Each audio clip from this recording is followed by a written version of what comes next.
And if you'd like to stay afterwards and see what our assemblyman has to say, he's going to be our first one. Would you please modify? Yes, I would love to modify first. Items C17 and C21 are pulled from the consent calendar by the department and will be brought back at a later date.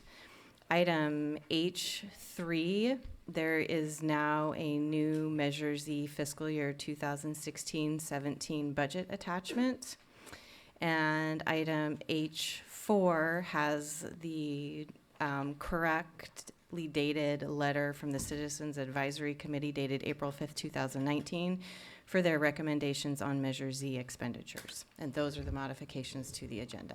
Thank you very much, and we will be doing the consent calendar after our 2 time sets, which are Assemblyman Woods and the Sites Reservoir Project.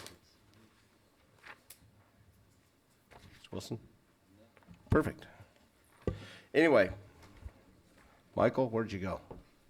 You're hiding. You get to come up and get this. It's a resolution. Your family's here and everything.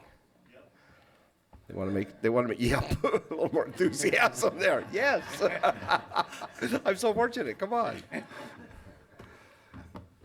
Whereas, this is a resolution of the Board of Supervisors. Whereas on June 25th, 1990, Michael Damian began his career as a Building Inspector 1, followed by promotions to Building Inspector 2, Senior Building Inspector within the County of Humboldt Planning and Building Department. And whereas during his tenure, Michael had a principal role in bringing to complete several complex major projects, including the federal courthouse in McKinleyville Shopping Center, Mill Creek Movie Theater, the club, Timber Ridge Assisted Living Facility, several housing subdivisions, including Central Estates Plan Unit Development in McKinleyville and the Sutter Ranch subdivision, and numerous other projects. Whereas for several years, Michael provided site inspection services for county surface mining program, and whereas Michael provided building inspection services for all inspector route areas throughout all districts within the county of Humboldt. Whereas Michael was an invaluable resource to the county due to his proficiency and knowledge of the California Code Regulations Building Energy Efficiency Standards. Just the title's tough. Title 24 of the California Building Standards Codes and all the companion codes, as well as the Humboldt County Code Title 3 Land Use Development.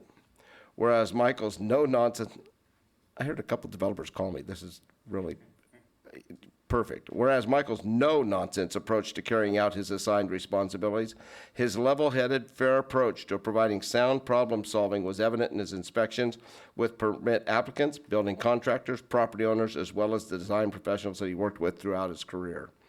And whereas Michael was instrumental in training new building inspectors and helping his coworkers with any questions they had regarding their projects, and whereas Michael consistently displayed great work ethic, positive attitude in the performance of his job duties. Whereas Michael took on every challenge presented to him with a smile, without reservation, and it was a pleasure to work with such a capable and committed professional. Now therefore be resolved that the Humboldt County Board of Supervisors and citizens of Humboldt County hereby commend and thank Michael Damian for his dedication, service to the citizens of Humboldt County, and wish him a long and prosperous retirement. I move the resolution. It's been moved second. All those in favor? Aye. Aye. I guess that means you can retire. Thank you.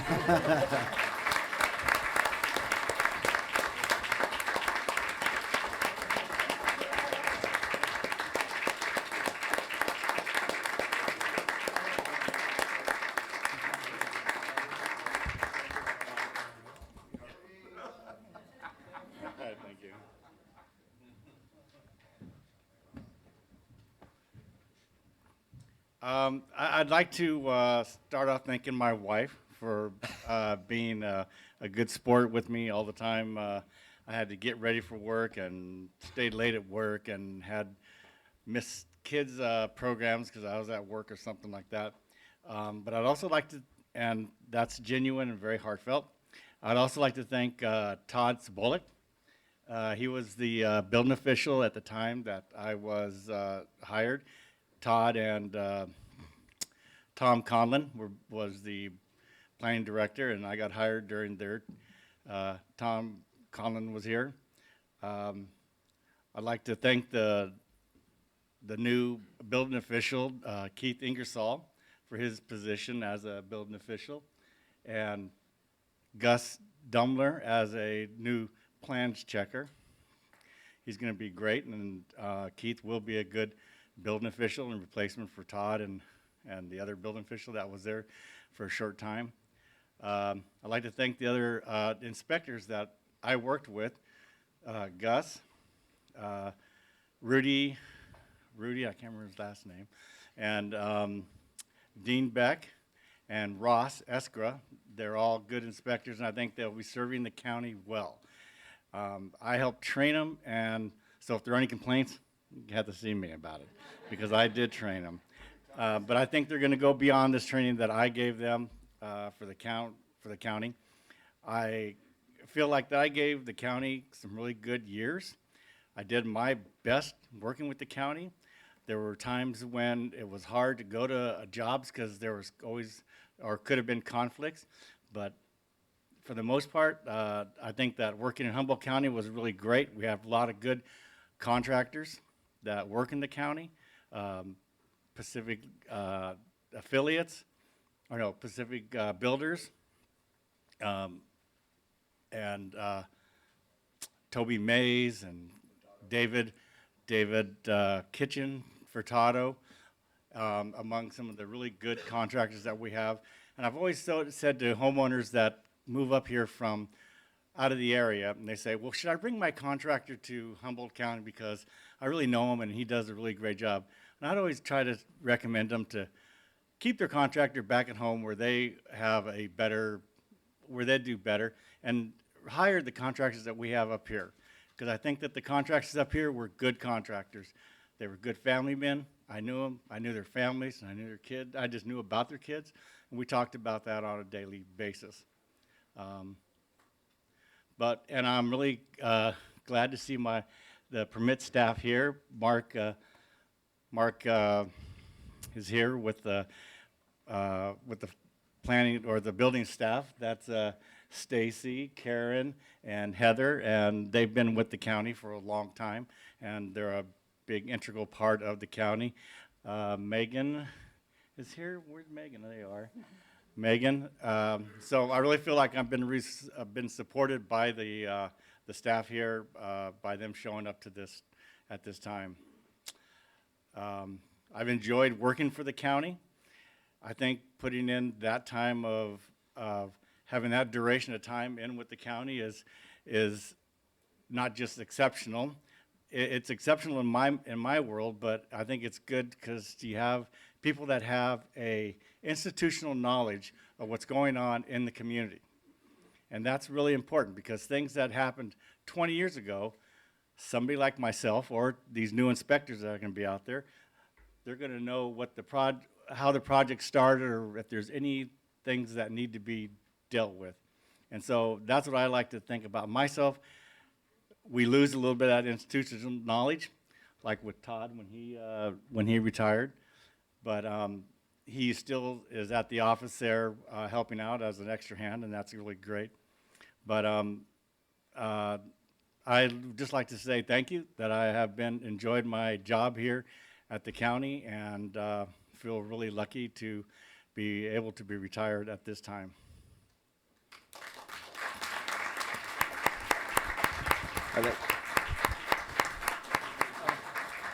Hang on. John Ford's going to make his plea for you to stay now. Actually, we already tried that, and he How'd didn't that leave go? really much to be said here today. But I think one of the things that really speaks to Michael is the people that came out today to support him as he gets this resolution. And it really says a lot that his coworkers think so much of him that they would be here today. And that speaks to what he's meant to the department, what he's done. As he mentioned, he did train many of the inspectors. In fact, our current chief building inspector, as I understand it, was trained by Michael. And so a lot has come full circle now. And so even though he retires, the legacy that he leaves behind and the people that he's trained and the way that he's gone about his work will remain as a core culture within the department. Michael, we thank you. We wish you nothing but the best. All right, thank you very much.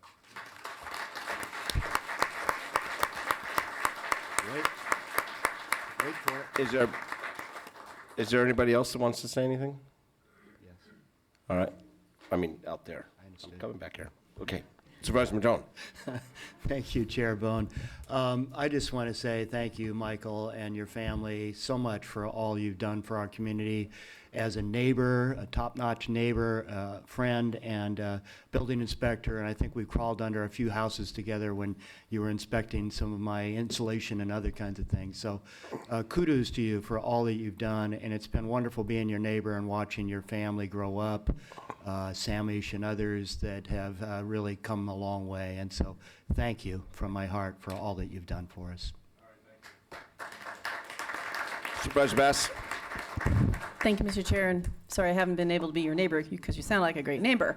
But, you know, as you were talking, I thought your memory for people and what they did and when you interacted with them was really great. I'm sitting there going, I'm really impressed because you obviously remember who you worked with, especially the ones who affected you personally in your life. And I thought it also interesting, you know, we see people here all the time, you know, from the planning department sitting up here making presentations. And I was realizing there's so many people behind the scenes. And you sound like you've been somebody who's been there and been kind of, you know, a steadfast and true, wonderful employee for Humboldt County. So I'm sorry we couldn't talk you into coming back. At least not yet. You might get bored with retirement, but I don't know. So, but thank you for all your years of service. Give him a couple of weeks at home. His wife may send him back. Estelle? Yeah, he works for you now. Your toughest job is just beginning.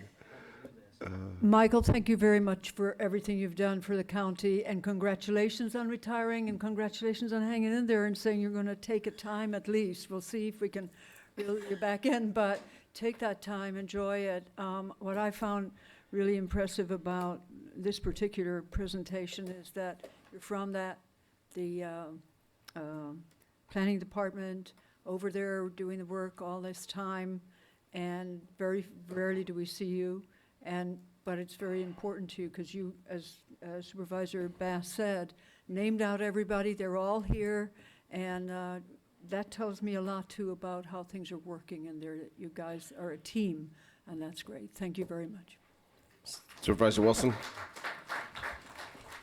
I'd like to thank you for your many years of civil service to our society as Humboldt County, and not just Humboldt County, but just in the citizens. And I want to say that in these celebrations of all the things that on the list of things that happened, that you were a part of that happened, I want to remind people of that and thank you for all the things that didn't happen because of inspections. All the things that didn't fall down, all the disasters that were averted were because of people like you making sure that we are holding all those pieces together, and I really, really appreciate that very much. I can't. You're hiding behind that Ryan's big head, so I can't see it. But anyway, no. I've got a little thing that I've done for years is if you don't hear any complaints about anybody, they must be doing a hell of a job. And I heard some compliments this last week about you leaving, some from your coworkers and things like that. And you hit the nail on the head when Todd left, and we still get, you know, a little bit of Todd and you left. The institutional knowledge, the little intricacies that every developer has, things you have to look for and things you don't have to look for, and know who you can trust, who you can't, and things, because that's just the nature of all businesses. And you were able to cipher all that out, stand in there for almost 30 years and do it. And I think it's a testament, like everybody said, who's here. But I think the smile on your wife's face and friends here and everything else says it all. I think she's happy you're going to be home, but I think she's very proud of what you've done. So thanks, Michael. I really appreciate it.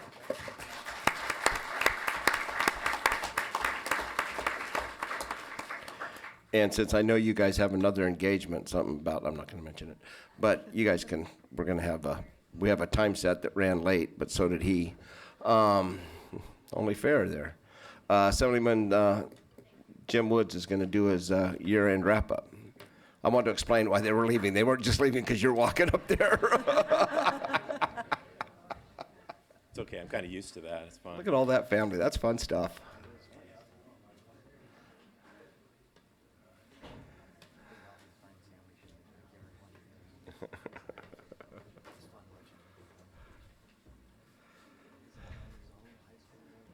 Yeah, my Downs brother lived till he was 63, which is kind of almost, that's way out of the world.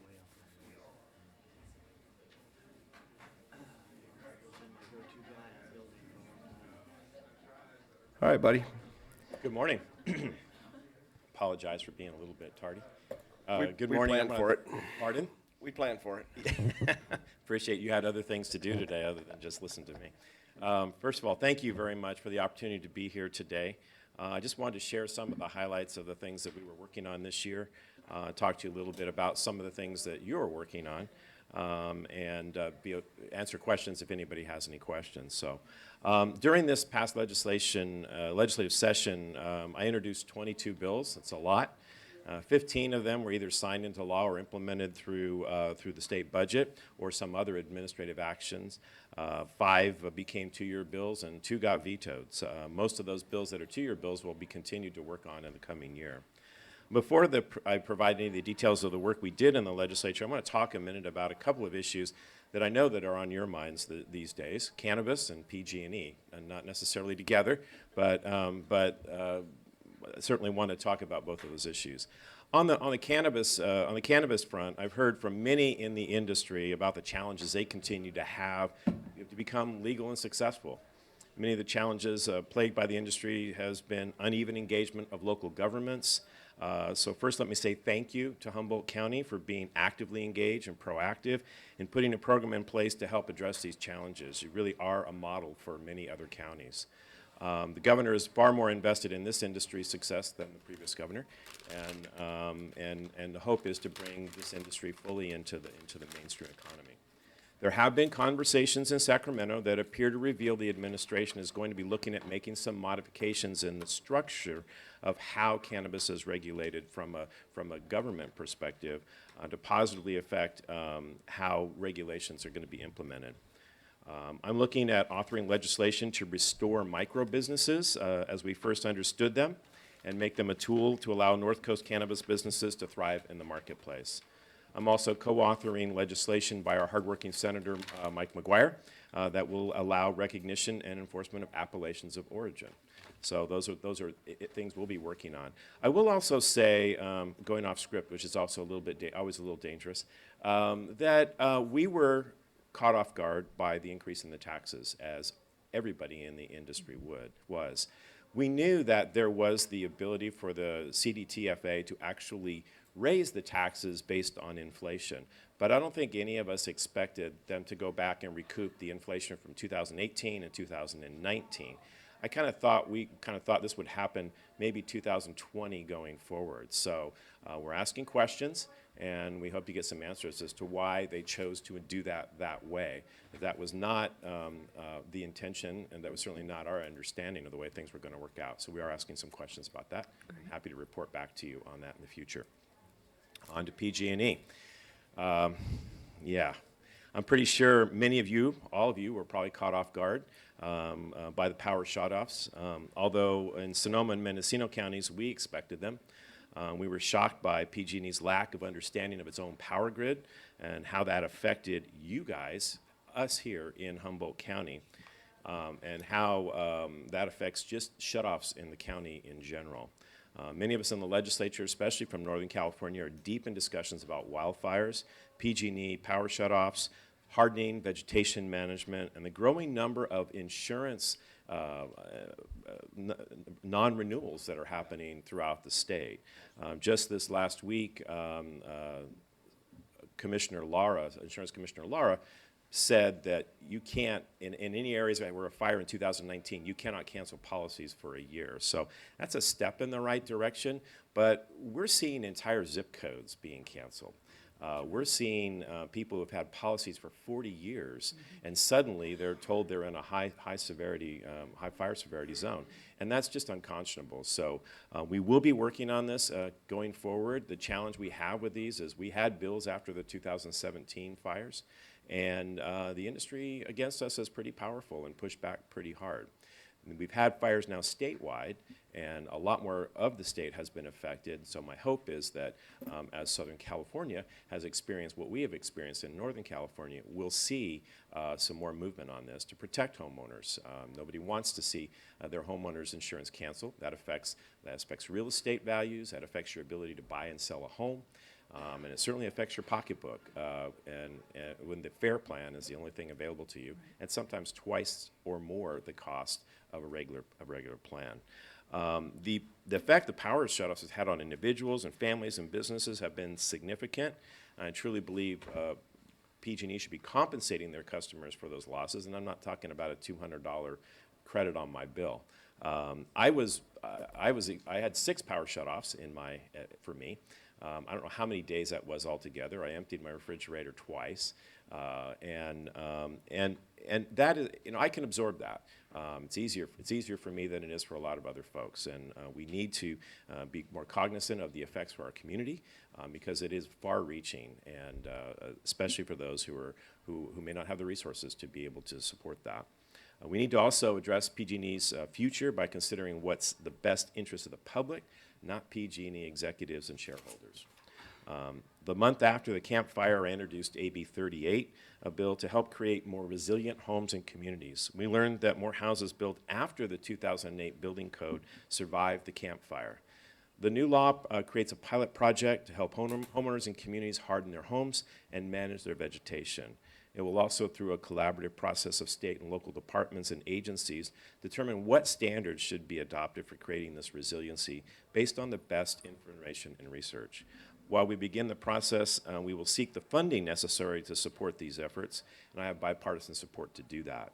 We know people live in our rural, often forested communities for many reasons, for the beauty, the quiet, the independence that comes from living on acreage, and for some, it's affordability. I can speak forever on the issues related to PG&E and wildfires. I'm happy to answer questions a little bit later, but let me move on quickly to some other issues. As chair of the Health Committee, I'm continuing to focus on cost containment. We can't improve and access to health care without controlling costs. Pharmaceutical costs are spiraling out of control. I've offered several bills, some signed by Governor Brown and some signed now by Governor Newsom.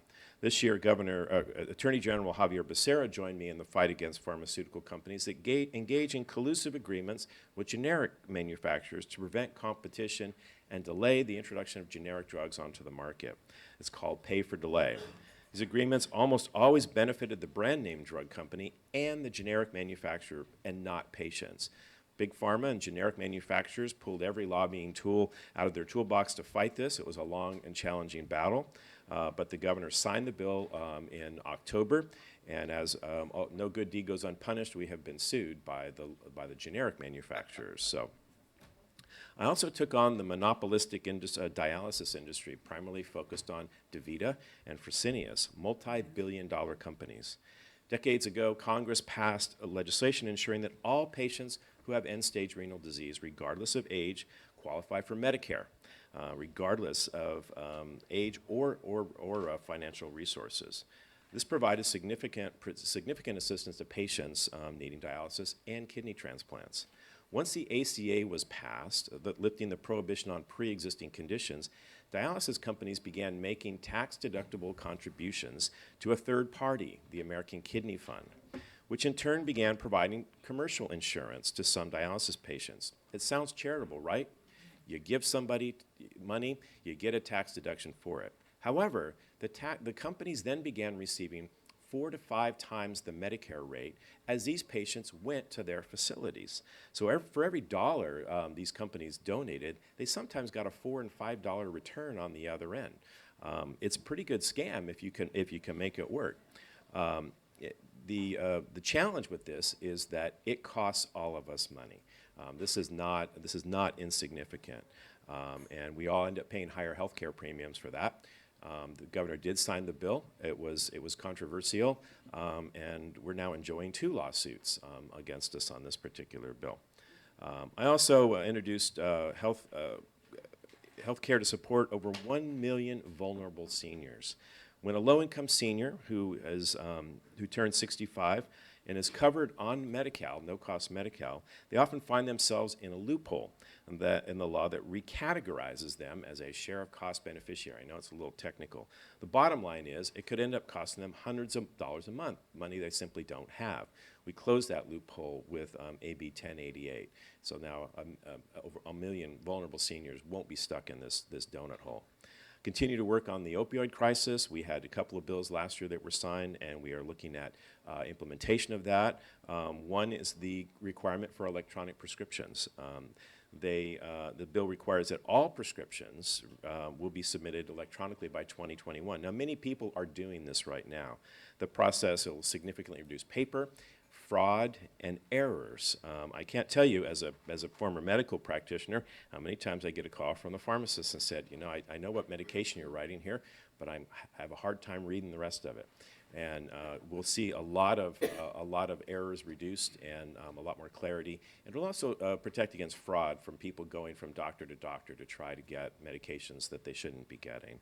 Another requires the prescription of prescribers of opioids to offer to their patients who have been determined at a high risk for overdose. These are people that may be on other prescriptions that are depressants or other things that might suppress their system functions.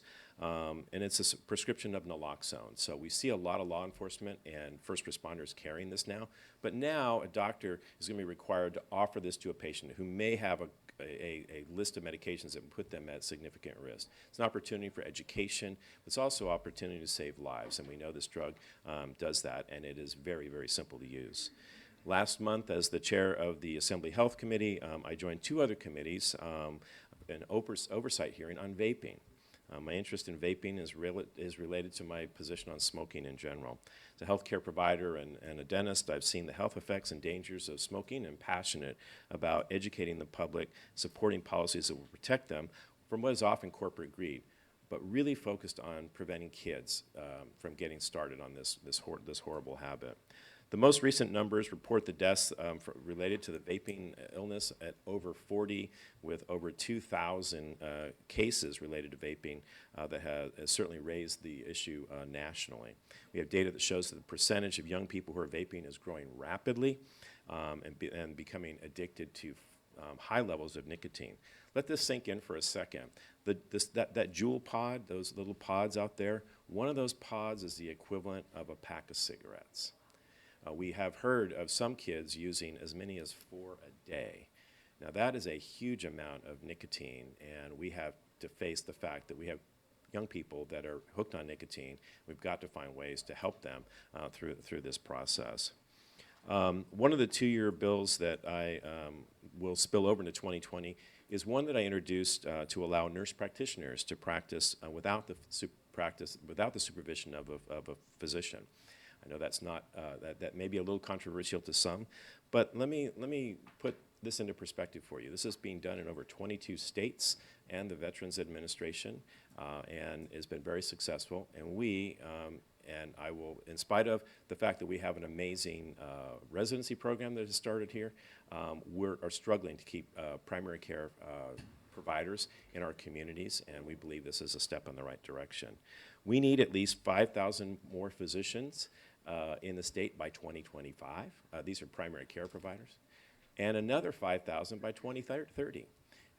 We can't train them fast enough. And while I am not equating nurse practitioners to physicians, I do believe that with the right training and experience, they can provide primary care services to people safely, effectively, and cost-effective as well. The organized physician community doesn't like the bill. They have been focusing on expanding the residency programs and loan forgiveness programs, which I absolutely support.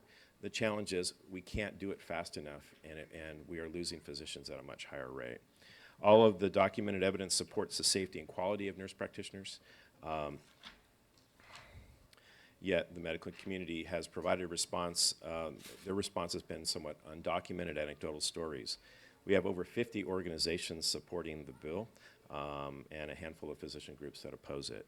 I can only surmise that maybe some of them are protecting their turf, but I'm trying to get health care to people who desperately need it in our communities. It's been a good year. It's been a difficult year. Taking on large entrenched interests is not without peril, and I have the wounds still healing to reflect that. But I do this because I'm passionate about providing the best I can for our communities. I challenge, one of the biggest challenge I have, is struggling to get the attention of our large urban neighbors.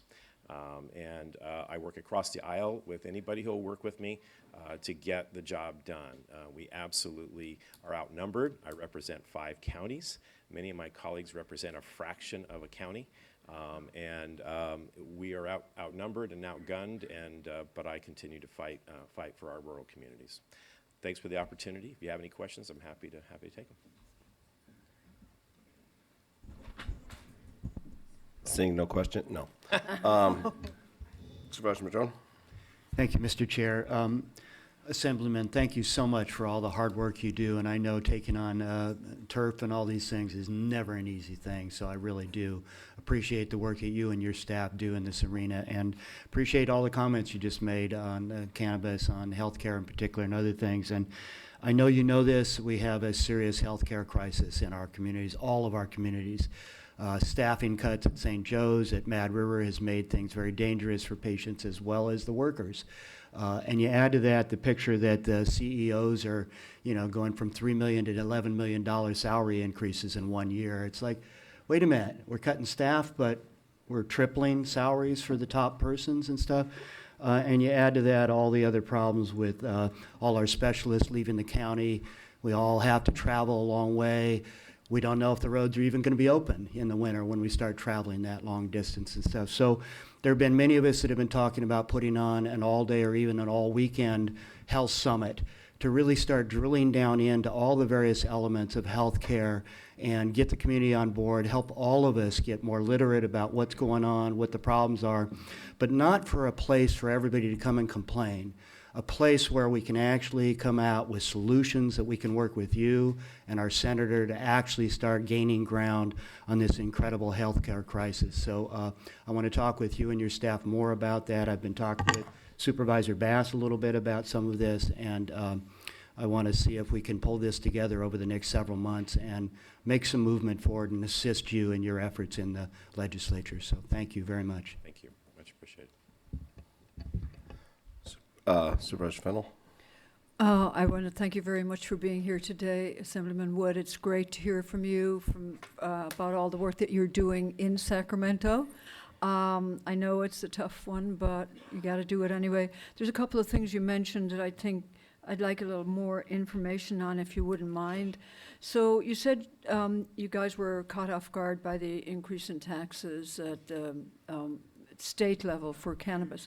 So what is there anything that can be done right now? Is there any movement with CDTFA to lower those or to defer them out? I mean, It's a good question. We are asking questions about that. In general, there have been multiple bills to try to push the taxes down. Right. There has been resistance to that. The Department of Finance doesn't like it, and all those bills have been stalled up through the process.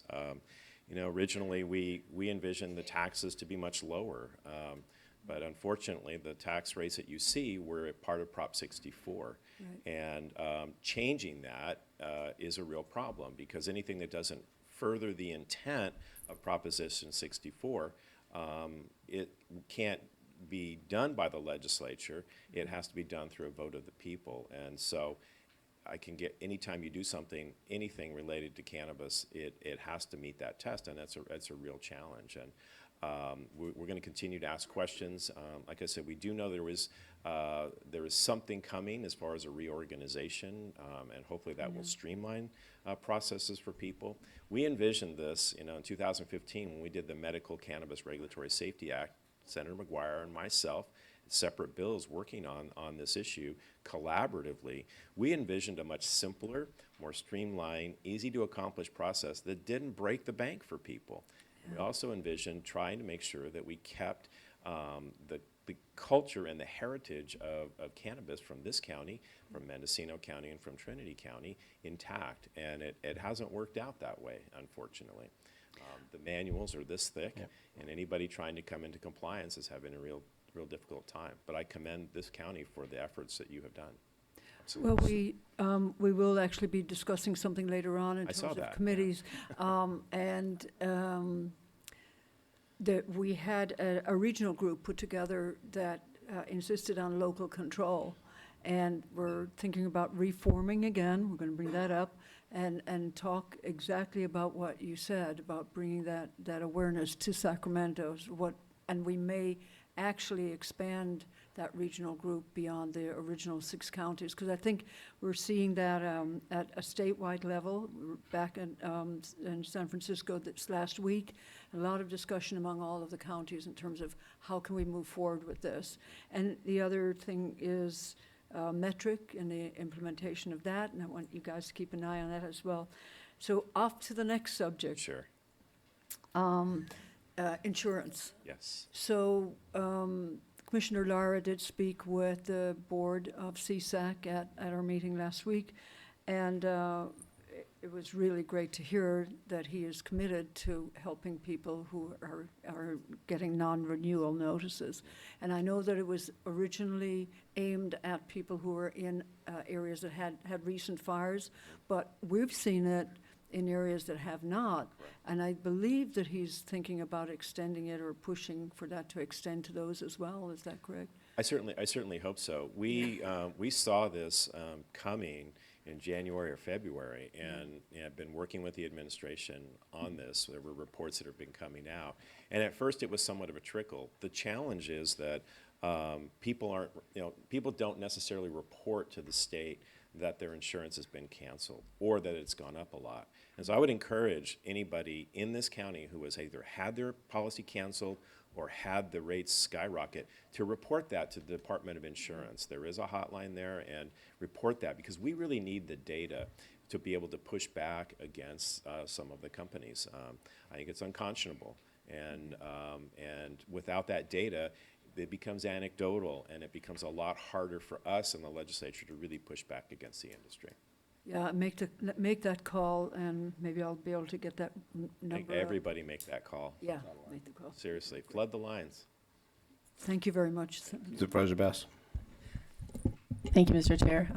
Yeah, I think you hit on everything I had listed. First, you said you were going to talk about PG&E and cannabis, so I made a list of what else I wanted to know, and you did really well covering all that, so I appreciate that. I also appreciate what you do to represent your counties, which are basically rural counties.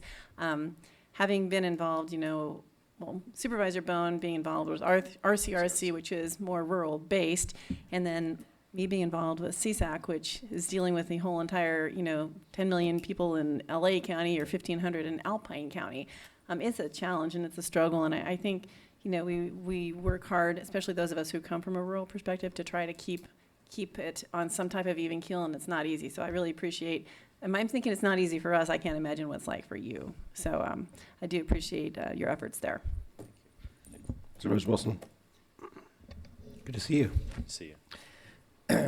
I'm going to have my comments to you directly and to your staff, Sure. because we have a time set from 9:15, and there's a bunch of people here for Sure. that. That's fine. And we communicate as it is. So I appreciate you coming here. I appreciate laying this out for everybody, and we'll communicate more. Thanks. I want to, and like you said, you've got 5 counties, and I want to recognize Erin, who's our representative up here in the north. She does a great job, and we appreciate the hell out of Paul down in Sacramento, because Paul is always answers and everything else. We're going to need a little help. You mentioned PG&E. We were fortunate. We wrote a pretty harsh letter to him, the sheriff and I, and in less than 6 weeks, we had the president in charge of production, power generating and production in the meeting yesterday up here with the manager of the plant here, the Humboldt Bay generating station and everything else. And one of the holdups is an emergency situation. We're going to need an air variance, maybe. They're going to do a test here next week, because those motors have to go down to under 50% to do an even load to backfill this grid. Right.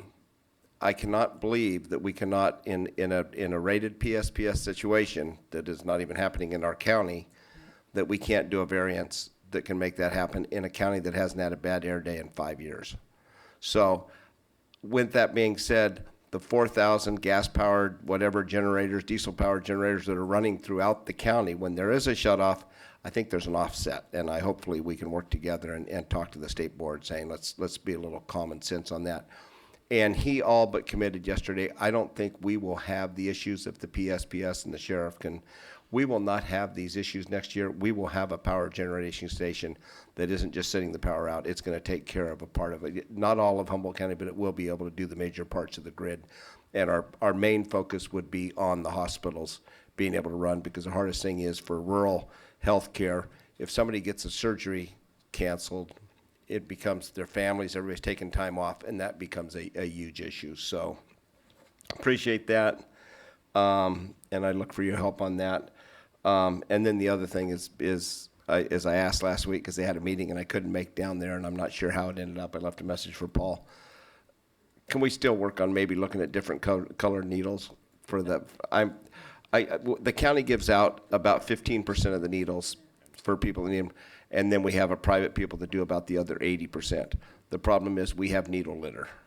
And if we can find out, if we can do just different colored needles for the different, I mean, just 2 or 3 different colored, which is the same price, I've checked, we would find out where the problem needles come from, and then we know where people have to tighten up. I'm not saying the programs have to go away, because the programs work. We know that. They stop the spread of disease. But we need to get the bad actors that are just dropping them on where the kids can be, I know you're not going to catch anything. I've heard all that. But we've been talking about this for 3 years, and since you are in a position to do something, thank you. And we'll be in touch. And thank you for, like everybody said, thank you for everything you do. Thank you, and thanks again for the opportunity to be here. And I just want to say, just for people who might be watching and people listening here, I don't think you may realize what a value you have in this Board of Supervisors with someone who's just been the chair of RCRC and someone who is the president of CSAC. That kind of leadership for this county is golden, and the impact that you've had for the constituents here is really, really valuable. So I thank you, and I think the county should thank you for your service on that. It's been fabulous, and I know you're not going away in either of those organizations, and maybe you'll be presidents again. Okay, well, maybe not, maybe not. But it is really valuable, and it certainly helps us in our job across the street as well. So thank you so much. Appreciate it. Thank you. Great. Well, I'll open this up to public comment. Ken Swaski, hopefully that's the last time I will be in this room to hear that presentation. I will be deciding that on the 16th and 17th this month. Interesting concept. I have a job, and if that job gets done correctly, then I move on. I wanted to make mention that we're not losing zip codes. I mean, I can think the autistic thing like anybody. I'm a greedy insurance company. I'm not dropping a zip code. I'm dropping that CA right out of there. It's happened before. It's going to happen now. Too high risk. There's no return. They don't need the business from California. So California's going to have to come up with an alternative to self-insure for all its homeowners. I mean, that's something that's going to happen eventually. I don't carry around signs saying the end is near. I always say the end is nearer. Every day we get closer to what Mother Nature will be doing, and in California it's called the blackening. Just a little touch, we've had a little bit of it out there, but it's going to come to Humboldt County. It's probably going to come out of Garberville, where we have a matchbox down there in Estelle's district, as it gets so dry down there, or inland in Willow Creek or somewhere like that. We're going to burn. We've been fortunate so far, but when it happens, you can imagine what's going to happen to Humboldt County and its economy. I did want to mention, and I will keep lobbying for Mother Nature on this one, that we really want our water back in our Eel River watershed. And whatever the tribe says, if they want to do something with that water, it should be them and not the politicians, not the greedy people who have lust and power. And so we don't get wine anymore. I mean, we'll learn to do without it, But that water was meant for Mother Nature's watershed here. It was not meant to be exported out of here. This is her sacred place. This is where she keeps all of the different genetics that seem to survive time after time. There were groves of trees up there. They're hundreds of years old some places off in the woods. Everything else burned around. These little pockets is where she preserves this. So I just want to impress upon our assemblyman, and maybe McGuire also, I talked to him before, we're the only invasive species on this earth. We're only here for a limited time. And if we don't respect Mother Nature and her desires on certain projects and certain things we do, she bats last, and the end is nearer. Thank you. Is there anybody else? With that, we'll move on to our other time set that didn't even come close. And I want to thank, did the Assemblyman leave? I guess he did. See ya.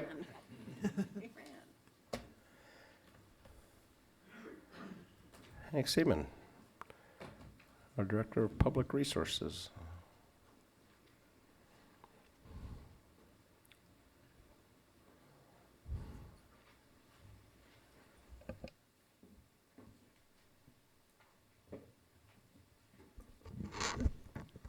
And before we get too deep into this, I may have to leave during this because I have a flight to catch. Yeah. So I'm just letting people know, if you see me scuttle out before this is done, that's what's happening. Thank you, Coastal Commission. Good morning, Hank Seaman, Deputy Director of Public Works. This item relates to the county's position on the site's reservoir project, and this item was requested by Supervisors Madrone and Wilson for the board to reconsider its position that it took in January 2018. So I'll start with a brief orientation, and then I recommend that we invite Tom Stokely and Alicia Forsyth to speak on the item, and then we can open up for general comment. So the site's reservoir is a proposed project situated in the foothills on the west side of the Central Valley. It's about 80 miles northwest of Sacramento. It's in Glenn and Colusa County. This is a project that's been proposed by the state through the Department of Water Resources for over 20 years. And in 2010, a joint powers authority was formed, the site's project authority, to advance this project. So this is a off-stream reservoir. The proposed size is approximately 1.5 to 1.8 million acre feet, and it would be fed by 2 existing drainage canals that have pumping stations on the Sacramento River, and then there's a proposed new pipeline that would have interconnection to the Sacramento River. And so they're proposing that they would use unregulated water that isn't already allocated with existing water rights to fill the reservoir primarily during the winter. And the primary project objectives are to enhance water supply flexibility and reliability in the state, and also to provide a net improvement to ecosystem and water quality conditions. There's also secondary objectives of trying to enhance flood protection in the valley. So this project is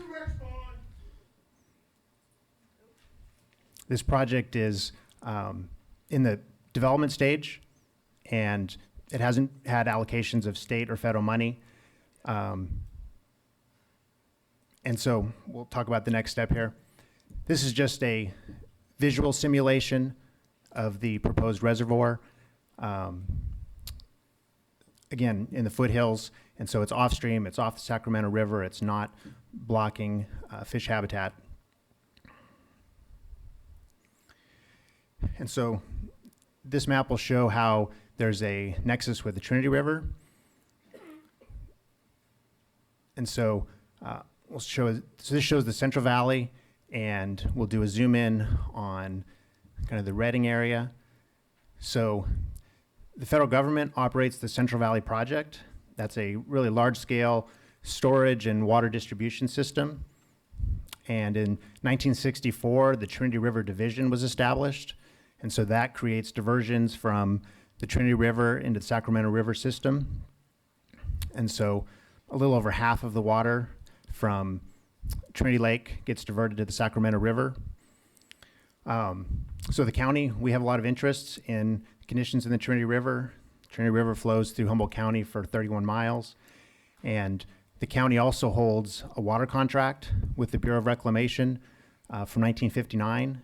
And the county's in the process of negotiating with the Bureau of Reclamation on making that contract operational.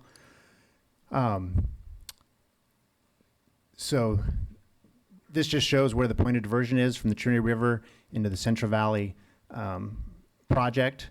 And so water gets diverted, it goes into Whiskeytown, and then the Keswick Reservoir, and then flows into the Sacramento River, and then really a complicated management that the Bureau of Reclamation works with the state on the distribution of that water. And so representatives from the Sites Authority have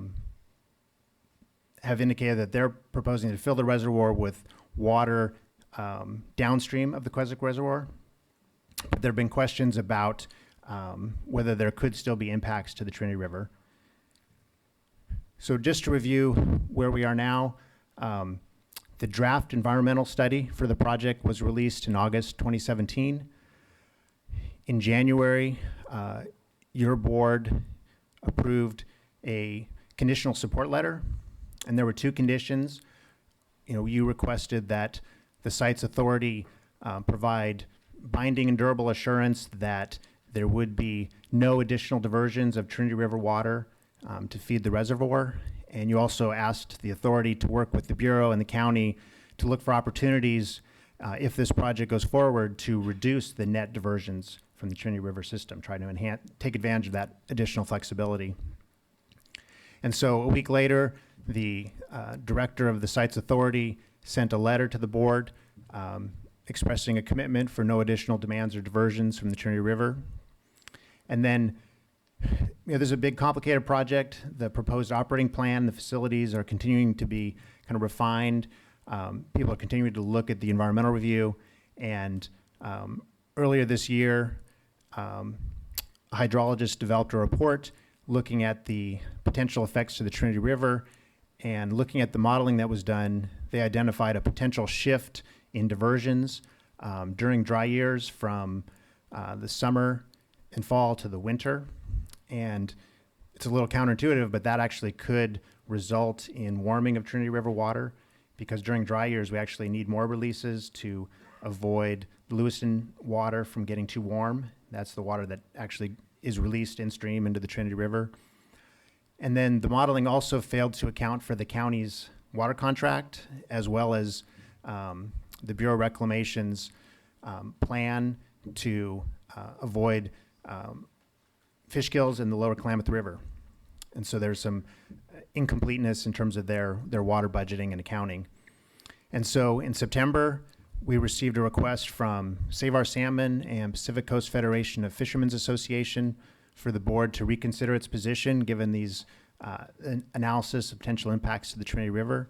And so Tom Stokely with Save Our Salmon and PCFFA developed two draft letters, and I did some editing, and then those are in your package today. So the first letter would go to the Sites Authority and requesting a more specific and enforceable commitment that there would be no additional diversions of Trinity River water.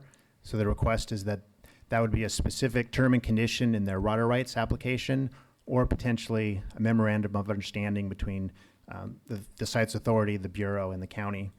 And then the second letter would be to both the Sites Authority and the Bureau of Reclamation, requesting revision and recirculation of the draft environmental document based on concerns about potential impacts to the Trinity River.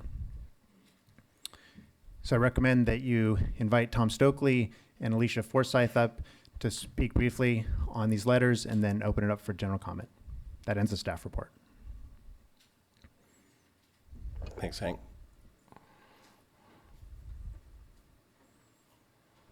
Members of the board, my name is Tom Stokely. I'm with Save California Salmon. My address is 201 Terry Lynn Avenue, Mount Shasta, California.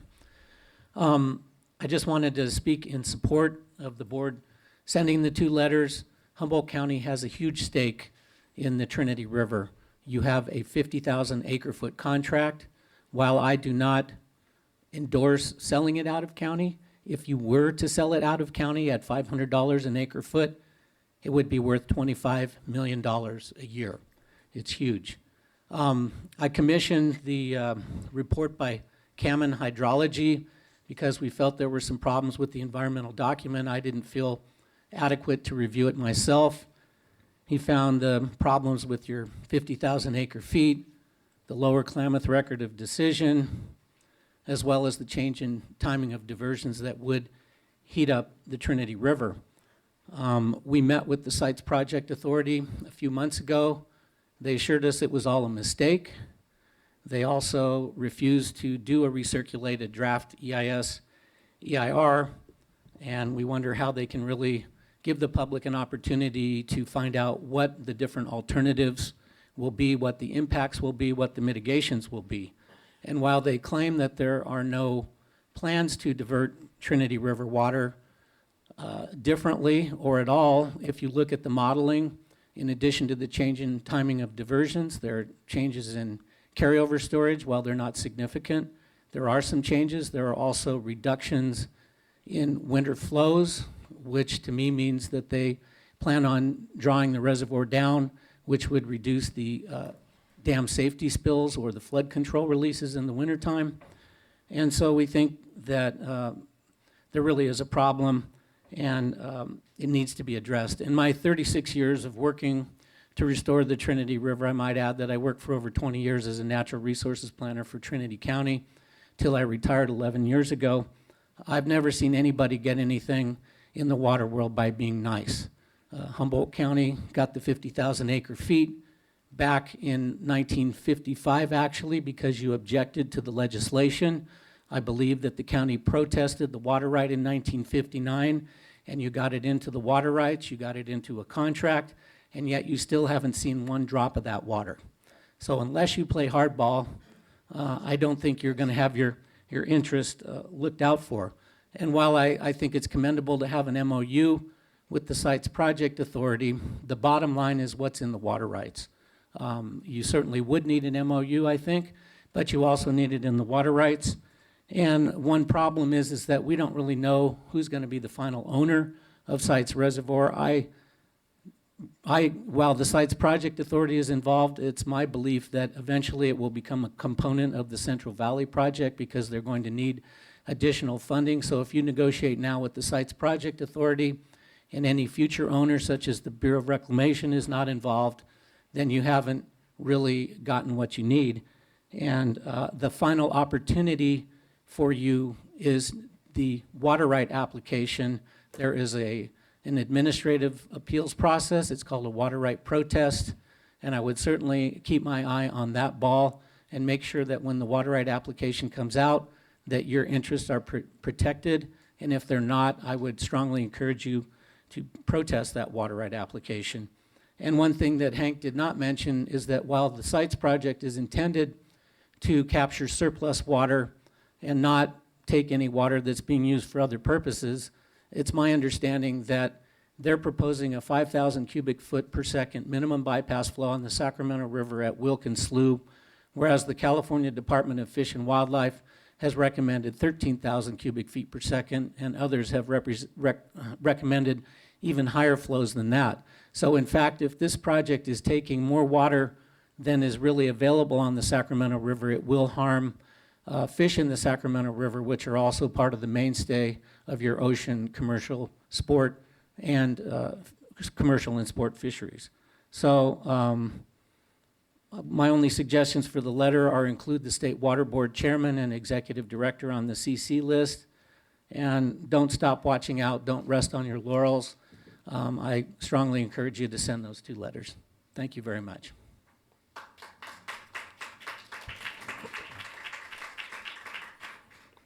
Thank you. Hi. Good morning. Thank you, Commissioners. I'm Allie Forsythe. I'm with the Sites Project Authority. I want to thank you for the opportunity to speak here before you today. As Hank mentioned, Sites is an off-stream reservoir in the Sacramento Valley. We're looking to divert unregulated flow that's coming in below Keswick and potentially any flood flows that are coming out of Shasta. So it's really diverting that water that's not being captured right now. The Sites JPA is formed of Glenn and Colusa counties along with water districts in the Sacramento Valley. And environmental stewardships and environmental benefits of the Sites reservoir are important to them. We very much as an organization understand that the better the fish are, the better our ecosystems are, the better the people of the state of California are.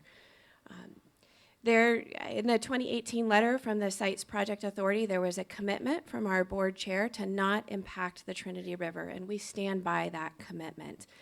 We're looking at water rights that would be junior to the Bureau of Reclamation's water rights, junior to your 1959 contract with the Bureau of Reclamation, junior to the Trinity River Restoration Record of Decision, and also junior to the 2017 Fall Flows Action that protects Fall Run Chinook in the Trinity River system. The CalSIM modeling for sites, or I should say the draft environmental document for sites, used the CalSIM model. The CalSIM model is a statewide model that represents both the Central Valley Project and the State Water Project. It's peer-reviewed, it's used extensively in planning documents. It does a great job at really representing the complexities of the entire system. It can do a poor job at representing some of the nuances of very specific components of the statewide system. And we feel that it did a poor job in representing some of the nuances of the Trinity River and movement of CVP water from Trinity over to Shasta. It incorporates in a model framework and a operating system that include the 2000 Trinity River Record of Decision. And it tries to balance between the Trinity River, the Trinity Reservoir and Shasta in the model platform and framework.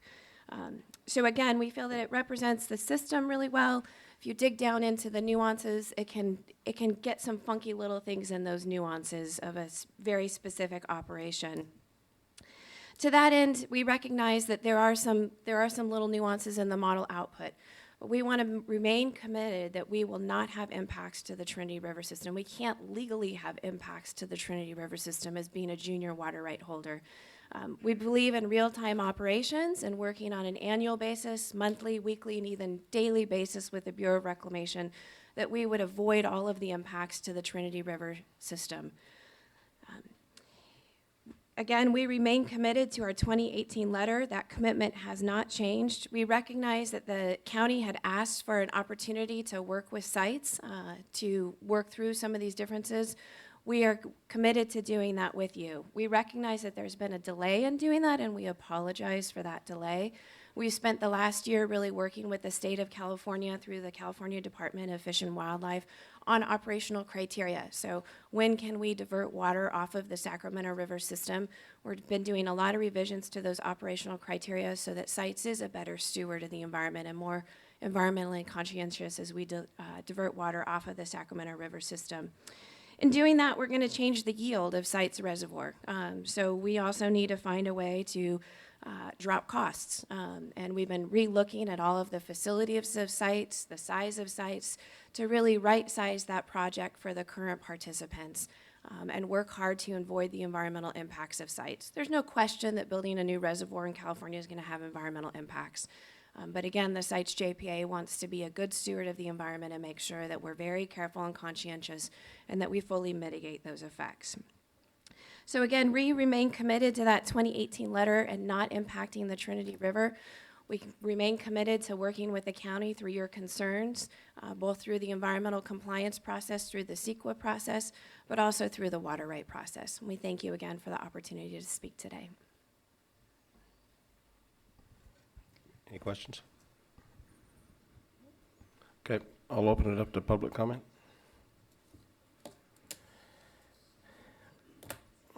I spoke on this a little bit earlier, so relate back to that conversation. Can you trust these people on any of these agreements? The evidence so far is no. We haven't got a drop since our agreement in 1955. This project is a terrible project. So I kind of equate what's happened both in the Eel River and the Trinity River. And I was down on the Trinity, and I was just so happy to see that thing churning full to the banks and flowing. Well, I couldn't go fishing. I mean, you know, it was basically doing what the river's supposed to do. This kind of project, the biggest mistake mankind does, it gives them we gave them the plastic straw already. That's what it is. The ability to go ahead and take our water out of our area. And that straw will be used eventually. It's at a drought. It's an emergency. We're going to go ahead and suck the Trinity dry because the people down south need it.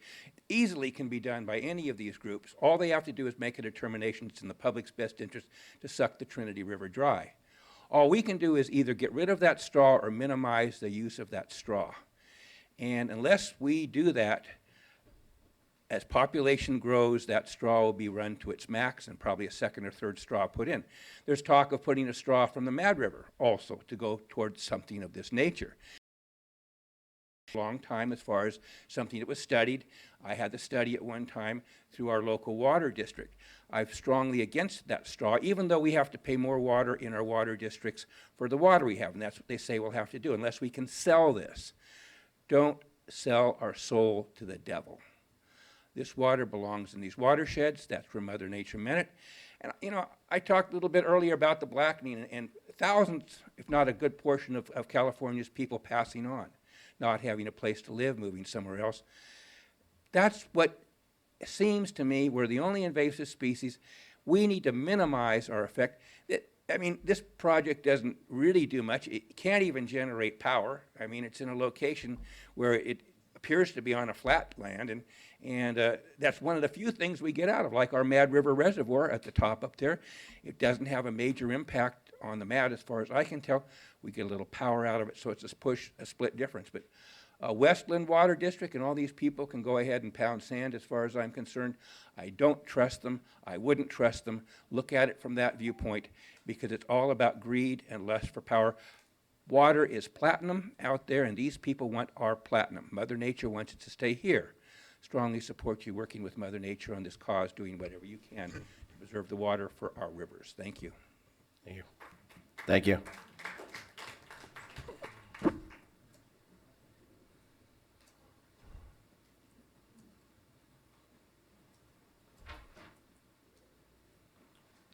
Kui nak now Isaac Kinney, Wage Poos, Essie Put Pek Tooth, Essie Earthla Gert, Met Wemechak, Essie Wage Poosok.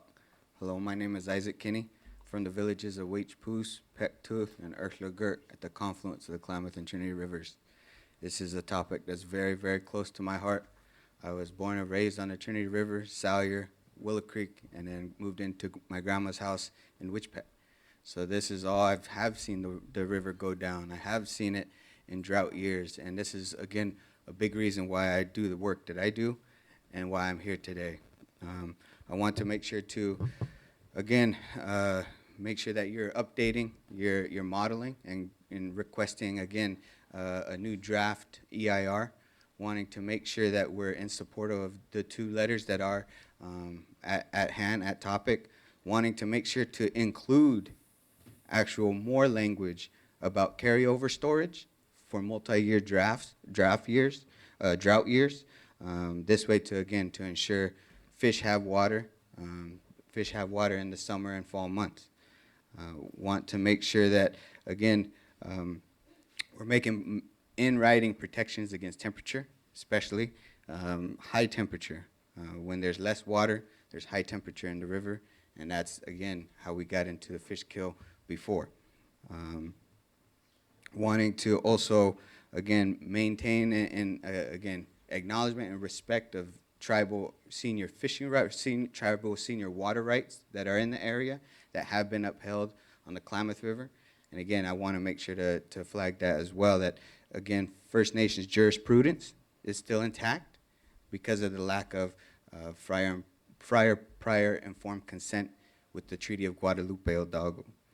And then, again, making sure that you understand, as a taxpayer, as a resident of your county, that you're understanding you're taking away and you're not shoring up how we keep this water in our watershed. The Trinity River has zero extra water, zero more water. There's no water that's going uncollected.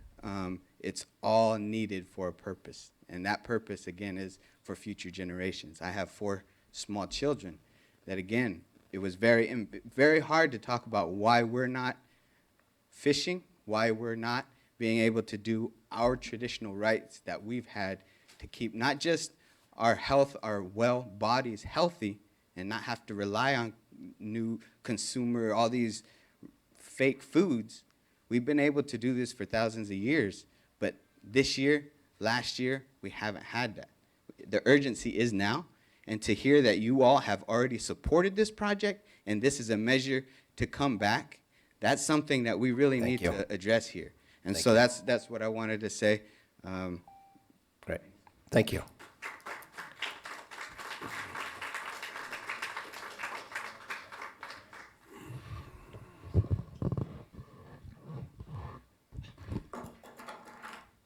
Now you've done it.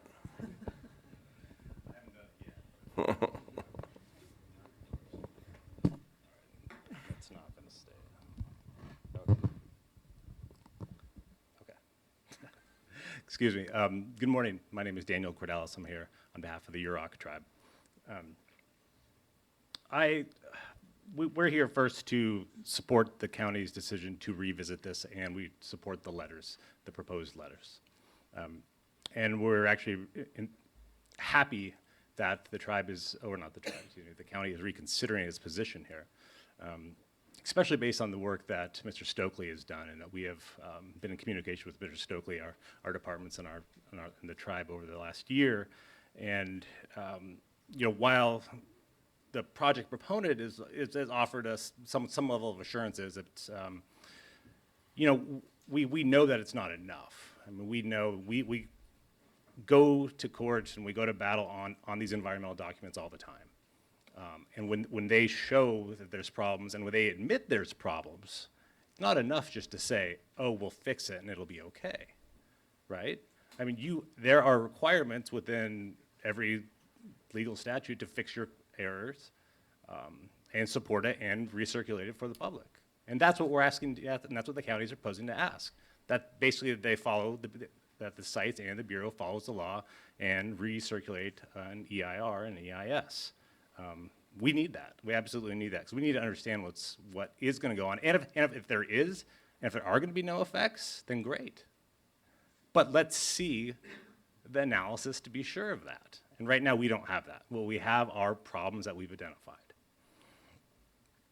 The tribe, Yurok, has been working with the county on these water issues since the TRD in 1955 got established, right? I mean, we, along with the county, provided testimony to get the water contract, and that is something that we are anxious to get in place as well. I mean, that this project is basically not accounting for these really significant water withdrawals is a problem for us. I mean, we have every drop of water that comes out of the Trinity now is an extreme fight.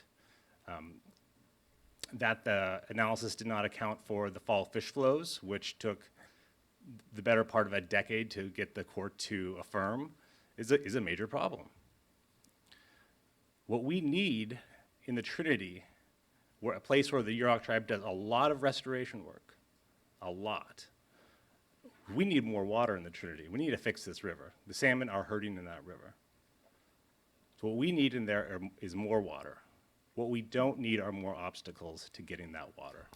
And until we know for sure that the Sites Reservoir is not going to be an obstacle, we will stand with the county and do our best to oppose any projects that have potential impacts to the river. Thanks.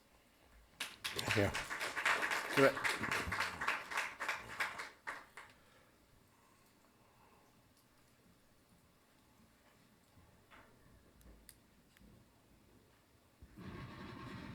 Significantly shorter than Daniel. Hello, my name is Regina Chicazola. I'm a resident of Orleans, California, and I work with Save California Salmon.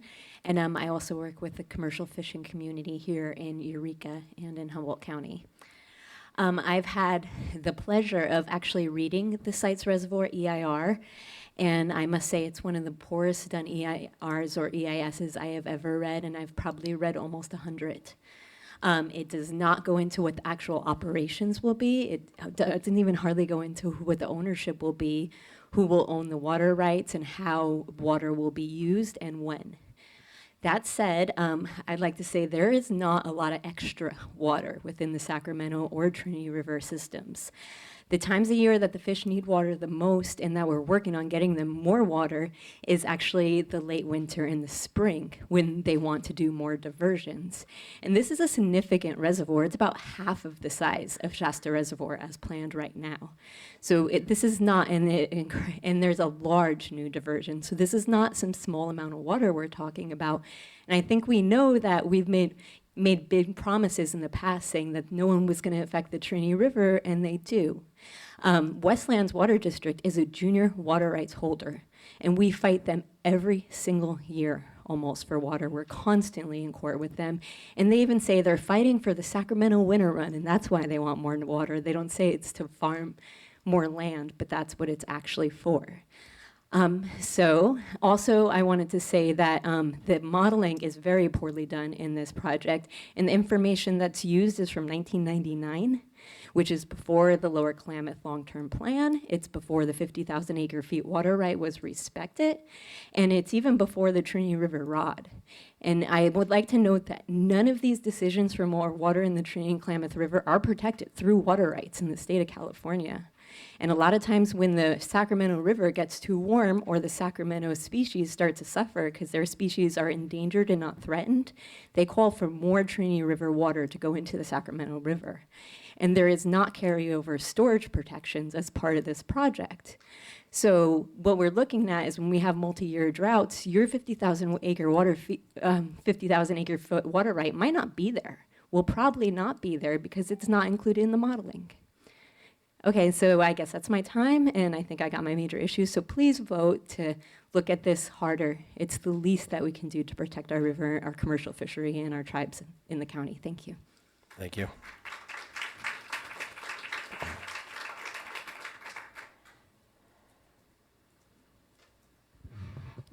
Good morning, Board of Supervisors. Thomas Mulder, CEO, Humboldt Redwood Healing. I didn't think I'd actually be talking on this, but I've actually heard some information presented from both sides, and I support you guys going forward with these two letters, and I think you should actually push hard towards any diversion, make sure everything's included in those water rights.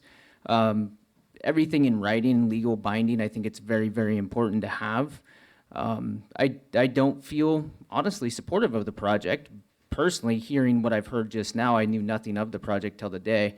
That there is a little caveat that possibly this water that's sent to Sacramento could then once again be diverted to farther southern California. You have two industries that you should probably think about doing everything possible to protect in Humboldt County. That water, if water is being diverted out of Trinity and used for cannabis somewhere else in the state, that's one industry that you should support. And also I heard the fishery industry that could be decimated or displaced by this diversion. So I urge you to do everything in your legal power to have everything as legal binding as possible. Thank you. Thank you.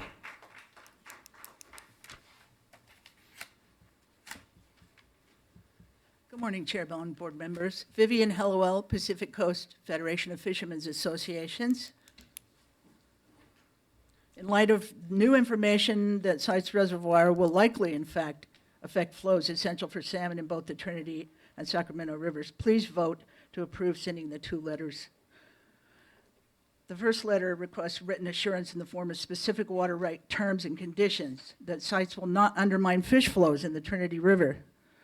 The letter requests inclusion of the 50,000 acre feet designated for Humboldt County and releases to the Lower Klamath in dry years when it's needed there for fish.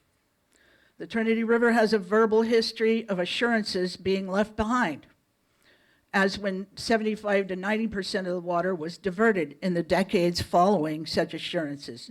Thus the old adage, get it in writing. Some Trinity Journal articles from the early 1950s have the manager of Westlands Water District stating at a local meeting, quote, "We do not want to take a drop of water from the Trinity River until all the water that can be beneficially used in the Trinity and Sacramento areas is definitely reserved for them," unquote. We know that didn't happen. And Congressman Claire Engel, who sponsored the bill authorizing the Trinity diversion, said that the project, quote, "does not contemplate diversion of one bucket full of water which is needed in this basin," and that the argument that it will ruin fishing is absolute nonsense. This was in 1950. Only in recent years have we recovered water that belongs in the Trinity River after decades in court. Our membership, our family fishermen rely on fish from the Trinity, the Klamath, and the Sacramento rivers for our livelihoods and healthy eating as well. The second letter to review the EIR, EIS is based on the new information that's substantial in the hydrology report and the Cameron report. The Trinity River is a gem in our wild and scenic river system, with legendary fishing for trophy Chinook salmon, steelhead, and brown trout, a destination for rafting, kayaking, canoeing, and beloved for its scenic beauty. The Trinity provides essential cold water for the lower Klamath salmon runs in dry years. So thank you for supporting our fabulous Trinity River, so aptly designated wild and scenic by our conservative champion, Governor and President Ronald Reagan.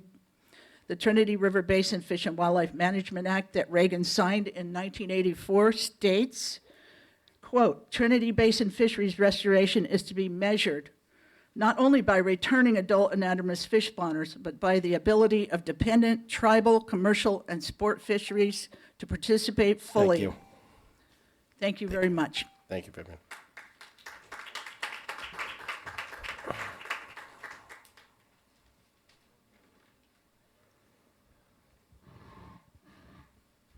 Hi, my name is Michael McCaskill. I'm from Redway.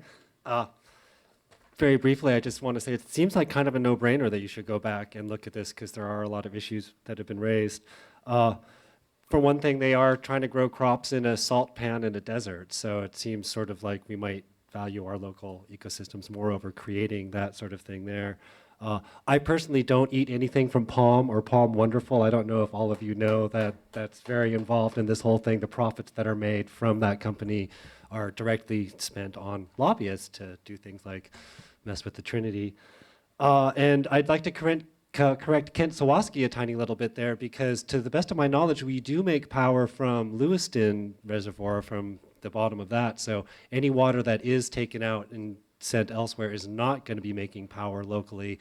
And as we know, we need all the local power production, especially ones which are variable and you can turn on and off as you want. So not only for all the normal environmental reasons, it also is actually part of the power mix to keep our future in the 21st century. So thank you all very much. Thank you. Next.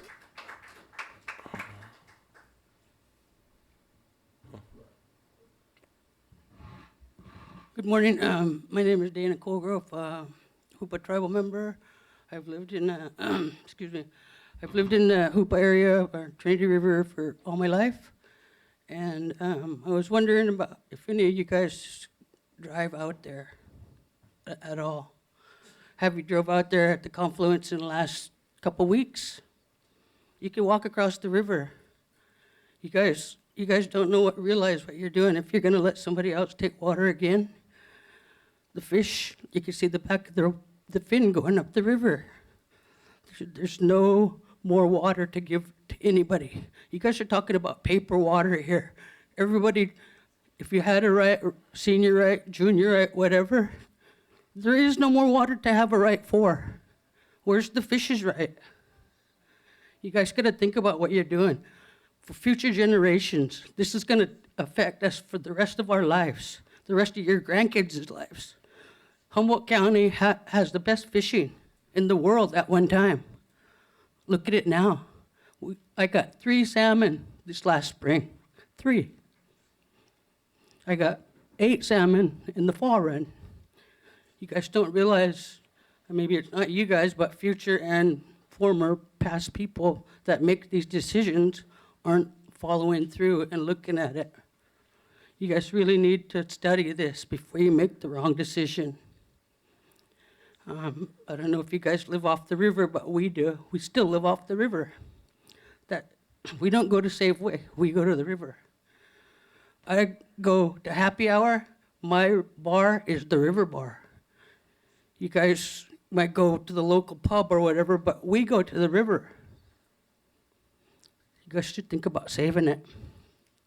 Thank you. Thank you.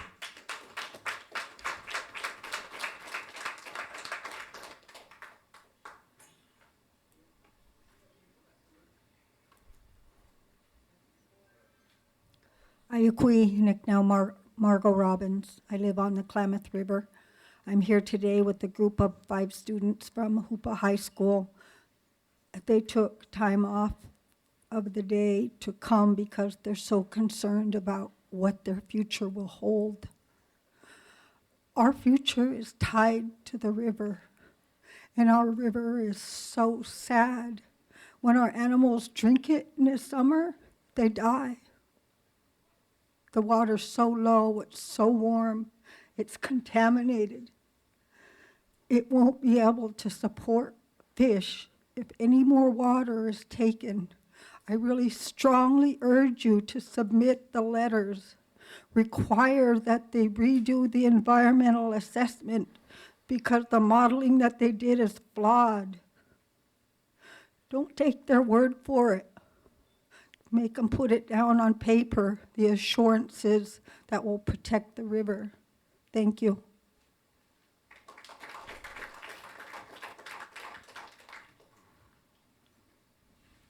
Hi, good morning. I'm Kylie. I'm one of the high schoolers right here. I'm a sophomore. And it's kind of hard to tell my younger siblings that, no, I'm sorry, we can't go for a walk right now because you guys will jump in the water. They can't go in the water. It's gross. Our water is, like, our river is so low, the only time it actually gets a little high is when it rains. But then it goes down again. And, you know, honestly, I want my future kids to see what a river is. I want them to know what a river feels like. And this whole thing about I should be in school. I should be learning about geometry right now. I should be learning about what I want to grow up to be. But I'm here fighting for water. I shouldn't be doing this. We should know that water is a basic necessity for everybody. In my culture, we run through it. We pray around it. It's in the middle of our valley.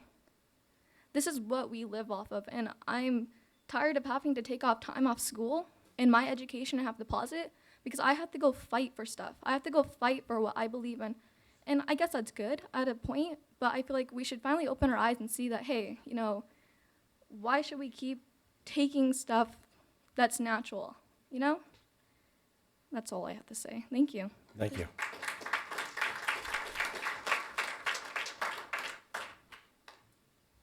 Seeing no one else, I'll close public comment. Bring it back to, whoa. I'm sorry, Dim. What?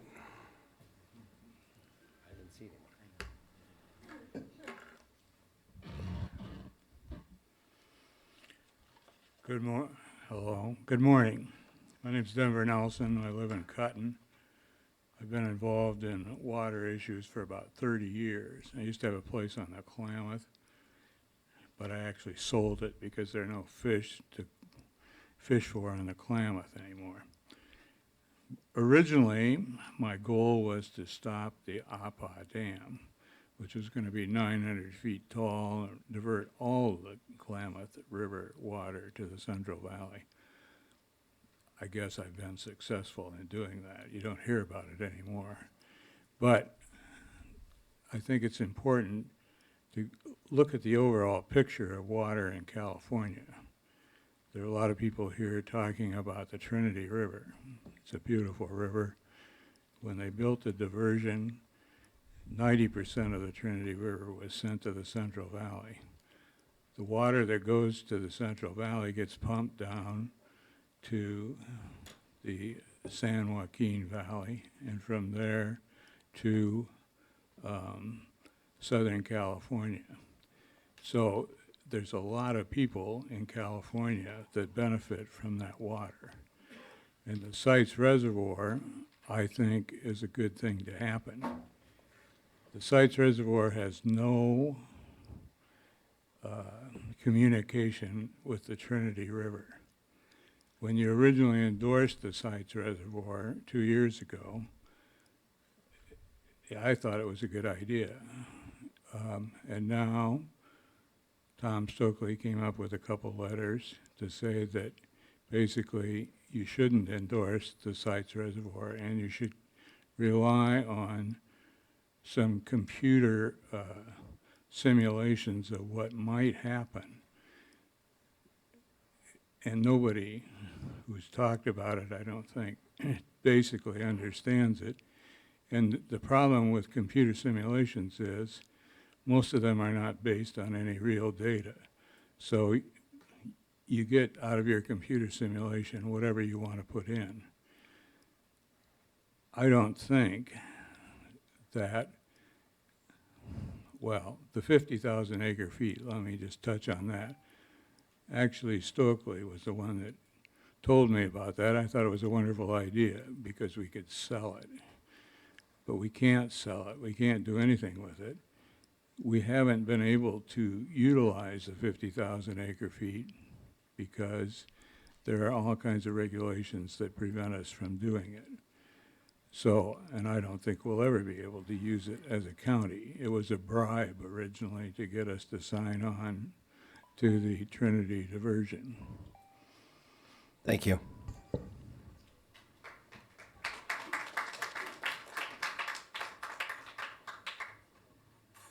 Go ahead. Are you a senior? I agree. I'm Connect Lowry, and my ancestors are from the village of Pequon, and I just wanted to say, I think you know this, but the government is planning to take water from the Trinity River down into Southern California for money, and I think for money, and we want to protect our river, and it might destroy, what I heard from my father is that it might destroy some tribal land there, and the government knows it. My father told me that they say they didn't mean to destroy land, and they meant to do something else. And it's important that we protect the river because it might also hurt salmon. Salmon is an important food source for the Yurok tribal people and many other tribes. So I encourage everyone to try their best to protect salmon and the river. Thanks. Good job. Is there anybody else, Supervisor Madrone? I will close public comment. Supervisor Madrone? What? Well, actually, I've rescheduled, so I'm here. Okay. And I'm just going to open with making a motion to authorize the chair of the board to sign the 2 attached letters to the Sites Project Authority and Bureau of Reclamation. Second. Third.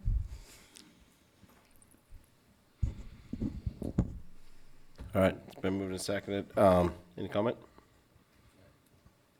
I think it's about time, and long overdue time, and we will get our 50,000 acre feet for these fish and for our communities, for agriculture and other uses that happen in Humboldt County. So I appreciate tribal folks showing up today and other community members and speaking for this. We're not saying no, we're saying no unless things are really clarified and guaranteed, but probably they'll never be able to do that as we see with our 50,000 acre feet. So I think it's high time, well over time, for these letters to be sent, and I support them. Supervisor Fennell? Yeah, I totally support this as well, and I really appreciate the input. I was very moved by the last speaker, very, very eloquent and compelling. But that's not to say I didn't hear everybody else as well. I think I appreciate the work that's been done to show up the shortcomings that were referred to by the proponents with regard to the EIR. And so I do support requesting a look at the EIR again as well. All right. I was just really enthralled that somebody that young listens to their father, so I think that showed a lot. I want to talk to her dad. How'd you do that? Well, I'm not going to say I don't support the Sites project, but it does need to be fixed, obviously. Even the applicant itself said they had mistakes. And not that and I've been around the sites for 14, 15 years. It's a 20-year project. We just got it 2 years ago. And we were guaranteed, I think, in the original EIR, the Trinity is listed very little. I was amazed by the lady that read all 11,000 pages of the EIR. But with that being said, it does need to be tightened up. I think as a board, though, and everything else, we have to realize that this has gone through over in Glenn, Butte, Tehama, all those counties over there. The land has been purchased, I believe. The agreements have been made. Somewhere in here, we have not built any water storage since we had 14 million people in the state of California. And we have over 40, we're banging the door of 40 million now. We have not built any more storage. So somewhere in there, we're all gonna have to get on the same page and realize we're gonna have to build some sort of storage, and I think sites will get there, hopefully without impacting the Trinity first and foremost. But we have to, in the back of our minds, realize that we still all use the water, whether we live on the river or not on the river. And we have to remember that somewhere in there, we're going to have to combine together to build or find another way to get our water. If we're all gonna put barrels on our rain, on our downspouts and filter it, I don't know. But I'm just saying, as a community and as a state, we're gonna have to figure out how to do something. So I think, and we have to do it the right way. The applicant, I think it was very good that you sat there and said there are mistakes in the modeling, or there are perceived mistakes. I know the EIR has been passed around once, and nobody brought this up, or I don't see any letters pertaining that. But hopefully we can get this clarified and support the Trinity River and the rights to the people that live on the Trinity and the people that recreate on the Trinity. So it's been moved and seconded. All those in favor say aye. Aye. Aye. Opposed, none. Thank you. All right, next item.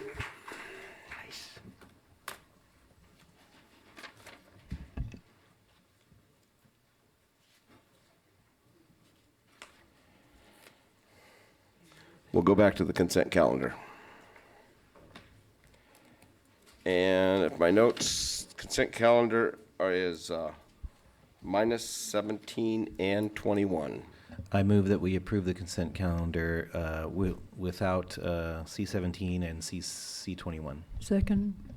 Been moved and seconded. Public comment?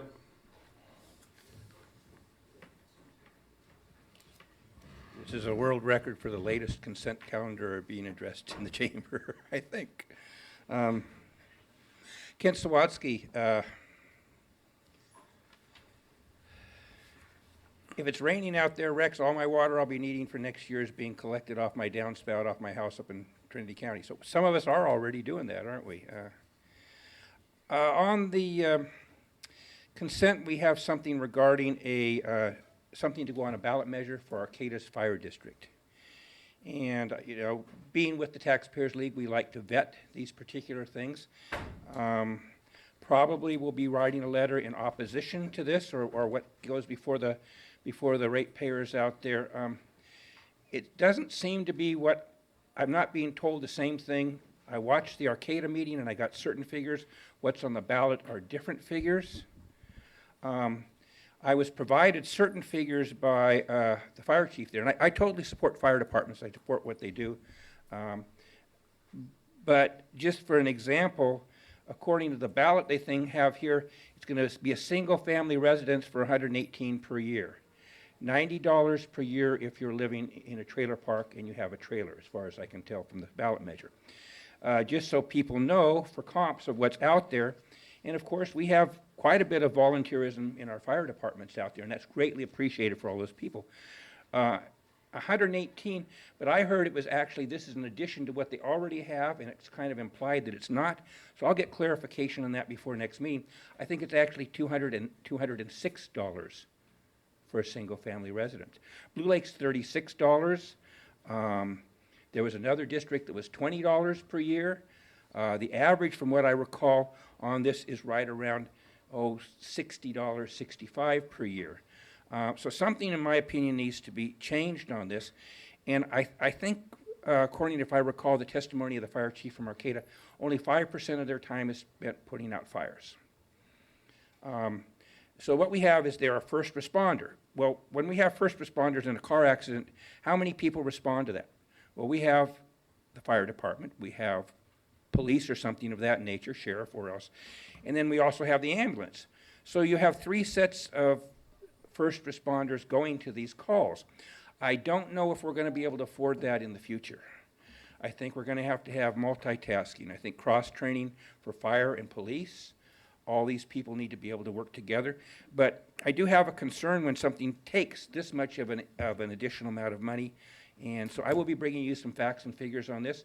I'll be bringing it to the people in Arcata to see if they want to make a decision. And I like transparency, so hopefully we'll find this out. And then your county council goes ahead and does an impartial statement on this, and hopefully they will base theirs on facts and figures also. Okay. Thank you. Thank you.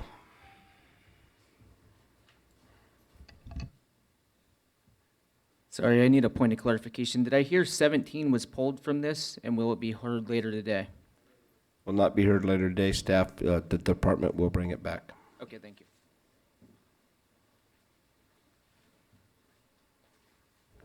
Seeing no other public comment? Been moved and seconded. All those in favor? Aye. Aye. Opposed? None? Okay. We're flying now. I'd like to have public comment on non-agenda items. That's where you want to speak on anything that is not on the agenda today. Seeing no one? Well, seeing someone, that will be, oh, I've got a list. I'm Okay. not first on the list there, but You're second on the list, but okay. No, actually, you're, anyway, go no, ahead. I I'll just take wrote you on off the of list it. there. Yeah. Okay, so hi, I'm Michael McCaskill. I'm from Redway. I'm running against Estelle, and I want to let you guys know a little bit about the Vets Hall issue down in Redway. I'm sure you do know a fair amount. Essentially, the property was given to the county with a bunch of restrictions, and it provides a space for the vets. Over years and years, which had none of your faults because it was all a long time ago, the county failed to maintain it, and it's significantly damaged, and now the county's going to rebuild it. However, whereas the vets used to have basically a full-size basketball court worth of space with a giant, well, not giant, but a very adequate kitchen that you could feed 100 people out of. I've volunteered in several times doing stuff. Now they are getting a little teeny, I believe they said it was 320 square feet, which I think is 10 ping pong tables. So they've gone from full-size basketball court to 10 ping pong tables, and they're sharing the space so they can't even leave their flags in the room. So to tell the vets that they get this tiny little space and they can't leave their flags out, I think they deserve a slightly better deal than that. And as far as solutions, it is not a huge lot, but the northwest corner is somewhat lower than the southeast, and I think you could do it, you know, the 5 feet or so of stairs going up into the entrance. You could possibly do 2 stories there where the southeast corner could be accessed from essentially, you know, it could be functionally street level, so you wouldn't need to have, you know, elevators or ramps or anything, and then a lower entrance from the northwest corner, and you could get 2 spaces in there, and you could just have a very large space, which wouldn't necessarily take much to make any nicer for the vets, and they could actually have a larger space. So please keep that in mind, that it is an issue, and if you would rather have Estelle sitting with you than me sitting with you, then you guys should really take care of the vets, because they deserve it. And very quickly, since Rex brought up the issue of needing more storage, absolutely, we definitely need more storage. And land use issues are one of the big ways of storing things, because the groundwater, if you have responsible forestry and you've done fuel load reduction and, you know, your roads are well taken care of, then the water stays in the hills and comes out from the springs all year long. And that in itself is arguably the most effective and most economically effective way of doing long-term storage. Thank you all very much. Thank you. Vernon Price, and then Paul Nicholson.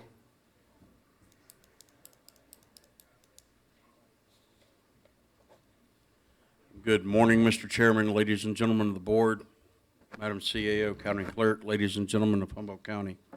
My name is Vernon Price. I am standing before you today as a state person of the state of California, Cal Voices, MHSA, otherwise known as Access California, Ambassador of the Northern Superior Region of California. You have before you a document this morning that was before legislation yesterday. The committee hearing on the promise of Proposition 63 and the future of the Mental Health Service Act in California. This hearing was before the Budget Subcommittee, number 1, Health and Human Services. We, as the state of California, access California and the peers in this county that rely on the MHSA, otherwise known as the Mental Health Service Act funds, Proposition 63. The MHSA should not be enforced, or should be enforced, not refurbished or restructured. I can stand here and tell you a lot of things that you already know that I'm not going to. This is a 9-page document that is very meaty and very in-depth. There is, starting on page number 6 through 8, 11 subsections of the Welfare and Institution Code that I would ask you respectfully to take a very close look at, because if there's not any accountability and peer involvement in this county, there's a lot of MHSA fundings going to be withheld this year. I say that from a state position, and we are a direct advisement to the MHSOAC, which is the Mental Health Service Oversight and Accountability Commission. Let us work together, improving the quality of life, building a stronger community, and a more vibrant county that we all live in. Page number 9, which is the last page, you'll find 16 state references, websites, and PDFs that give up all validation and validity to this document. I respectfully ask that you consider sending a letter to support to keep Proposition 63 as is instead of revamping it. I will be asking the Behavioral Health Board of Humboldt County to be sending a letter to this board for your support. If there's any questions, comments, or concerns, you have my contact information. Thank you. Thank you. Paul? Thank you for allowing me to come and talk to you. Some of you already know that I'm known as the 911 guy around here because I go and I teach kids how and when to dial 911 at all the schools. About 3,000 kids a year. It takes quite a bit of an effort, but I'm a real champion for children. But I have another idea, and Virginia and Rex have already talked about it. My daughter made it very apparent with the PG&E power outages that one of the major concerns was communication. And they lost the ability to use their intercoms, their videos, all kinds of things. Very scary for the kids and everything else. She suggested, we were talking about radios. I got to explain you're talking about at the schools. Talking at the schools. Yes. Oh, you want me to tell you what you mean? No. You just said your daughter, but your daughter's talking my daughter from is her a experience. teacher. I'm sorry. Thank you, Rex, because you and I know that. Yeah, my daughter's a teacher, and she pointed it out to me that the lack of communication was tremendous when they didn't have the power. You could use a phone and call one person, and that's not good enough. Then I got to thinking about shooters and what you could do and what kind of actions we should be taking to protect the children. So I've talked to Senator McGuire. He's actually got an appointment to call me on December 23rd. I don't know how many of you are working on December 23rd, but I was shocked. I thought it was a typo. So anyway, 9 o'clock, I'm going to talk to the senator, so it's pretty interesting. I have a letter here for the talking points to the senator. You said you might be able to write a letter to him, kind of encourage him, one-time funding. I've talked to the Humboldt Area Foundation. They said that they'd set up a fund, so I can get repeat money for if they fund it the first time to be able to pay for these radios along the line. It shouldn't be hard. I've talked to businesses, and it would be real easy. So that's my idea. There's the letters here. There's also a copy of my letter that I send home to the parents. And I can guarantee you that there's something on here you don't know because I just added something in yellow on my letter, and I've been doing this 20 years. So I put it in yellow because it was something pretty important that I thought I'm always learning. So thank you very much for your time. Great. Thanks for your efforts, too. Scotty? Okay. Tom Stokely? Members of the board, I'm Tom Stokely. Since I drove over here 4+ hours from Mount Shasta, I thought I'd just introduce myself and what actually it is that I do. Regina and I are co-directors of a group called Save California Salmon. We have a nonprofit sponsorship through the Trees Foundation in Garberville. We write grants and we do work to protect the Trinity, the Klamath, and other rivers in California. Being a retired public employee, I'm trying to work as little as possible, but that doesn't seem to work out. So what I try to do is to fit in where others are not pursuing protection of the Trinity River. I work with a lot of people who are into protecting the San Joaquin River, the Delta, the Sacramento River, but the Trinity River always falls off of the radar. And so I wanted to let you know about a couple of things that are going on. One is a new biological opinion was approved for the Central Valley Project, which the Trinity River is a part of. The consultation did not include the Trinity River, even though it's a source of water for exports south of the Delta to Westlands and others. The Trinity River was not consulted. So essentially it's a source area for water, but there are no mitigation measures, there are no reasonable and prudent alternatives. And so we believe that with the current plan to send more water south of the Delta, it will impact storage at Trinity Lake, which will mean less water for fish, less cold water for fish. So what I'm doing now is I've engaged our hydrologist, Greg Cammon, to look at the modeling for that and come up with the specific impacts to the Trinity River. Another, and I will report back to you if you'd like. The Westlands Water District also has a permanent contract that the Bureau of Reclamation is proposing. Instead of being interim contract renewals for 2 years at a time, they're getting a permanent water contract, which would allow them to resell their water to the cities, which they couldn't do previously. It will allow them to acquire federal facilities, which could include the Trinity River Division and the water rights for the Trinity River Division. They're already negotiating to transfer canals and pumping plants within their jurisdiction down there. The deadline for comments on that is January 8th. There's also a court validation case, which basically they're saying if anybody objects to this, you need to go to court and tell us why it's objectionable. That deadline is December 16th, and I apologize for not getting back to you sooner. We also participated last year in the water right hearing for the Delta tunnels, and essentially it was to ask for water right protection in state water permits for the Trinity River, which is currently not the case. It would include carryover storage, minimum in-stream flows, and compliance with temperature objectives. So if you or your staff want to participate, give me a call. Thomas Mulder.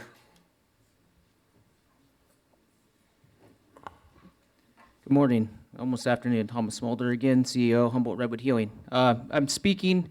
I emailed a couple of you on the board, as well as a couple other people, about some stockpiles on the north end of Redway that were being illegally stockpiled there.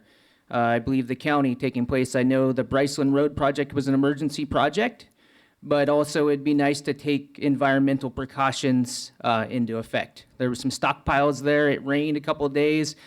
One of the days of raining, I think it was the day before Thanksgiving, they finally threw some straw wattle around there, didn't use any stakes or sandbags or gravel bags to hold that straw wattle down. So there was sediment being discharged from these stockpiles that were not covered, that was maintained by the county. So I'm here to ask, at what point in time will government start doing as they say, rather continually telling people, don't do as I do as I say? There's a lot of people out there that are trying to do the right thing and want to believe the county and everything coming forward with things. But if the county continually does things that are not to the standards they would hold a rural individual of, it seems disproportionate and unfair. So I hope one day, I'm trying to work with you and bring things to light. I hope one day the county will continually do things as they say. So that's that topic. The other last one, I've said this for about a year now.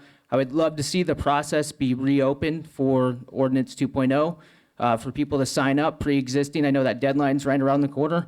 I know 5 people that aren't going to sign up because they can't have a complete application. One idea, even if you guys, the December 31st is a hard and fast deadline, let them come in and sign a piece of paper, pay the fee to get on the list. Treat it like a building permit. Every 180 days, they have to bring forward information. Consultants are backed up. Nobody that I know of has the resources to be able to get a complete application by December 31st. Think about it. It's something that might be able to be done. Thank you for my time. Thank you. Barbara Rohr.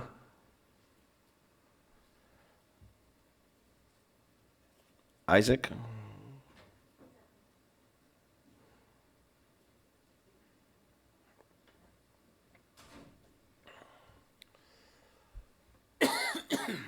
Queen the top man. Neck now is it Kenny?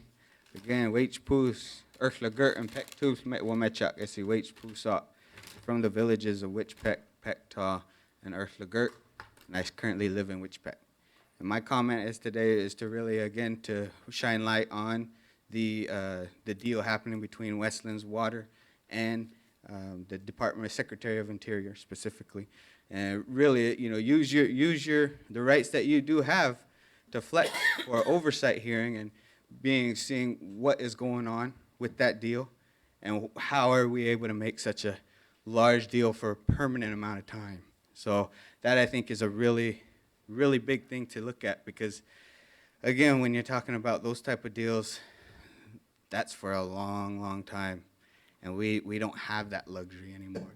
We don't have the ability to have flexibility as far as when it comes to our water. Again, water is life. And so it's something that for us in Witchpeck, there's something that we look at every day. It's a part of us every day. And so making sure that you all have that urgency at this forum as well is a really big part of that. You know, I think, again, going back to First Nation jurisprudence, we need to make sure to be respectful, again, of where we are at and to really be having and taking the lead from and working with indigenous peoples, again, at the federal recognition, state recognition, and local recognition as well. There's a lot of tribes that are there, you know, out there didn't have this formula for the federal government to be acknowledged. Hey, that's a problem. So that's still something that we want to make sure that, again, we're protecting, we're wanting to move forward, and we're wanting to keep, again, here locally, is our rights, making sure that indigenous peoples do have, again, access to capital. How we connect the two, right? There's so much investment going into infrastructure that's unstable and obsolete. If we actually do get, leadership from indigenous people, we will find so many awesome, creative things that we probably never even, planned on. And so making sure that, again, especially with that deal, use your 2 cents and to really make sure that we're seeing what's going on. So thank you. Thank you. And Dave Cordalis?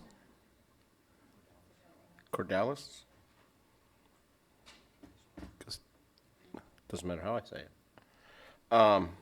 Anybody else want to speak? Please. That's the end of my list. I didn't sign. I didn't know the list had gone up. You're fine. My name is Regina Chicazola. I have one professional comment to make for Save California Salmon and 2 personal comments that are just for me as part of public comment today. First of all, I agree that Humboldt County should take a hard look at the Westlands contract and make sure that your water right is protected through that process and also through the biological opinions on the Sacramento River. I don't know if you guys are aware of this, but actually the first biological opinion before it was changed, even though the biological assessment admits Trinity River impacts, the biological opinion says they won't look at them. And the reasonable and prudent alternatives from the suppressed biological opinion from the Bush administration called for more water to go down Clear Creek to help Sacramento salmon, and that is Trinity River water. So I think you should just keep your eye out on that and see if those reasonable and prudent alternatives for the Sacramento fish come back, that more Trinity water is not moved to protect those fish, because that's a very common scenario. So that's my professional comment. My other professional comment is I urge the board to write a letter to FERC to hurry up on the environmental impact statement for the Klamath Dam removal, because they're just dragging their feet and it's causing some real impacts to our fishery in the meanwhile. So that's the last of my professional comments, so thank you. My personal comment is I'm a parent from Orleans, California, and our resources we get in our school systems are dismal. We have a couple of sports, and that's it for after-school activities. We don't have much for after school or much for field trips, and I just feel like we could really use a lot more support. I go and teach in Hoopa High School as a volunteer, and even Hoopa High School has so many resources compared to Orleans or Wichipec or Pequon. And so if there's anything Humboldt County can do, especially for sciences and maths and things that the sporty kids don't get into, that would be very appreciated if you could just consider us when you're doing your budgeting and things of that nature. So that was that one. And then also I just would like to encourage, as we look at our green energy future in Humboldt County, for the board to respect the rights of tribes and sacred sites. And I do think there are a lot of alternatives, and I really encourage looking into the green energy and as much green energy as possible. But if tribes go against it, then I think that the Humboldt County Board of Supervisors should not approve things that the tribes go against as far as the use of their sacred sites for green energy projects. So I know that's 4 different subject matters, but I'm in my 3 minutes, so thank you. Great. Thank you very much. Next. She was a pro. I can't even do 4 minutes. I've been doing this for 8 years now, I think. It's 8 years. And so as I mentioned earlier, I'd love to move on. I'd really liked, and Virginia, my business card says public meeting enthusiast, agent of chaos. Virginia at one time gave me 6th district supervisor title, and I own that one. I'm not letting that go, but I want to let it go. I've had here so many times, I've had so many supervisors that serve. None of them come back in the chamber at all. Mark Lovelace came in once, I think. We have a candidate in the room now, and I might be wrong about sites. They may be generating power out of there, and I fully saying I don't know that they can do that. But I really need some people to come in here and be willing to take 37 days, 4 hours average, another hour at the most to do stuff before I come here to speak, and to be that 6th district supervisor. Even if it's a group of people and they have 37 of them, they each take 1. That's all I'm asking. So I can go on and do what I need to do. And I think you guys would feel greatly relieved if I would go ahead, especially some more than others. So part of the criteria for me moving on is I'm going to ask that the supervisors do the right thing on the Terrigen project. I've been in training, and Mother Nature kind of says, I have you for one purpose. So, you see, I'm sad to be leaving, maybe, but I'm also happy. You have 4 people running against Estelle, 1 against Rex, none against Mike. So you're in a political position, and I do poli-sci 1000. And in a political position, it's a lose-lose. Half the people, no matter what, are going to be irritated with you. Now, both Rex and Estelle have reasons to go ahead and abstain. Estelle was on an energy committee. She already voted for this project on the Redwood Coast Energy Authority. So it's hard for her to be impartial. I mean, some people would say that. That might be a certain. Totally have an exit strategy, Estelle, if you want to go ahead and abstain. Rex has been the biggest proponent of this particular project, and a lot of people said he should abstain from that particular project, getting together with people, hooking up things, offering the helicopter rides. I didn't take one. I wanted to be impartial. I haven't had feedback lately, but this project irritates me, and basically because it's the thing of greed. For a little less wind, they could have started this project way down close to the grid, couldn't they? And they could have worked up here. I don't think anybody would have noticed if they put in 200 turbines down closer to the grid. Their environmental impacts would have been minimized, each mile of road, each mile that. But greed set in, so I think they intend to go ahead and put those 200 in after the fact here. But if I was a greedy company, such as some of these people are perceived to be, that's how I would do it. So anyway, it's going to be your decision. I highly recommend you take the time and make a good decision on that project. Thank you. Seeing no one else, I'll close public comment, and I'll bring it back to the clerk of the board. Ms. Hayes?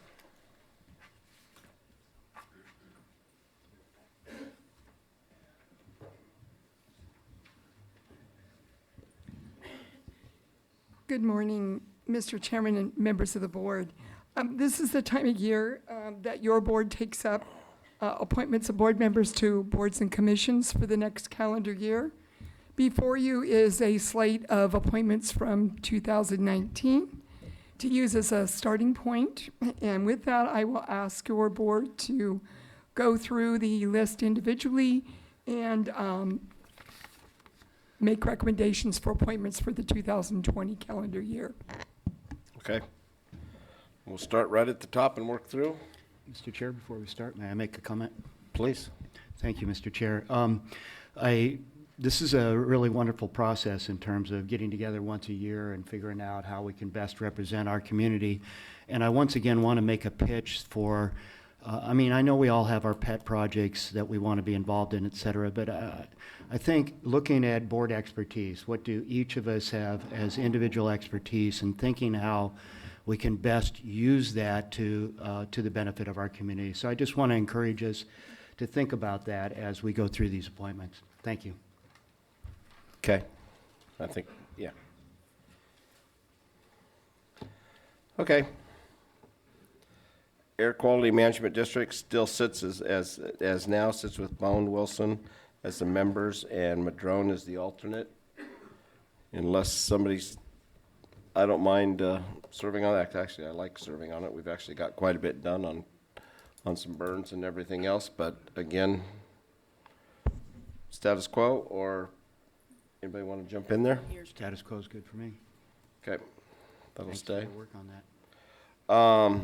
Area 1 Agency on Aging, I served a few years on that. Estelle's on that. I serve as the alternate. She's been making the meetings because I haven't been called in, so. There's only one other old person up here, so. Well, you guys don't qualify yet, so. I'm good with status quo. Status quo, okay. You okay with that, Estelle? Yeah, I can Yeah. keep doing. Okay.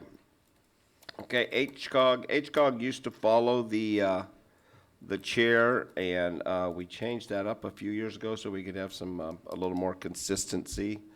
So on the Humboldt County Association of Governments, we've got Fennell's the member, Wilson is the alternate, Madrone is the second alternate. I would like to remain on that. I'm currently the chair. Okay. And working on a bunch of issues that are sort of in the works, so I'd really appreciate to stay on that. Okay. Supervisor Madrone? Thank you, Mr. Chair. Well, I do appreciate you serving on that, and you've been a very strong attendee. And I know that in particular, this position is 40% of the vote, and so making sure that we have one of our board members there. And so thank you for serving on that, and please, if you can't make it, let Mike know. If he can't make it as the second alternate, I'm certainly willing to step up and be there so that we make sure we have that coverage. I think it's been pretty rare for us not to have somebody there. Very rare. Once maybe in 5 years or something. So thank you. So you're good with status quo? I'm good, and I did attend once as an alternate, and the place is still standing. Perfect. California Cannabis, the CCA. I think we have Supervisor Fennell, who I think is chair of that also, and John Bartholomew. And I know they've got a few things working, and it's ever-changing, so does anybody have any issues with that one? I just have a quick question. Supervisor Fennell, do you think that it's important to have John as part of that as the alternate, or do you think it would be good to have a board member as an alternate? Because we can certainly keep John in the loop on things, but as you and I are working more on ad hoc stuff, if you think it would be a good idea, we'd be more than willing to step up as the alternate. Supervisor Madrone, actually, I think it might be good to have John on there because about half of the board members are actually tax collectors because it does involve a lot of that. But definitely, I have wanted him to be on in as many of the meetings as possible. I think it's good for us to do that. Could we consider having a board member alternate just in case you're not able to attend? I don't have a problem with that. Yeah. I don't have a problem with that. I mean, earlier, Kara, it was pretty informal how we did it.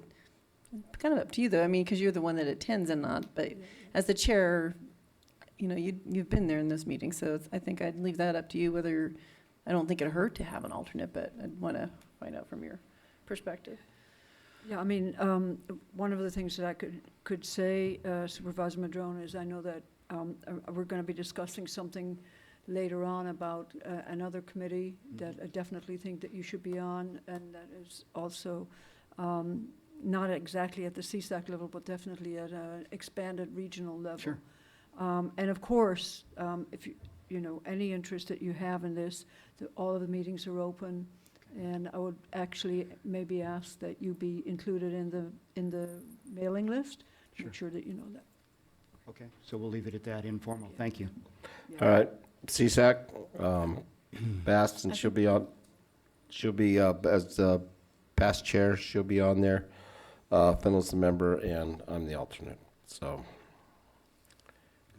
All right, that one, are we good? I'm not hearing anything. All right, Caltrans North District External, we meet every 3 months, pretty informative.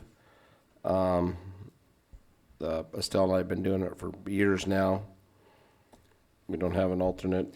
I wouldn't mind trying. I mean, now that CSAC, some of my duties are over, I don't mind adding if one of you is not, you know, if you kind of like to take a break, it sounds kind of interesting to me, something different I haven't tried, but it's not necessary because I've got a few other things I'm thinking of trying to add. So. Again, on that, I've been attending regular meetings of DEAL as well as some executive meetings. And we do have making some headway with Caltrans on some of the issues that are important to all of us. So I'm fine either as alternate or as member. I don't mind. I'm fine with alternate. Do you want to come on, Virginia, and then have Estelle be the alternate? Either way, whatever works for you guys. I mean, I'd like to give it a try. You know, I mean, I would love to serve on this, but I don't have to. So whatever you guys want to do, really.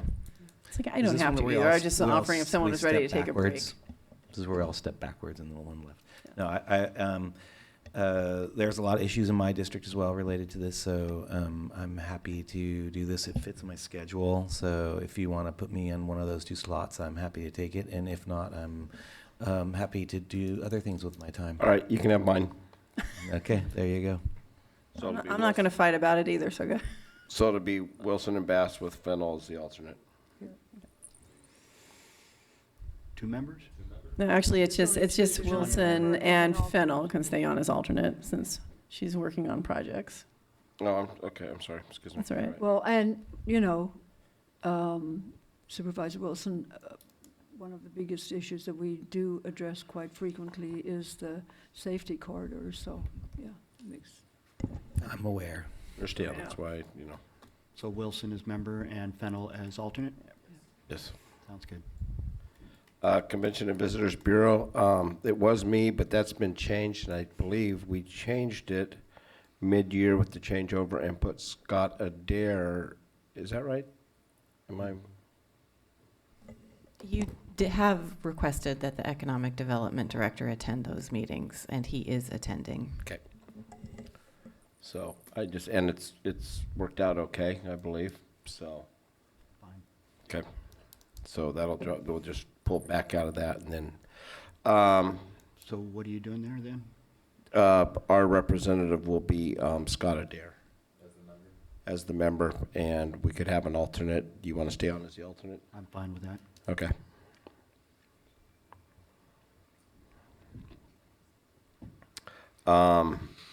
Court and County Facilities Group.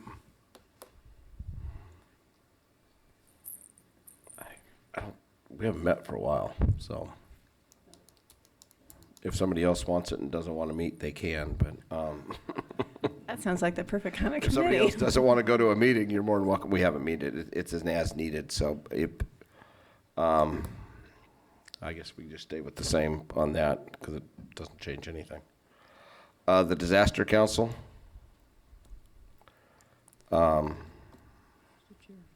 Usually be the chair. You usually have the chair Yeah. and a member. So it'll be, we can swap places, Estelle, or I mean, I can get off and then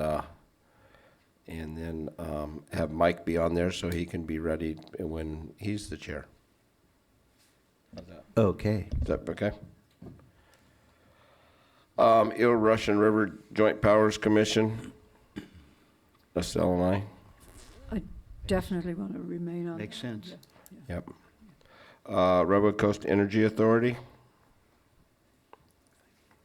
Definitely. Speak up. Forever hold your peace. I'm fine with the way it is currently. Eureka City County Roundtable Committee. I'm good with it. I'm good. I think that makes sense. Yeah. Fire Services Subcommittee. Stays the same. Yeah, that's been working pretty good, and we're kind of really. If nobody speaks up, I'm just gonna roll you guys. It's been working well. First five.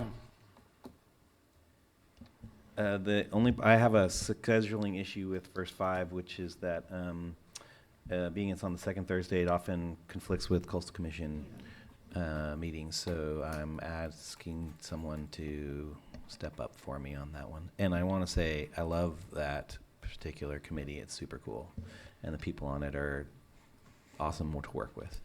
I will. I'm willing to step up as the member on that. Okay. And I wouldn't mind being the alternate. I mean, because it will conflict every once in a while with some of what I'm doing, but I think if I'm the alternate, at least I can look ahead of time and let you know. That's fine. Hazardous Materials Response Authority. I have a question. Another one that meets weekly. Well, they used to meet quarterly. You know, now it says as needed, so I'm not sure if that is an official change or not. I Okay. haven't heard. Been there for a while. You could ask the member how many meetings he's been to. 0. Really? No, Yeah. actually, I take this back. There was one meeting where I couldn't make it, but there was one request. Yeah, the one time I was out of town. It's interesting because I was on it for several years, and I ended up being chair when I missed a meeting. Just saying, that's usually what happened. Oh. But That didn't so happen I'd to be- me that I know of. Well, that'd be interesting to. Maybe we should just leave it as it is right now, but then do some kind of research on it. That'd be great. Is that okay? Thanks. You guys research it. Headwaters Fund Subcommittee. Well, I've enjoyed my time on there, but if somebody else wants to step up, I'm more than willing to. I'd like to do that. That sounds. Thank you. That was one on my list. If anyone else, if All it's right. all right with everybody See else. how cordial? I don't mind remaining on there. All right. Now I'm going to change That'd my be Wilson and mind. Bass. Indian Gaming Local Community Benefit Committee. There's no money, there's no meetings. We'll just keep it the same. It's like the Williamson Act. It's there, but we get nothing out of it. We're doing. Juvenile Justice Coordinating Council is Mr. Madrone, and Wilson is the alternate. I'm fine with that. I'm fine. I enjoy attending the meetings. And then we'll Now jump right priority. into Juvenile Justice Prevention Commission since they run together. Ditto's there. Okay. Klamath Basin Coordinating Committee. Fine with that. Okay. LAFCO, Bass and Fennell are the members. Mike Wilson's the alternate. It works. I mean, I'm fine with staying. If All right. Behavioral Health Board. On that one, Mike had asked me if I'd be willing to step up as the member, and I'm willing to do that.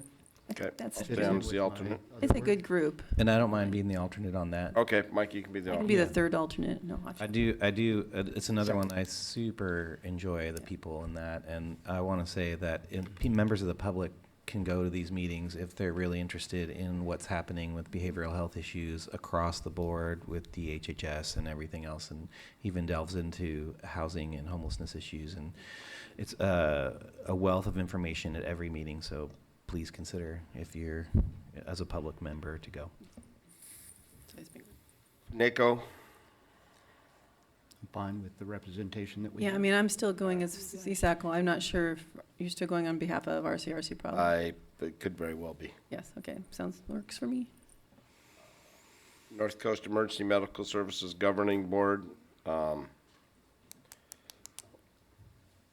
We've actually had a bunch of stuff going on with ambulances and emergency rooms and trauma centers and stuff like that. I don't mind continuing on that. We meet, it says as needed, but it's about every 3 months.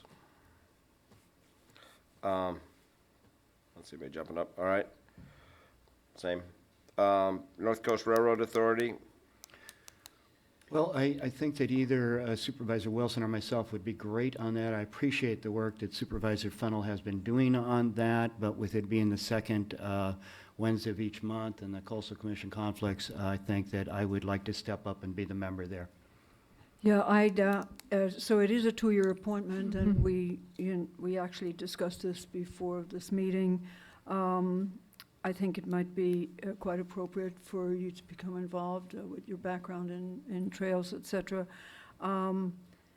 I would like to offer that we put an alternate on there and for me to take that position, only because as we make the transition into, satisfying SB 1069. I'm good with that. I've worked with a lot of rural landowners Okay. who have issues. Let's go. Great.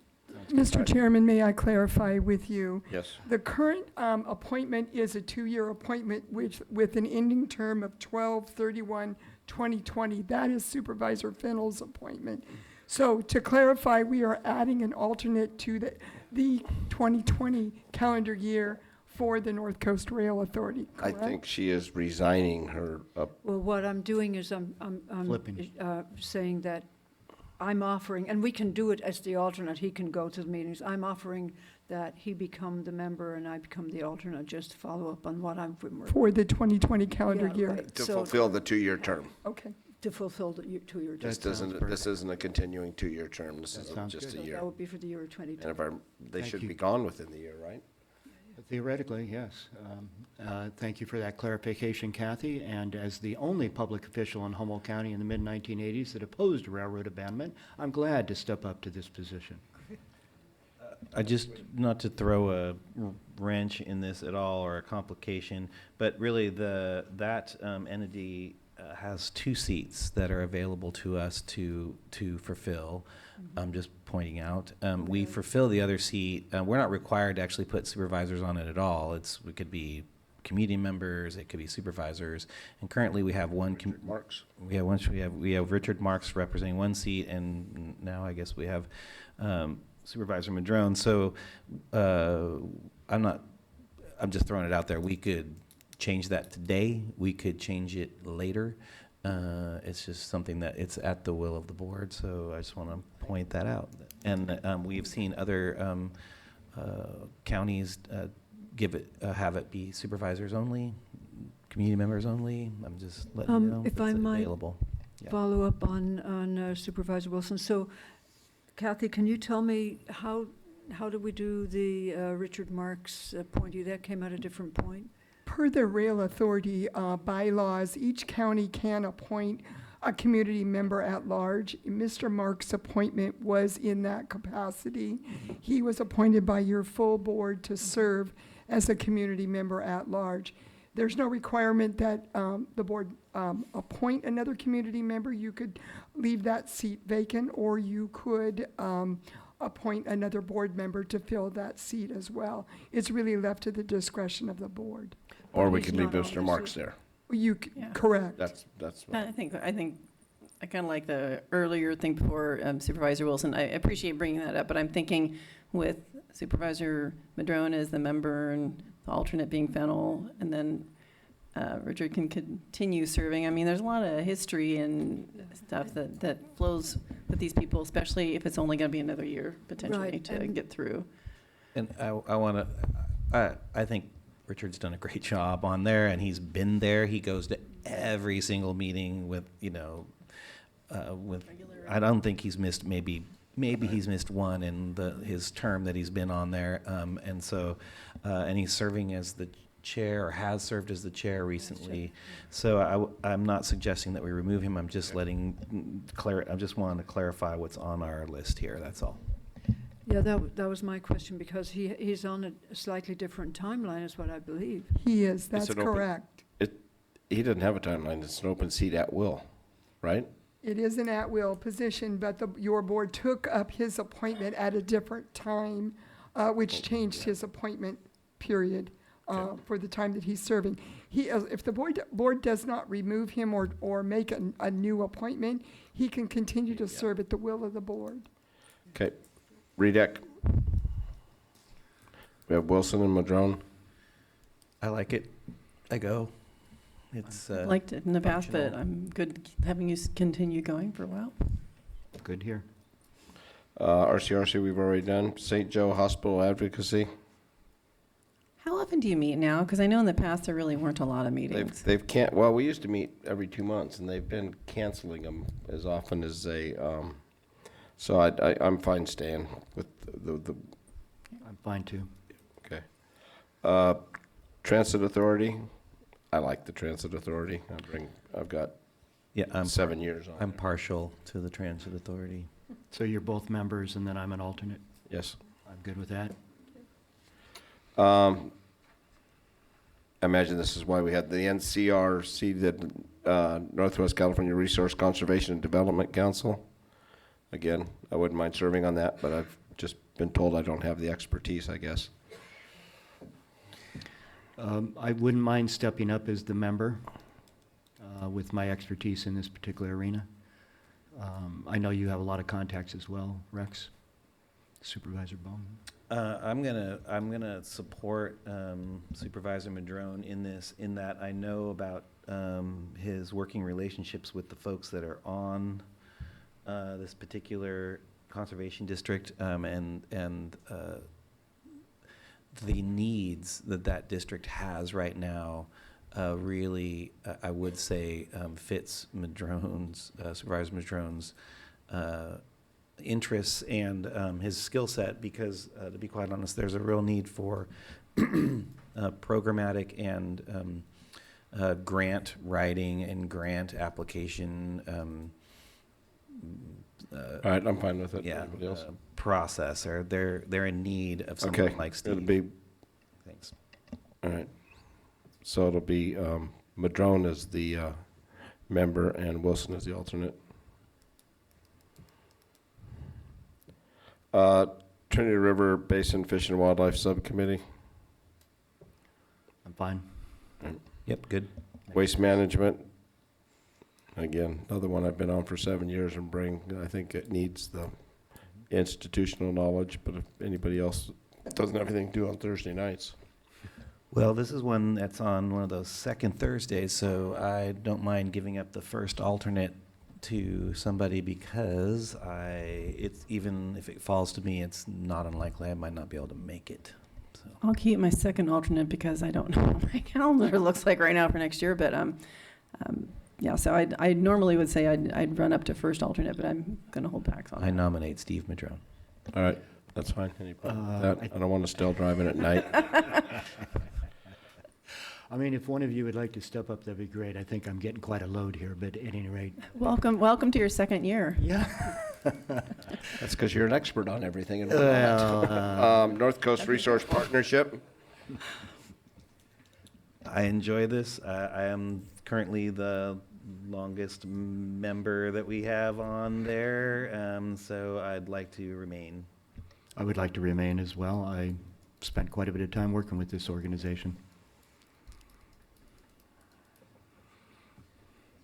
And I want to say that we have been active in making sure that when one of us is missing, that Rex, you're available to be there.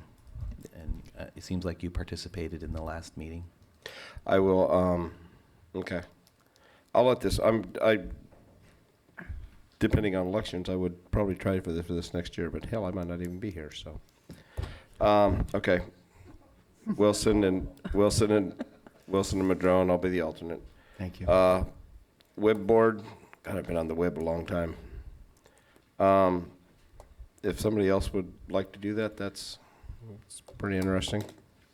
I want to say when I was on the WIB board as a public member, as a business owner before, I really enjoyed it. I haven't had the need to, except for one meeting, executive meeting, to show up, because Rex is fairly consistent.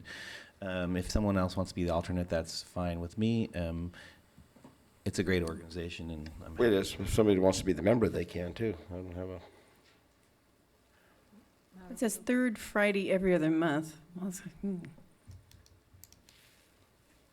Yeah, can do I'd it. have to All look. right, I we'll seriously make would have to Virginia. look at my calendar. It's just like, I never thought of, I think the WIB is an interesting, or not the WIB anymore, whatever you want to call it now, the Workforce Development Board.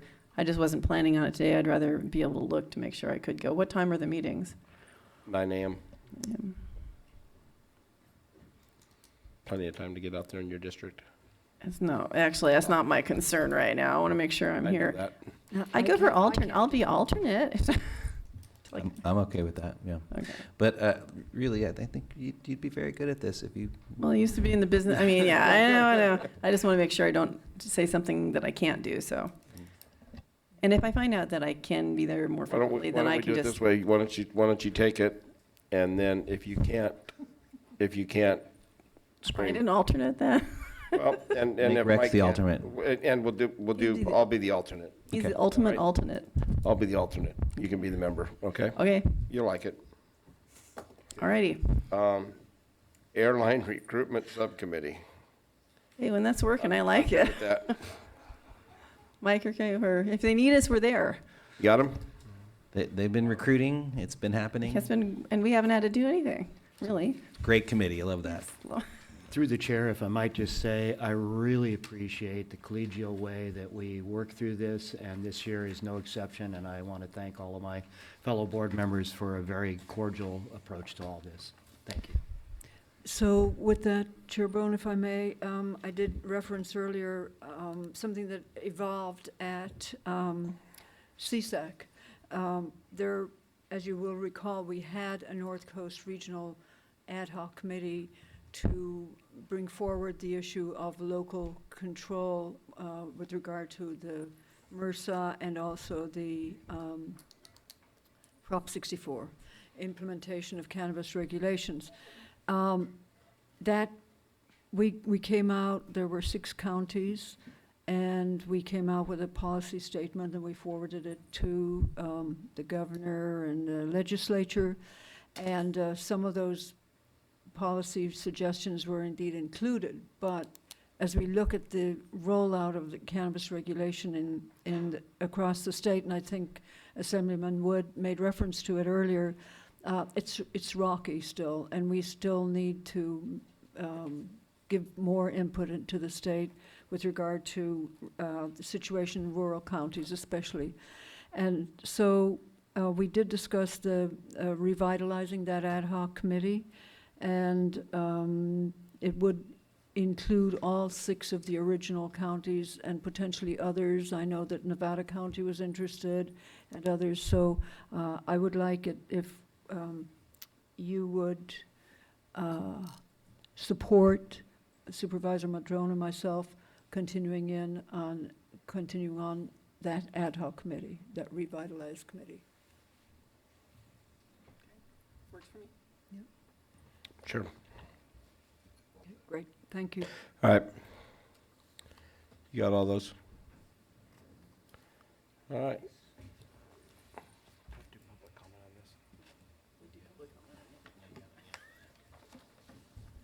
Public comment, I know we didn't appoint anybody for, anyway, public comment. Well, for those who are out here watching, and a potential new candidate who's running, it's very rare that we're this collegiate in this forum, and for all the decisions that are made, I did want to reach out and say thank you. I mean, that's something that's great, it's important, these are very important committees. Regarding, I always call it Fly Virginia. I think I got, Foster gave me his thing out of that 500,000 we'd committed on those LA flights. I think 32,000 or 35 was all we paid out on that one. And they've added another flight. Now we've got Denver. And somebody was saying the other day, I think it was our sheriff, maybe we should do Sacramento next. Don't know. You know, some people like to go to Sacramento. So Greg wants a second flight to Denver because he uses that to get back east for his connection. But I think we should all lean him on him on that one. I did want to point those things out. I did want to also reiterate in some of my studies that Steve Madrone was the first person, as far as I can tell, when he was on the Blue Lake City Council, to oppose rail abandonment. And it actually took place on the Annie and Mary Railroad. And 3 years ago, I went in and asked the council at that time, I said, has it been abandoned or not? Because it was a very contentious thing regarding the Annie and Mary. And he said, yes, it has. So the latest things checking into, yes, it has, and it wasn't rail banked. And so that's something that's being worked out with the trail system now, and it's a very difficult thing. So it's going to be interesting, you know, and I strongly applaud your appointments you're making here. It makes sense. And again, 6th District is way better. I don't have to serve on any of your darn committees. Don't have any commitment. Show up when I feel like it and leave when I like. And so anyway, the people in the room need to understand what it takes for these people up here to go to all these meetings. And I give them a hard time because they only have 37 meetings, which they don't have to show up at a single one. My understanding, if you're elected here, you wouldn't have to show up, you wouldn't have to serve on committees, but these people do put their time in here. So, you have a comment, Mike? Thank you. No, okay, thank you very much. Okay. I think the statute is we're required 2 meetings a year.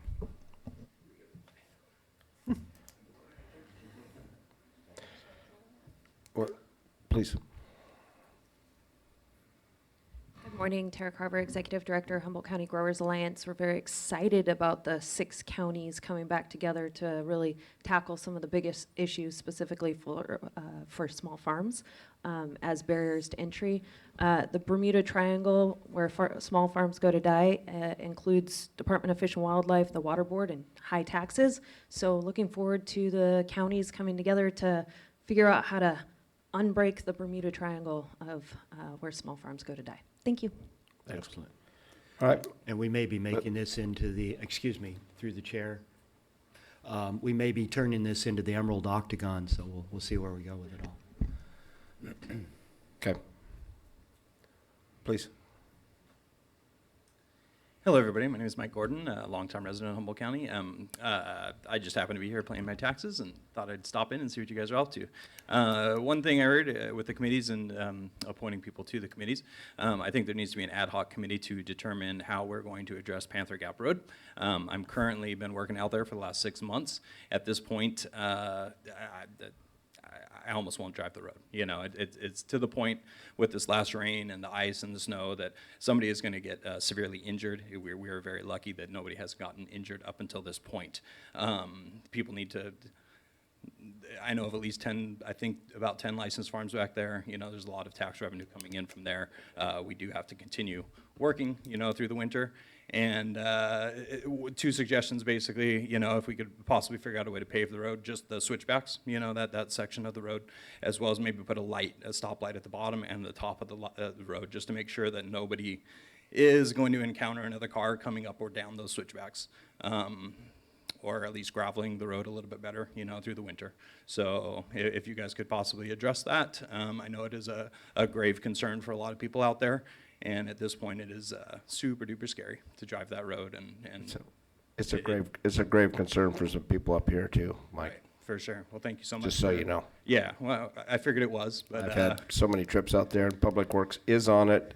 There's state parks and some bureaucracy we're dealing with. I do apologize, but there is some work coming on it because of the last weather. I just figured I'd mention it since I'm here. So thank you. I appreciate it. Thanks. Yeah, thank you. And we'll spend it wisely. Thanks for paying your taxes.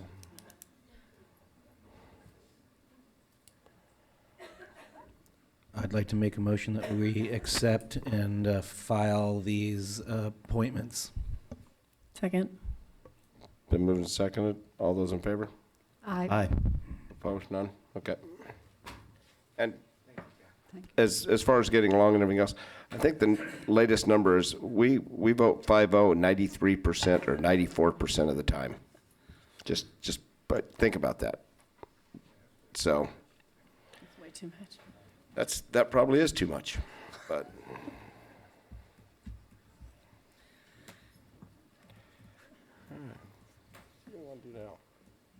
What do you guys want to do now? Yeah. Welcome the Pack Out Green team. Oh, wait. We have our 6-month presentation from our Visitors and Convention Bureau.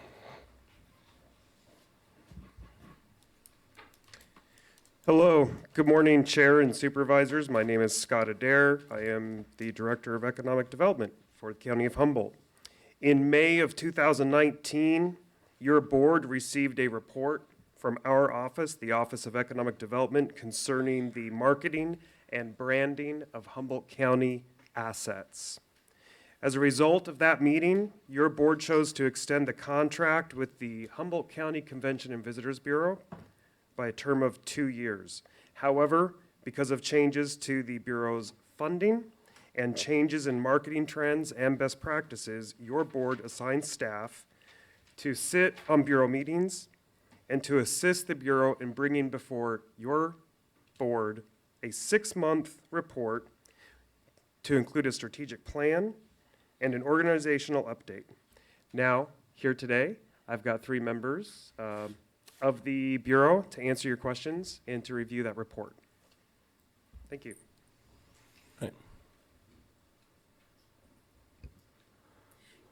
Chairman Bohn, Board of Supervisors. Thank you very much for this opportunity to report on the many steps taken by the board and the staff of the Humboldt County Visitors Bureau in the past 6 months to secure a dynamic and sustainable future as the county destination marketing organization. We hope you had an opportunity to read our report, and we will welcome any questions and comments that you may have. The HCVB is the only organization in the county whose mission and exclusive focus is to market the whole county and all of its rich and diverse assets statewide, nationally, and internationally to attack tourism and the economic impact, the positive economic impact it has on our county. The Bureau has county-wide representation on the board and county-wide membership from many areas of business, not-for-profit organizations, city and governmental agencies. The first step we took was to stabilize the organization.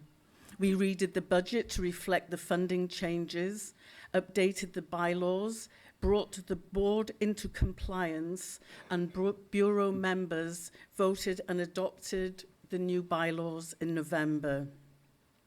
Our internal self-audit included an analysis of current funding and membership models. We've researched other DMOs and are exploring the options to streamline our existing models or to create new ones. And this is very important in sustainability. Over the past 10 years, county-wide tourism spending has increased annually. 2017 saw a 5.5 increase over 2016. 2018 increase was 2.4%. And as you well know, it is quite difficult to access any real data about external contributing factors.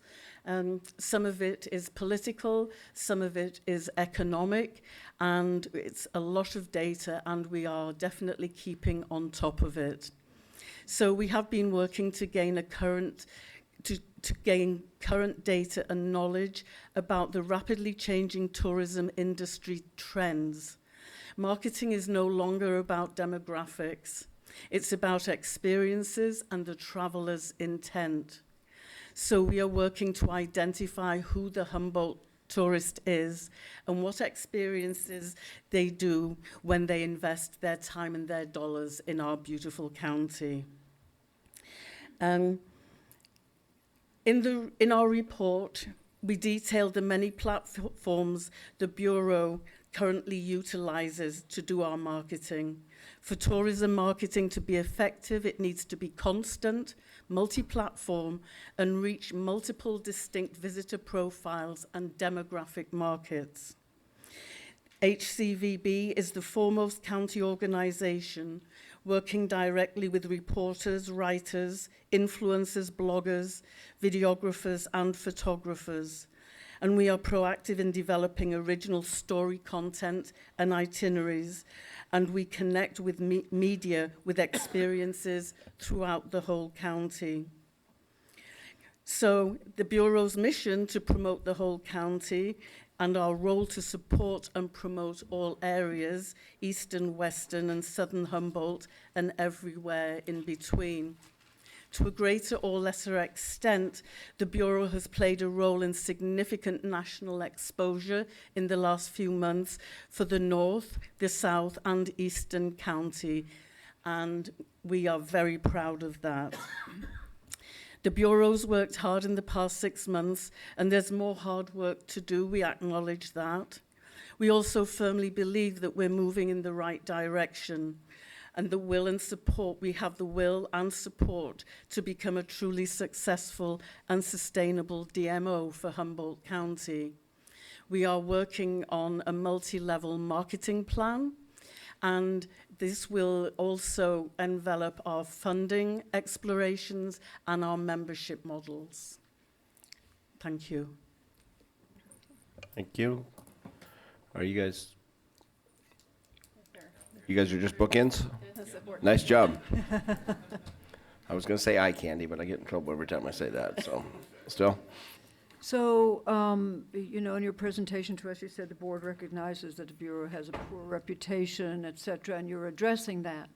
One of the biggest issues that I'm aware of, and I've received communications from the Southern Humboldt Business and Visitors Bureau, the Resort Improvement District in Shelter Cove, the Southern Humboldt Chamber of Commerce, Avenue of the Giants Merchants Guild, and John Porter of Benbow, who is a founding member of the Bureau. And they're all expressed concerns about the latest visitor's guide and how it basically did not include anything new and hardly anything at all, actually, regarding Southern Humboldt, which is really finding its legs, if you will. There's some really good work being done there in terms of tourism. And so I'd like to know what your idea is in terms of addressing those concerns in the future. Thank you for bringing that up, Supervisor Fennell. If you remember, in January, not only did we suffer 40% defunding, but we also lost Tony Smithers, the executive director, who suddenly passed away.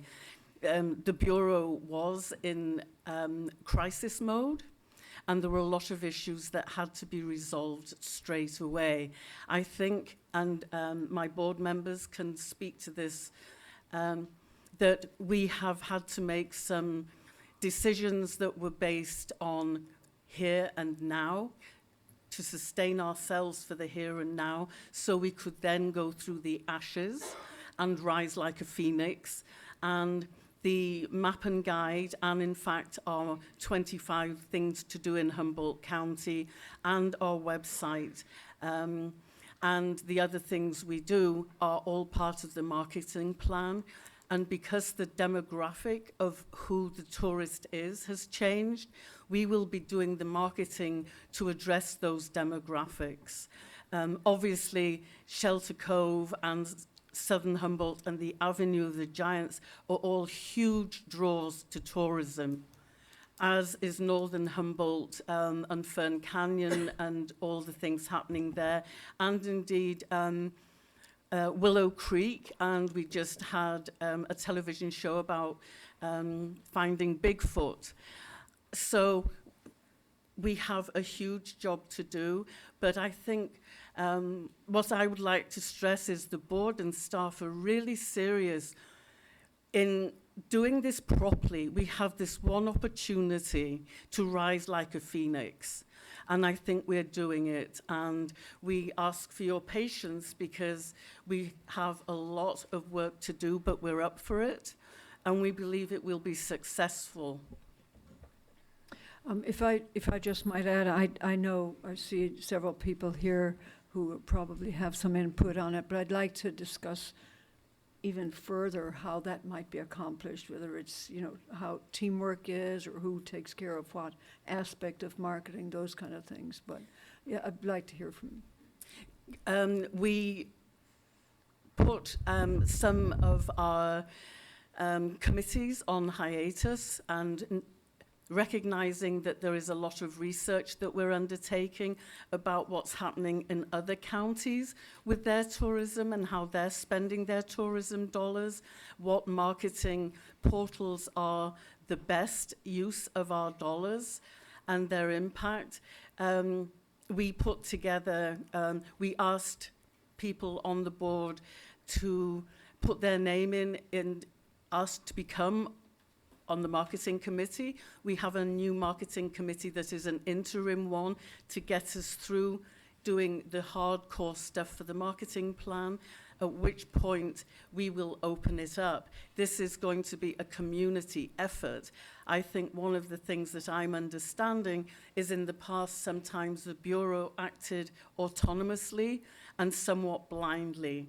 We are now accepting that in order for us to be a really powerful DMO in California, we need to be open and inclusive. And I think Aaron, who is the chair of our marketing committee, may like to speak to that, or not. He's pretty good at marketing. Well, yeah, well, hopefully. In regards to the mapping guide too, the game is changing so much, and we have a fraction of the budget that we had before. Before we really start throwing a lot of dollars in certain avenues, that's where I really would like to get our marketing plan done and figure out where other counties are spending their money, who they're marketing, what type of resources they're using to promote their county, and that's why I really would like to get this marketing plan done and finished, and then we could have something to present, welcome all counties in to it, and properly advertise the entire county as necessary. I think you know, you referenced the drop in revenue, and that is because Eureka separated itself out. That's correct. So, you know, that you don't have to do the same kind of marketing as has been done in the past, because presumably Eureka will be taking care of their section. Obviously, teamwork's a good thing, but I think that that's something worth noting, is you don't have that section right now. If I could just make a statement, one of the things we did in October, we put together, the Bureau hosted a county-wide meeting of tourism stakeholders. I did describe a little bit of it in the report. And we had representatives from all the county. Unfortunately, Southern Humboldt didn't attend. But one of the things that we had a very candid discussion about was the Bureau's reputation within the county. And there is a big dichotomy between how we are perceived in the county and how we're seen externally in the tourism industry. And the board heartily understands that we have a lot of relationship building still to do. And this is going to be, you know, the start of going to meetings and having more community discussions so that they understand what our role is. But we understand how the Bureau can best support them, bringing tax dollars in through tourism. The happy tourist is a spendy tourist. And they will spend, if they go, even if they spend 3 days in Humboldt County, they will spend 7 times a day that goes into our taxable coffers, and that's for everybody's benefit. All right, thank you. And I mean, we've sat up here and we've funded other, which we've never done before, and I think the whole idea is get them to Humboldt County, and then wherever they end up, get them to stay in Humboldt County. Supervisor Bass. Thank you, Mr. Chair. This wasn't what I was going to start with, but you had mentioned that no one from Southern Humboldt came to that one meeting. Right. Were they invited? Oh, absolutely. Okay. Did they say why, or did they just, it was a choice they made? It was a choice. All right. I thought that was curious. Yeah, because I got a lot of the emails as well, and you know, I can understand concerns that there may be, but I'm also trying to be realistic here. It's been 6 months.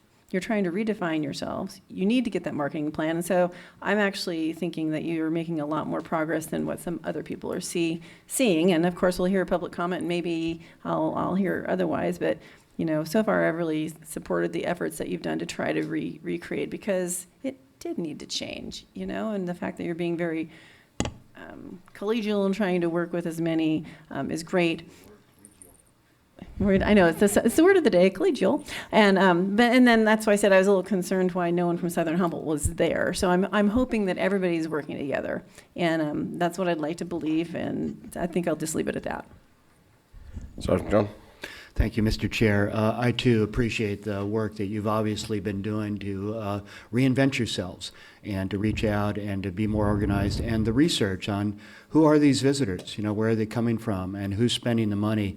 As somebody that's been involved in the recreation industry, trail building, design work for 40 years, I do a lot of work of assessing that in my efforts, and it's been quite obvious to me for a long time that those of us in our 50s, 60s, and 70s are penny pinchers, and we're not spending a lot of money. We look for free RV spots at casinos. We look for, wherever we can do to come and not spend a ton of money. But those folks that are in their 20s, 30s, and 40s, they are spending oodles of money on active recreation, mountain biking, river rafting, bicycling, hiking, all of these other kinds of activities. And Humboldt is really making tremendous progress in that arena. And as the Bay Trail is completed, and having preserved the rail right-of-way for the various little uses that we might be able to make of that as well, as the Annie and Mary's completed out towards Blue Lake, as the Great Redwood Trail is built, and right now we have a international race being developed here in our area that you're familiar with that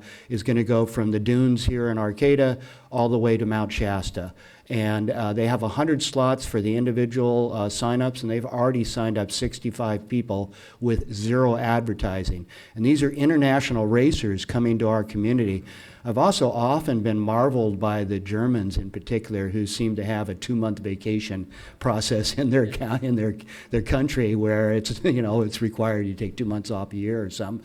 And these folks come in droves to come down Highway 101 on their bicycles. And once we're able to get them off of the highway in places with really excellent trail systems, those numbers are going to skyrocket through the roof. So I think you're setting yourselves up for success. I appreciate the hard work you've been doing to reinvent yourselves. Thank you. Thank you, Supervisor Madrone. In fact, I had the third meeting yesterday with the gentleman from California Adventure District, who are putting the race on, and I reached out to them, and we have formed a collaboration, and the Bureau will be supporting them, hopefully not only with the 2020 race, but also establishing it, because the gentleman who's the head of marketing for them is also British, and the British like to win the Tour de France. That's right. And we discussed how this could be one of the many assets that is unique, which is a very difficult word to use in the tourism industry, but is unique and is a driver to this area. Tour de Northern California, is that what? Yes. You're British? I don't know, I thought it was Oklahoma. I have to tell you what. Anyway, okay. Supervisor Wilson. You thought you got rid of us all. I'm glad that we're back here 6 months later. I look forward to another report coming up in another 6 months. I'm glad to hear that you're taking seriously all of the input, and I know you've interviewed all of us and many people individually, and so you heard from our very candid observations, I guess you'd say, and I'm glad you're taking them seriously.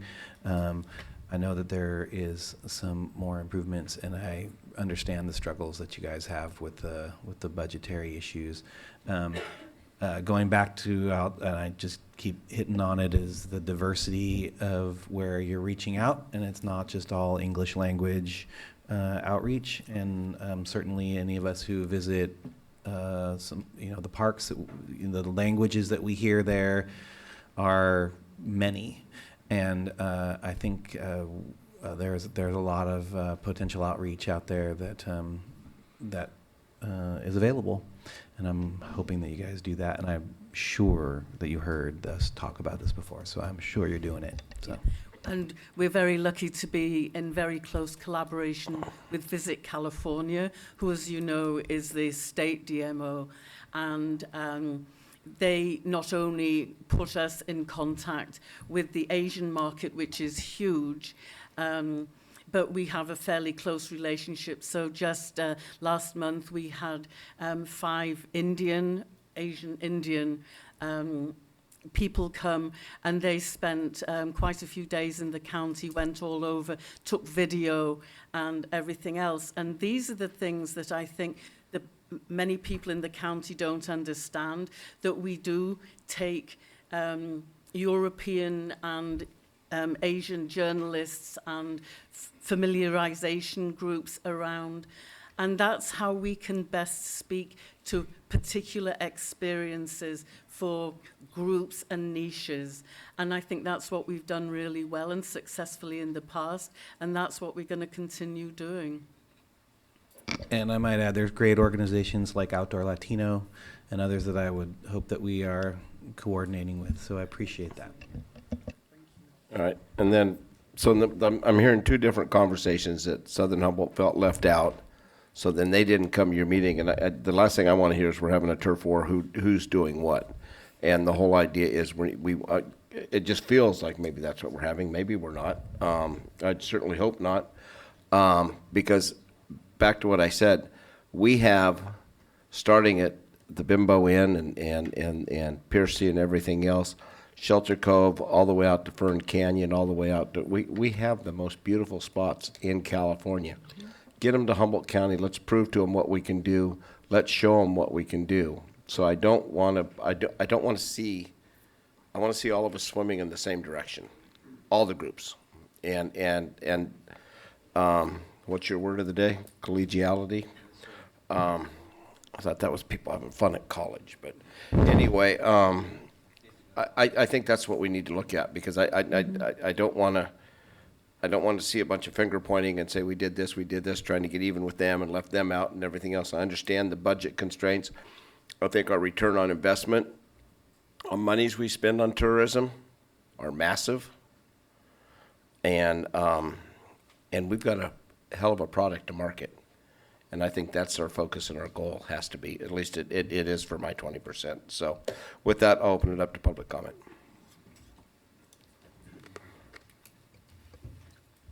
Hello, Michael McCaskill again.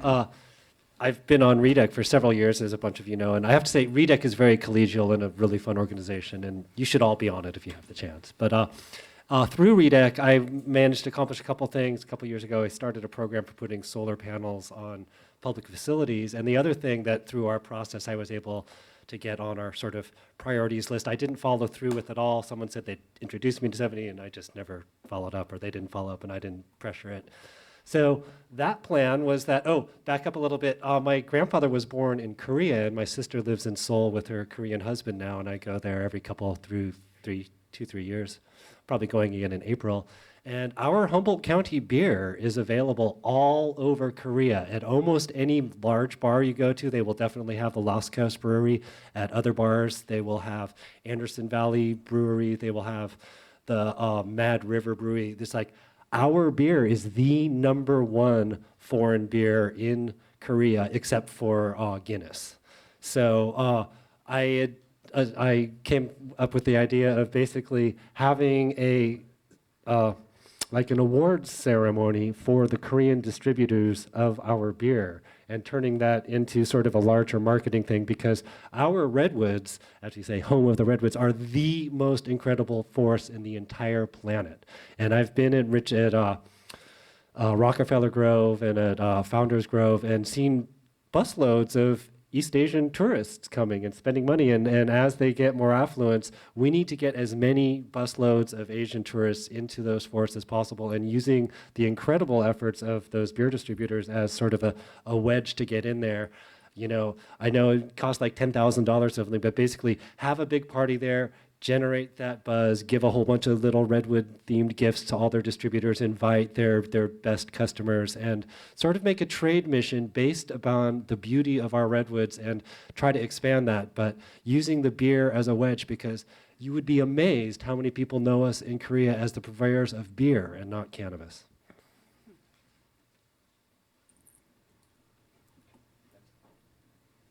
Next.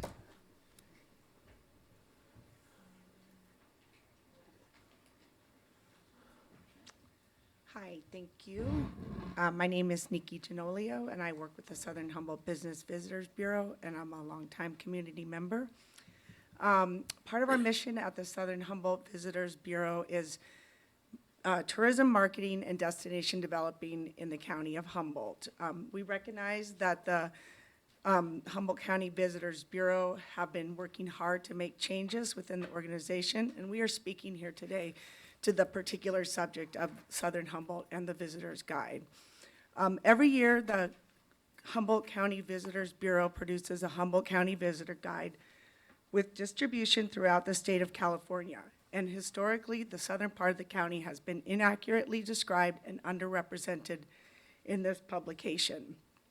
We were excited this year that there might be changes in the visitor guide to correctly reflect the south part of the county and the suggested changes for and updates to be submitted to the revision of the visitor's guide. As you can see by the Humboldt County Visitors Board of Directors meeting minutes from September 25th of 2019, it was memorialized in these minutes that the South County Representative Laura Lassiter submitted the updates and requested changes in the requested time.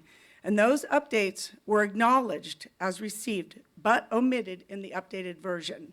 Unfortunately for us all, Humboldt County Visitor Bureau produced over 100,000 copies of the inaccurate visitor guide and have been distributed throughout the state of California and beyond. Letters were submitted to the Board of Supervisors to the lack of representation of Southern Humboldt in the Humboldt County Visitors Guide. Letters from the Resort Improvement District, representatives of the Merchant Group of the Avenue of the Giants in Miranda, the lodging representatives from Shelter Cove and Benbow. All of these letters show concern that Southern Humboldt, part of the county, is dramatically inaccurately and underrepresented in the county of Humboldt, which in turn has a negative impact, economic impact on our county. Here are a few of the highlights.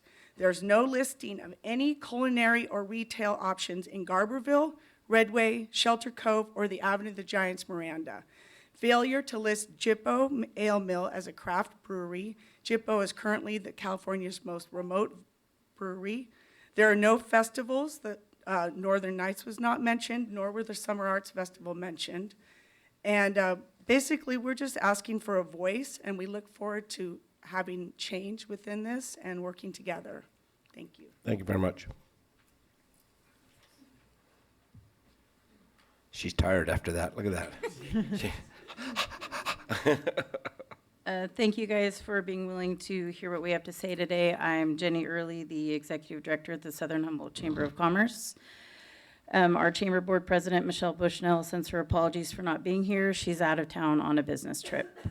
The Southern Humboldt Chamber of Commerce is aware that it's been a difficult year and a year of change for the Humboldt County Convention and Visitors Bureau. We understand that a lot of adjustments and difficult decisions have had to be made.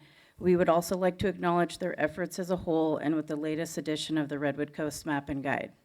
In reviewing the guide, we can see the overall effort that was made for Humboldt County as a whole. However, many points of interest for the greater area of Southern Humboldt were not included. Some significant details and important destination locations were left out of our two biggest tourist attractions, the Avenue of the Giants, Shelter Cove, and the Lost Coast. We would also like it to be noted that we are not just the Garberville Chamber of Commerce, but are officially the Southern Humboldt Chamber, and our primary focus is on the greater area of Southern Humboldt as a whole. Other visitor centers were listed on the map that was in the guide, but ours was not. Up until recently, there has been very little communication between the Visitors Bureau and us. We would like to see this change. We would like to establish better open lines of communication within our organizations and build a solid relationship so that the greater area of Southern Humboldt is well represented in its entirety, as well as the county of Humboldt. We would like the Visitors Bureau to know that we are here and willing to help in any way that we can, whether that be participating on a review committee in the future on the next print of the guide, by attending future meetings if they're available to the public, or even possibly earning a seat on the board of directors so we can gain additional knowledge and build a solid foundation between us and the Visitors Bureau. Our organization helps to cultivate local business, supports economic development in Southern Humboldt, connects the community we live in, is a valuable resource of information, acts as a visitor center for tourists and out-of-towners alike, supports and promotes the tourism industry, and we work hard at what we do. As an advocate for the greater area of Southern Humboldt, we feel we could be a valuable asset to the Humboldt County Convention and Visitors Bureau. We look forward to hopefully building a solid foundation with the Bureau in any way that we can. I would like to note on the tourism meeting that was scheduled for October 10th, as Executive Director, I did not receive any email or notification or an invitation to attend that meeting. Thank you. Thank you.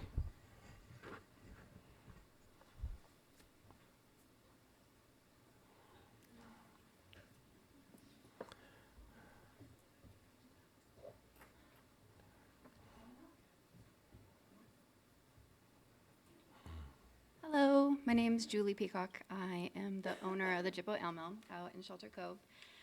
I don't have like a lot to say. I guess it was kind of disappointing not to be included in the visitor's guide, and I think it's just a part of more communication. I don't know if I got an invite to the meeting that you guys were referring to in October, but we were doing our very first Lost Coast Fresh Hop Festival that weekend, and so it's a challenge, to get all the way. It takes me 2 hours to come up and, sit through all the meeting, which was really a fascinating meeting to be up here and to see what you guys are up to, but then 2 hours back down. And so for us to come all the way up is really challenging. So I would say in the future, to be able to communicate so that it can be a cohesive marketing plan, that there needs to be different avenues of communication.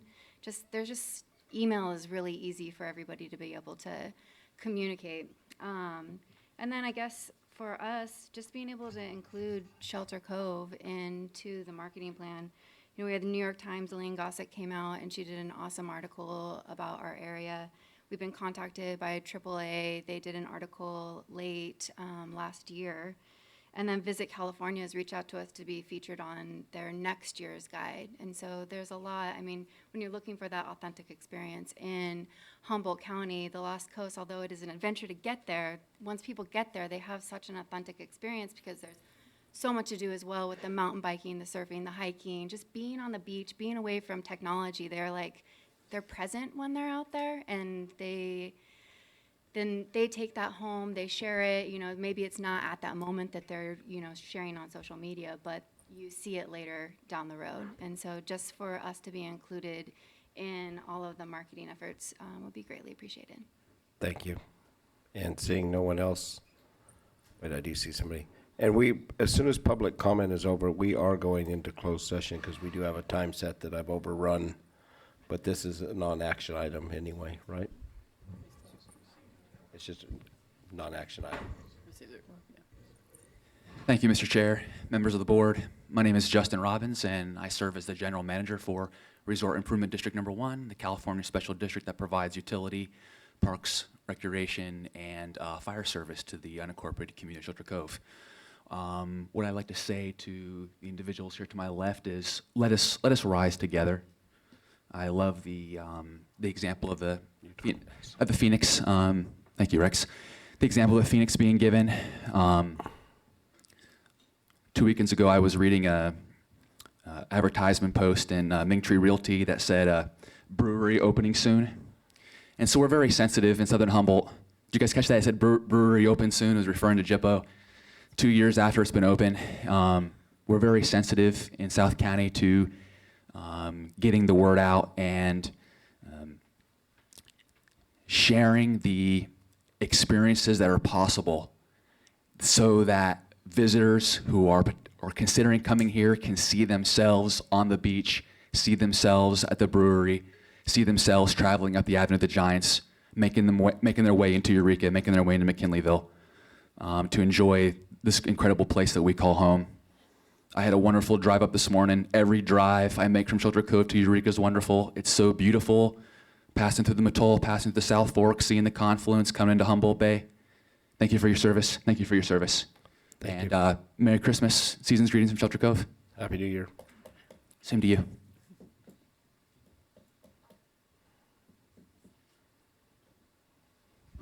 Good morning, supervisors and staff and Bureau folks. I'm a Bureau alumni. I'm now here as a citizen and also representing the Northern Humboldt Lodging Alliance.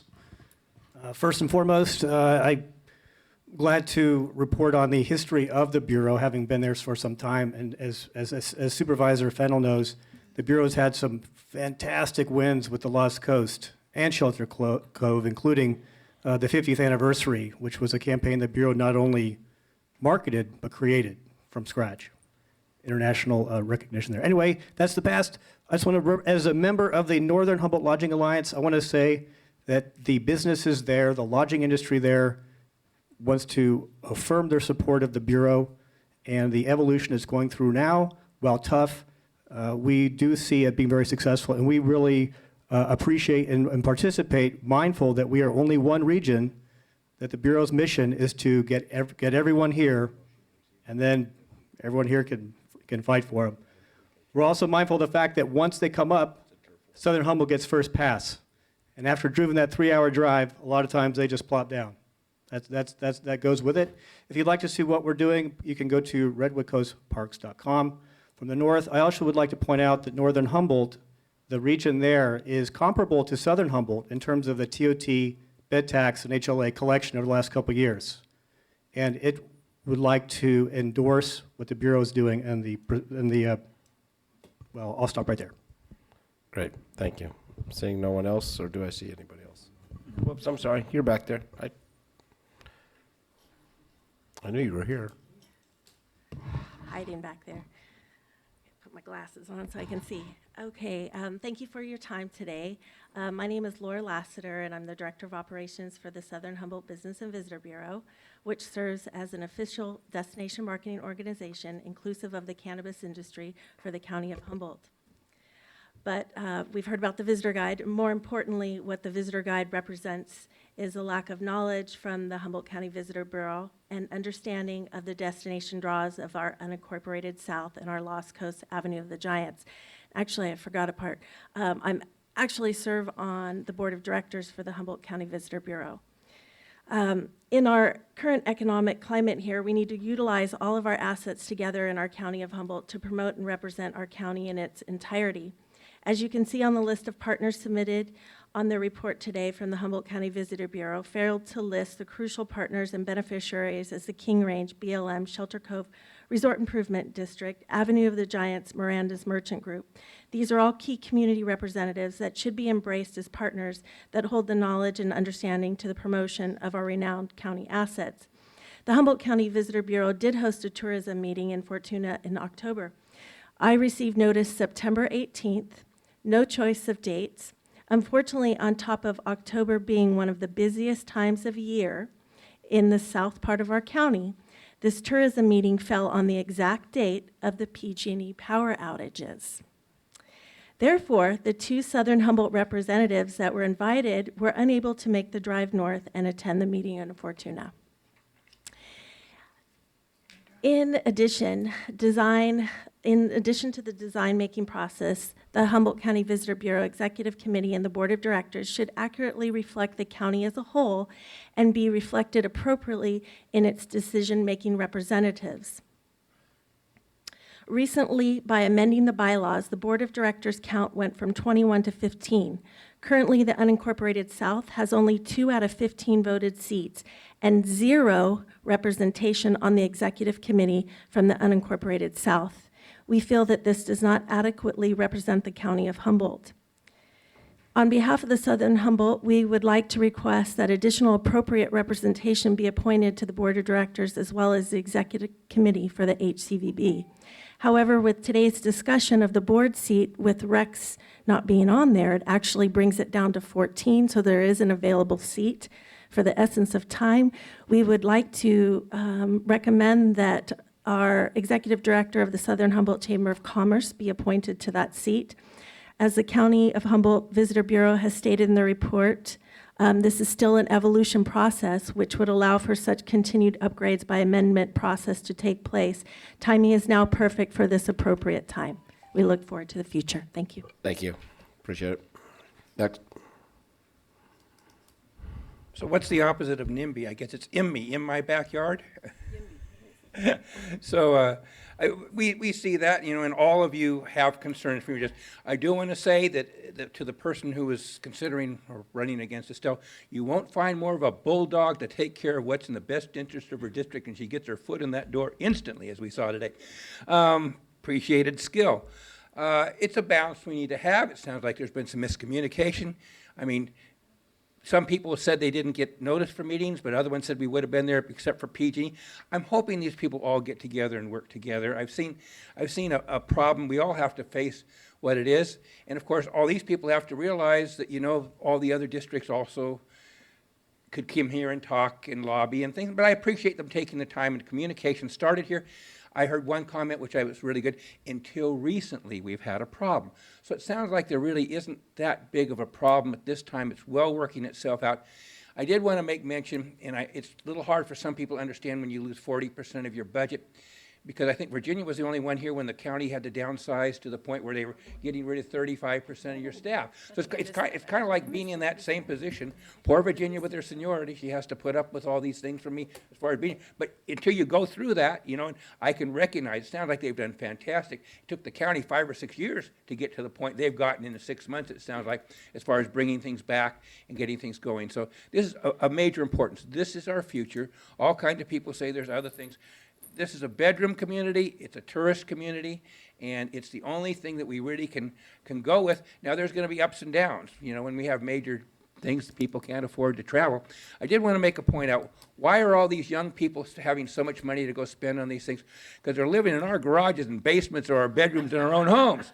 And I the other day they were saying, well, you know, the baby boomers are all this, that, and the other. Well, the only mistake we had was having all those babies, so they whine about us about wanting their money and going. I mean, my kids, and I'm happy to do it, live in 2 of my rentals at half price. So they do have more money to spend. I also noticed that the wealth is not distributed to that certain group. I think it's only 4% or something of that certain demographic out there. So us old people still have the money, and we will spend it frugally, and we want to see as many people come to Humboldt County. And then, of course, every single district can have at it, because we all have assets to bring to the table here. It's, as people have said, these are the best assets in the world. I've been all over the world, and I have not encountered anything that's more beautiful that Mother Nature created for us to enable other people to enjoy. So thanks for what you guys are doing, and I hope everybody works well together. Thank you. I'll bring it back to the board. Supervisor Madrone. Thank you, Mr. Chair. And I really like to comment about we all rise together. And I know we all realize that. And I know that everybody's working as best as they can to try and get on the same page and support each other. You know, if you look at redwood trees, old growth in the forest, you ever notice how the bark twists on many of them, and they actually spiral their way up, and they seek the sun, they seek the light, and they rise, you know, for that. And so I see that as an image of how our community can work together. With that, I would make a motion to accept the report. It's been moved and seconded. All those in favor? But And then- I do want to say something actually before I vote. First of all, I want to express my appreciation for people to step up when they feel that more could be added. And I appreciate the Bureau's openness to work together, all rise together. Speaking of assets, I just think of Jipoale. They tried very hard to be located in Redway. They couldn't. They moved out to Shelter Cove. And I thought, wow, how are they going to make it there? And my goodness, not only have they made it, but they have become a central focus of Shelter Cove and made Shelter Cove a destination.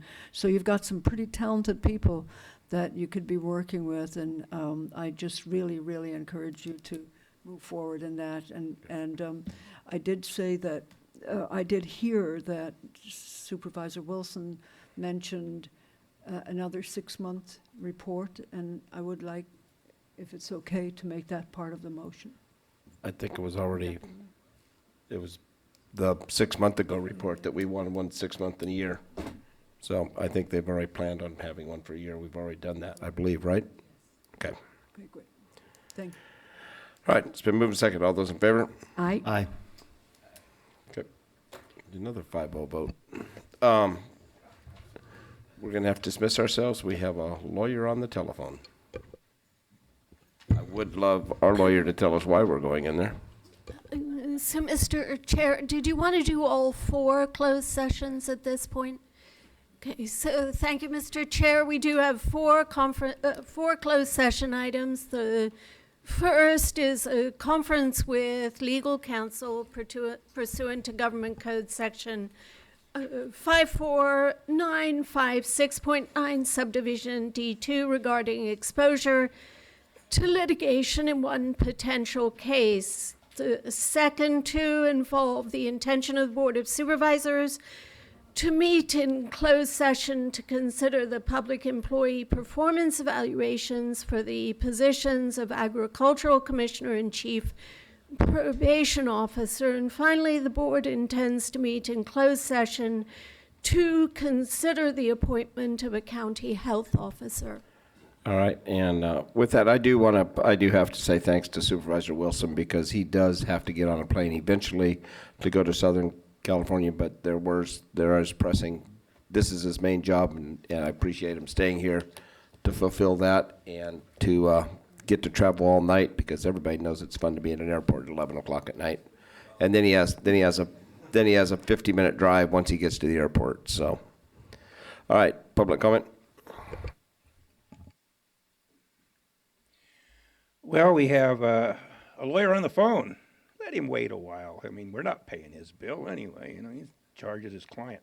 And we don't know who the client is. I mean, it's regarding exposure to litigation in one potential case. Yesterday you had exposure to litigation, extreme litigation or something. So the public doesn't know how if it's a 1 through 10, how do we rate these anticipated litigation? Maybe the other one was potential. I don't know. I always find it interesting that there isn't a little bit more disclosure. Now, maybe it's not required until someone files litigation, and then you have to list suit number from between the county and this. So I guess I'll let you go ahead and get to that expensive lawyer on there who's anticipating suing you for some reason. Try and avoid those. Do preemptive strikes on these things if you can. The county does not have the money to go on with all the litigation that's in the pipes here, or that will be in the pipes in the near future that I've been informed of. And we need to start settling things quicker than they're coming in. Otherwise, they stack up and you don't have any money, do you? And we don't have a county council. It's been, I think, on the 19th, it's 8 months paid administrative leave. Sure be nice to have a team player there rather than an interim. Thank you. Closed session. Thank you. Oh, what, did you want to speak? No? Okay. Public comments over. 1:15.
Board discussion regarding Measure Z funding.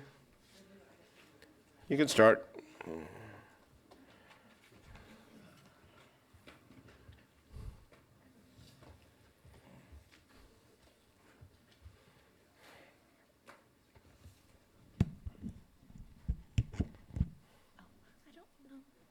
maybe. Yeah, better to have it.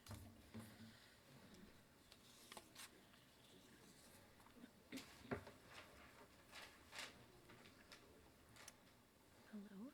Well, good afternoon. Are we good to go, or should we wait? No, you're going. Okay. Good morning, or good afternoon, Chair Bohn and members of the board. My name is Neftali Rubio Mills. I'm the Senior Administrative Analyst for the County Administrative Office.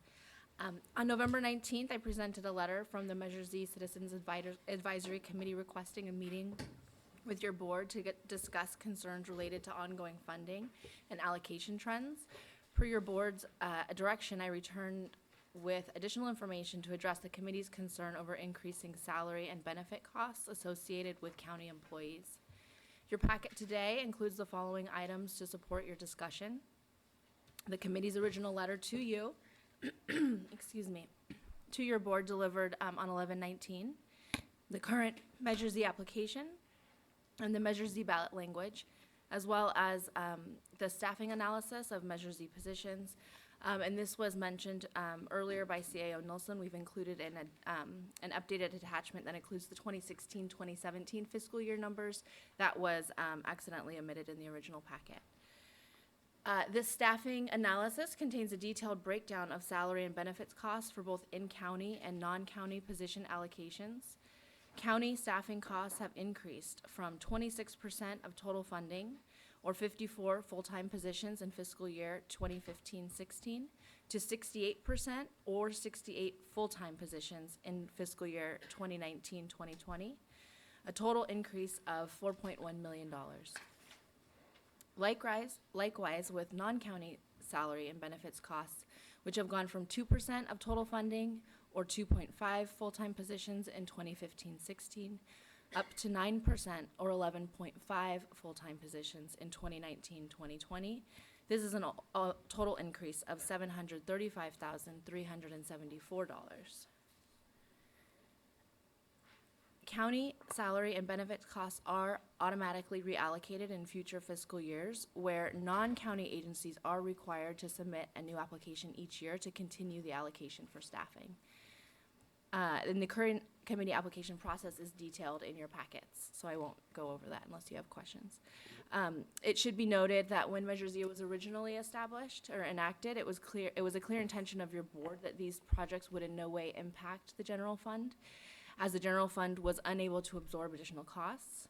So diverting any of the current Measure Z obligations to the general fund may impact the ability of the fund to continue with current service levels in future fiscal years. With that, I will return the discussion to your board to provide staff and the Citizens Advisory Committee with direction on future staffing allocations. Thank you. Thank you.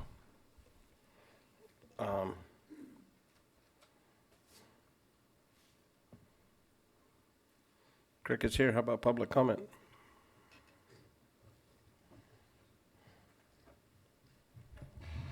I'd be happy to start this off. Chair Bohn, thank you for allowing us to speak on this matter today. Measure Z is very, very important to the Sheriff's Office. You look at the budget numbers there, we absorb a lot of the cost. I do want to just point one thing out, and the numbers are kind of skewed from that 2015-16. It appears that we've gone up from 26% to 68%, but the reality is we should be looking at 16-17. That is the first year that I think we've had all of our positions actually filled.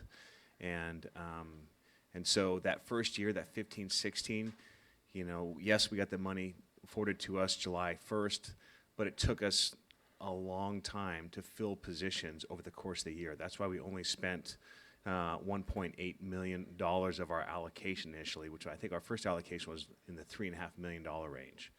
And so, so I think the numbers are skewed. I think we should really be looking at those 16-17 numbers that shows 52% to that 60 some odd percent, 68% as the costs rise.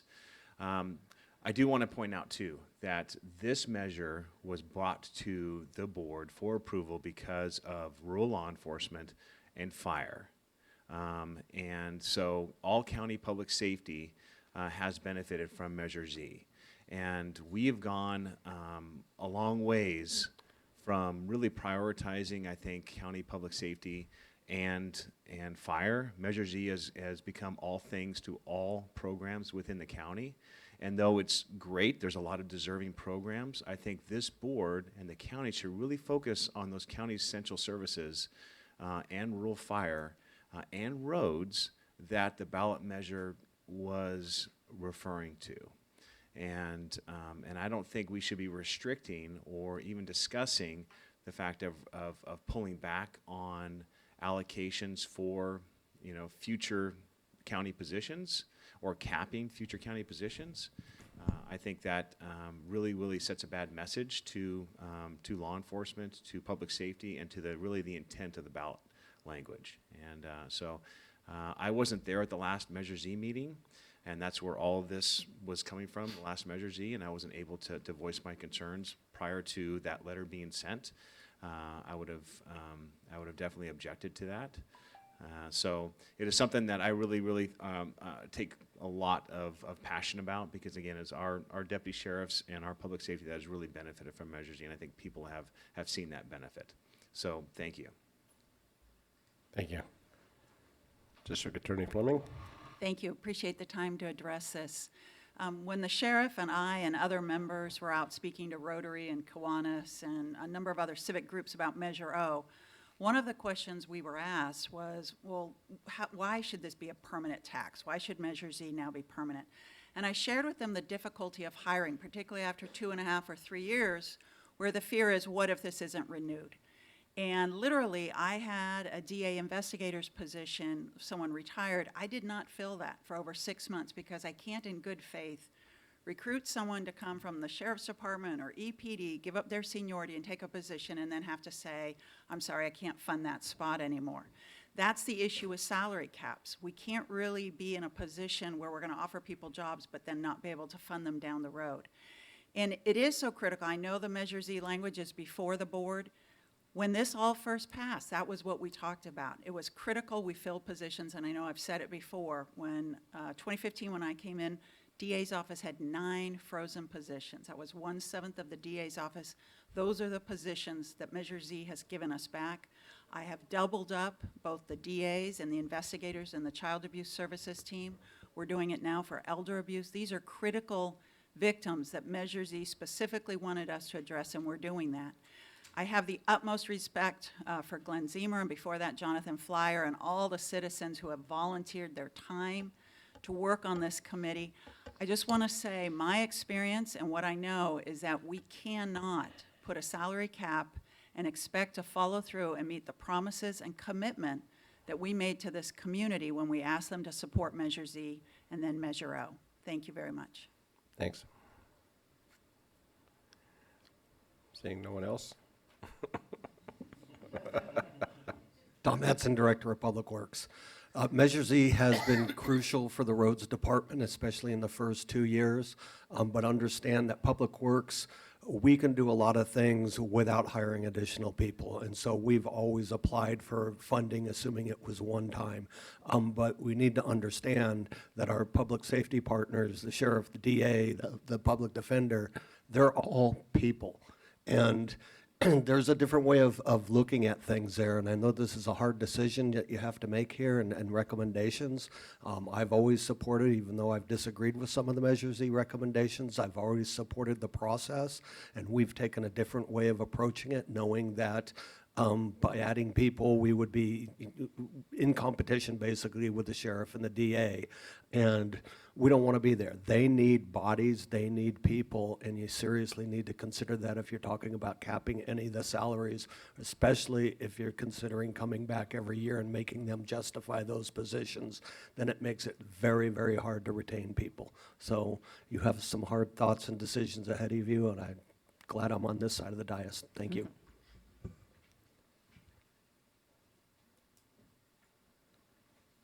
Sean. Sean Brenneman, Chief Probation Officer. We also received some Measure Z funds, and it's really transformed our adult probation services. It has allowed us to not bank felon probationers sorry, in our community and actively supervise them. My concern would be that we had to come back every year and discuss allocations, that it takes 4 to 6 months to hire a law enforcement officer, and that is just really not enough time to either staff up or staff down on a yearly cycle. So we need stability to be able to plan and make decisions around our strategic ability to implement our objectives, which is safe communities and less victims. Thank you. Great.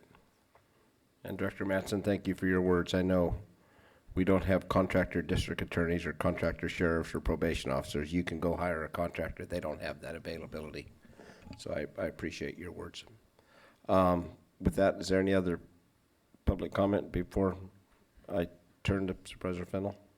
Thank you very much, Chair Bohn. I agree with the speakers.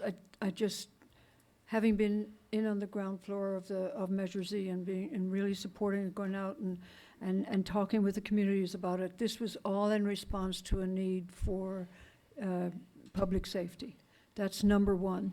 And I went over the numbers with the CAO recently, and I've heard some really wild projections as to how Measure Z is shrinking, and that's not really true. There was a high there in somewhere 16, 17 maybe, but we've come down about 3%. And I think that for a while there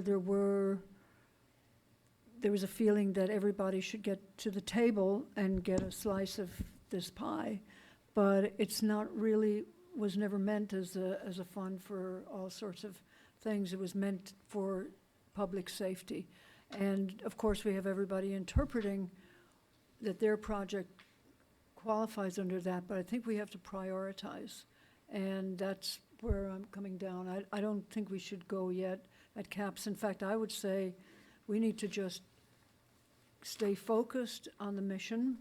And if at some point things are really dropping and we just can't afford it, then we're going to have to start making cuts. But I think right now, to make a change, I understand Mr. Zima's concerns, but this is what Measure Z was for, so that's how I feel. So is Bess. Thank you, Mr. Chair. I mean, I think you're right that, public safety has become defined in many different ways. And maybe that's what our conversation overall should be at some point in time, because I'm going, the bulk of my district is people who live in the city of Eureka, and they voted in the city of Eureka. So, there's going to be people in different cities that would like to be sure that they've got something besides, maybe, the jail and a few things. So I think we have to look at, I can see drawing down what it is that we want to support in other areas of the community, like, the cities. And I think we have let it get very broad, but I don't think we should, cap the salaries here. I'm just thinking, I do think we need to really go and make sure that we at least preserve some mechanism to provide, if we do see something really fits what we decide as public safety. And like you said, right now, I mean, I think we can define, okay, let me say, in my district, they don't consider roads public safety, right? In your districts where roads are falling off into the water and disappearing completely, it is public safety. So, I mean, there's part of this, there's a different conversation happening in the different districts. Oh, in your district, they do too. Well, I know, but it's not as well, and every time, excuse me, good thing you brought that up. Every time I ask for money for a road, it's really hard to get because there are bigger needs, and so, yeah, it is public safety, but I realize, I tell people that their roads don't totally wash away and they fall into the ocean, so. But I just want us to be sure that, many people that do pay the tax, probably live in areas that are not necessarily as focused on what we're talking about here as, the sheriff and the fire. I mean, I think they should be, but a lot of them aren't affected by that. We just need to think about what is it, whatever that piece is that we define as public safety, that we have something that can be at least, I think, available in those areas. I don't know. I don't know what that looks like. I don't think we should cap the salaries here. I'm just thinking it'd be something to look at, the definition of what we really mean. I don't know. John? Thank you, Mr. Chair. I do appreciate what Measure Z and Measure O has done for our community in rebuilding the staff at the DA, probation, and the Sheriff's Department. And I believe probation and the DA have been able to actually hire people. I know for the sheriff, there's a continued struggle with recruitment and retention. continued empty positions. But we've talked a lot about that. I've talked with Sheriff Hansel a bit about, you know, what is causing that, and I think we all agree that having better wages and other things would be one way to try and increase recruitment and retention. So I too don't want to cut this per se. It does concern me, the dwindling amount in the competitive category.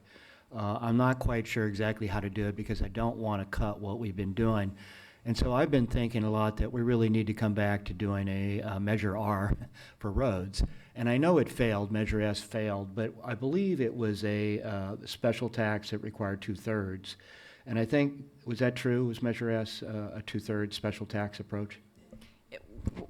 I don't recall the measure number for the roads tax, but yes, that would be Typical. 66% majority, Yeah, yes. and that's always a hard, place to get to. And I think one of the things we learned about Measure Z and Measure O is that we can craft this general obligation approach where we only need 50% plus one vote by saying in many paragraphs it's going to go to all these public safety things, and or it can go to the general fund as decided by the board. And it's that last one sentence that allowed us to get over the hurdle and have 50% plus one to pass both of those initiatives. And so I think maybe we ought to revisit the roads, because roads are public safety, absolutely, especially in 3 of the districts, if not all 5. And we've got to figure out a way to deal with our roads that are crumbling, and we provide a very bad example, I think, as Mr. Moldar has said many times to us, that if we aren't adhering to best management practices, and it's not because Tom and his staff aren't doing a great job, they are, but with limited resources, there's only so many things you can do, right? And so I hope that maybe we can get back to considering a special initiative that is designed like O and Z, where we can pass the hurdle at 50% plus one, specific for roads. Because I do believe that the community would support that in a major way, because people experience bad roads every day in this county, and it's not getting any better with storms and the rest of it. So, I struggle with this. I also think that it's important to have a large competitive program so that all the small other programs can come forward and try and do something. And the competition there is huge. So this is a very difficult thing to try and figure out what the solution is to it. And I certainly don't have any magic piece to this at this point. Supervisor Wilson? Sounds like no one here has an answer. That's good. I'm going to say kind of once again that from my perspective, Measure Z, we don't have to call it Measure O anymore. It's just Measure Z. That's easier that way and confuse people. But, it basically is instituted mainly because those areas outside unincorporated areas have a hard time, basically because of low density and high cost of service, to be able to supply for themselves the services that are needed. And so the urban taxpayers are supplementing that. And they do that not just because it's generous, but also because there is some expectation of service within those areas, but also the understanding that is those services are not rendered into the more rural parts of our communities. There is overspill back into those areas, and we share in the pain of that. And so I think there's a certain understanding of that. But it still gets into, the sort of long-standing where we have to really understand what is the sustainability of our land use practices in terms of our ability to really sustain that pattern of development, if this is the methodology by which we're going to be continuing. And I will say I'm interested in moving forward with supplemental roads funding, but also understanding that safety on those roads means that those roads are not just car-oriented, that they're oriented to pedestrians and bicyclists and families and everybody else that has to interface with that piece of infrastructure through their communities. I think that's pretty important, and so I just want to make sure that that's part of that equation, which is fundamentally why I have been promoting the idea of having a subset of Measure Z somewhere in the, starting around $100,000 subdivided into $10,000 chunks for smaller communities and community organizations to address some of their issues that they can do themselves but just need a little help with. And that would help engage people into the Measure Z process in those smaller communities and those smaller projects so they feel more involved, and it's not just about by itself, large allocations to the sheriff's office and the DA's office and the fires, which are good and people appreciate that, but also there's an opportunity to really interface people more into the process, and which is why I advocate for that. That being said, this is purely a discussion. I don't know where it goes from here, so you want to discuss, I discussed, there we are. I don't think, Mr. Chair,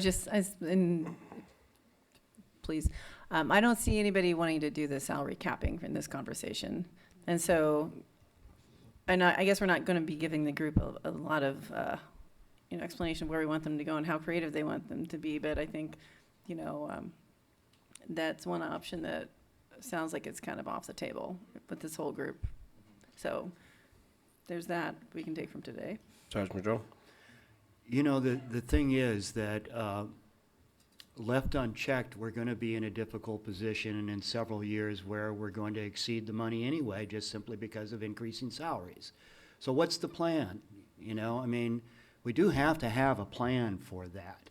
Otherwise, we're just going to wait and kick it down the road, further. So, for me, the least painful plan would be that we do have some sort of a cap, and that we say, or if you don't have a cap, but you're approaching the limits of what's available, and you have a position that somebody vacates, then you don't fill the position. And that's one way that you bring the budget back into line, rather than firing somebody or letting somebody go.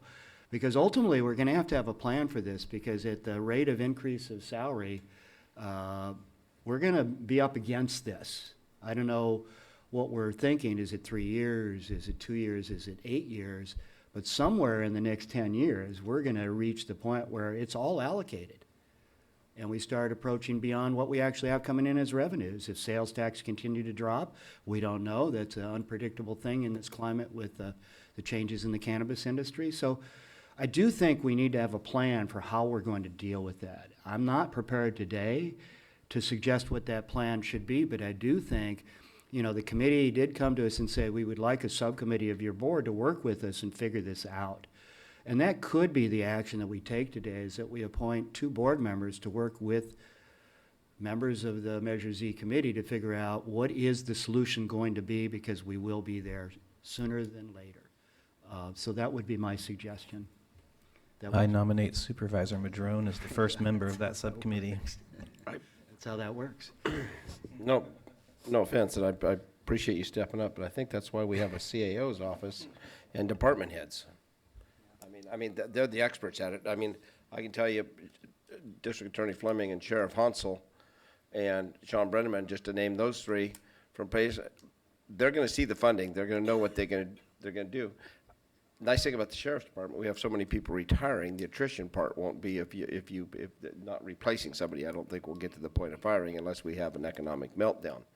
But I do believe that I think that is something that we defer to them, and they're fully aware of that. That's why this discussion's in front of us. And as we move forward on this, we all want to take. I know sitting up here, I've been a full supporter of Measure Z and Measure O, both working on the ground, and I may be the only one that both times financially. So, and I'm not a tax guy, but I am a safety guy, and I do know that I know what District Attorney Fleming had to deal with when she came into office, and what she has done has been marvelous with getting the cases caught up, staffing it, and getting good quality people up there. Billy would like you to quit taking people from his office, I've heard numerous times, but anyway, I just thought I'd throw that out there. So if a cap will allow that to happen, I don't know, maybe there's a give and take. But I think the idea of how we all work together on this, but I think as a subcommittee, the subcommittee is you guys as working with our CAO's office. That's why we have the experts in place. But I can't, public safety is being served right now. it is being served. We're doing a good job. And, you know, and to Supervisor Bass, and I need to say, I do have a little bit of Eureka in my basket too, so, like 14% or something like that. It's a pretty good chunk. You got good roads in that section. But I got good roads in that section. As you heard, Panther Gap's another story. But as we move forward, it says, and I like the idea of being competitive, and I like the idea of getting involved for $10,000. But once we give them that money and you throw prevailing wage, if they're going to have something done, you can't get anything done for $10,000. And I understand, and that's where somebody that has $110 million, like the Humboldt Area Foundation and things like that, if it's going to get somebody involved, that $10,000 gets them 3 times as much if they can, you know, work as a community. And I mean, I didn't really flesh out that concept, which would have, if we were to talk about it in depth, it would have a requirement of a match. You know, it would basically something that would actually leverage more than just what you get from that. And it doesn't necessarily, well, anyways, we've seen it already with a few of these smaller grants that come through. We've done a lot for smaller communities. And so I want to have that opportunity to do that because there are safety issues within those smaller places that could be dealt with in smaller ways. So, and I'll throw it out there and I'll say it publicly, is if you look at the time frames, we blame everything, the demise of the sales tax dollar, it always comes back to cannabis. But nobody wants to mention the fact that in 16-17, 15-16, PG&E was spending almost $1 million a day decommissioning a nuclear power plant and building a new power plant, and had 455 employees out there renting over 150 homes. They don't have those people anymore. Those guys were eating out. They were buying materials for the decommissioning. There was a lot of factors, and nobody ever brings that up. And that was a big part of it. So those two things do combine to that, but it's not just all on the legalization. So I think we have to be aware of where all the pennies come from. So with that being said, we can't put caps because we can't sell it. Nobody's going to hire for maybe a 3-year job, because there's people, Napa, Sonoma, and everybody else are doing hiring bonuses and promising them a job forever at more money. It's going to cost you more money to live there too. So with that, I can't support putting a cap. So what I would suggest is that this particular agenda item was basically to discuss the letter presented to us by Mr. Zemer and the advisory committee.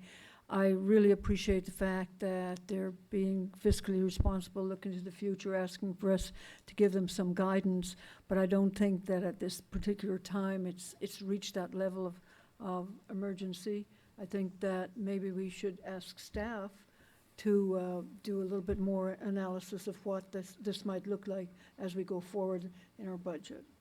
And yes, I understand Supervisor Madrone's concerns about salaries exceeding the available revenues in Measure Z, and so absolutely staff can look at that and work with the sheriff and the district attorney and the chief probation officer, and we can all come together and look at and discuss a long-term plan and bring some of those discussion and options back to your board at a future date.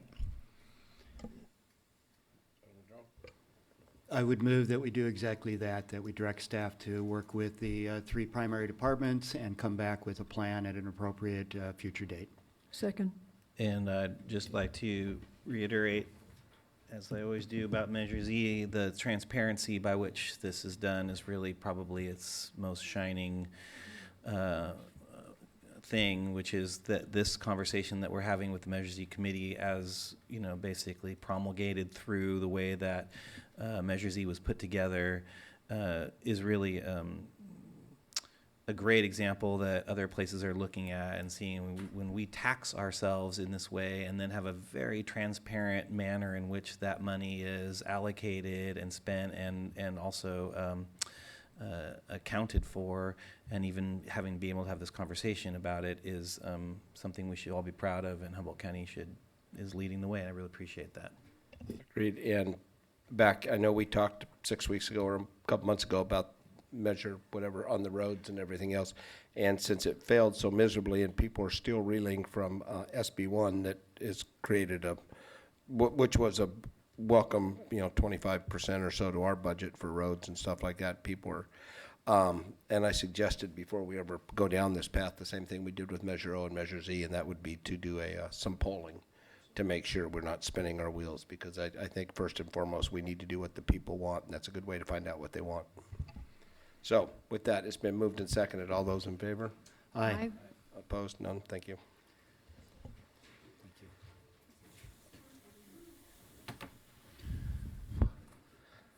Absolutely.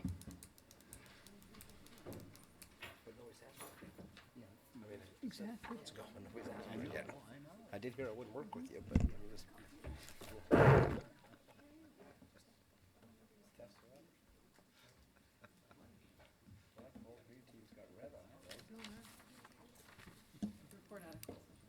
Do you want to? We can do that at the end, can't we?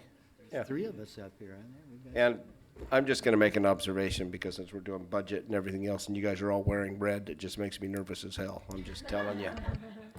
Well, you guys are wearing blue. The red team is lined up against the blue team up here, so. I'm more worried about we're out of money. We're in the red. Hello, good afternoon, Chair Bohn and members of the board. I am Alicia Hayes, Deputy CAO in the County Administrative Office, and I have with me my cohort, Karen Clower, also a Deputy County Administrative Officer in the County Administrative Office. And we come before your board today to present the first quarter budget report, which covers a review of the fiscal year 18-19 year-end actuals, an update of the first quarter of fiscal year 19-20, and an initial projection for the budget outlook for fiscal year 2021. Also included in today's report are budget adjustment recommendations and an ADA update. Before I dive into that, I would like to point out my flaws in preparing this report. There is a minor typo on page 3, fourth bullet. It says that Measure Z brought in $281,000 million, which I don't know what that is, some kind of billion. But unfortunately, as discussed in the last item, that is not occurring. So I make that correction. Also, the Citizens Advisory Committee letter of recommendations attached was the prior year's recommendations, and so presented to your board this morning was the correct recommendations for the fiscal year 19-20. And with that, my strive for perfection is out the window for the day, and we'll continue on. In order to provide your board with additional context on how the budget is developed, we bring to you this slide with an explanation of how financing sources are utilized in the budget development process. Governmental fund accounting is a basic equation comprised of assets in the form of revenues minus liabilities, such as salaries or other operating costs, which equal the fund balance. A positive fund balance means there's more assets than liabilities. A negative fund balance is exactly opposite of that.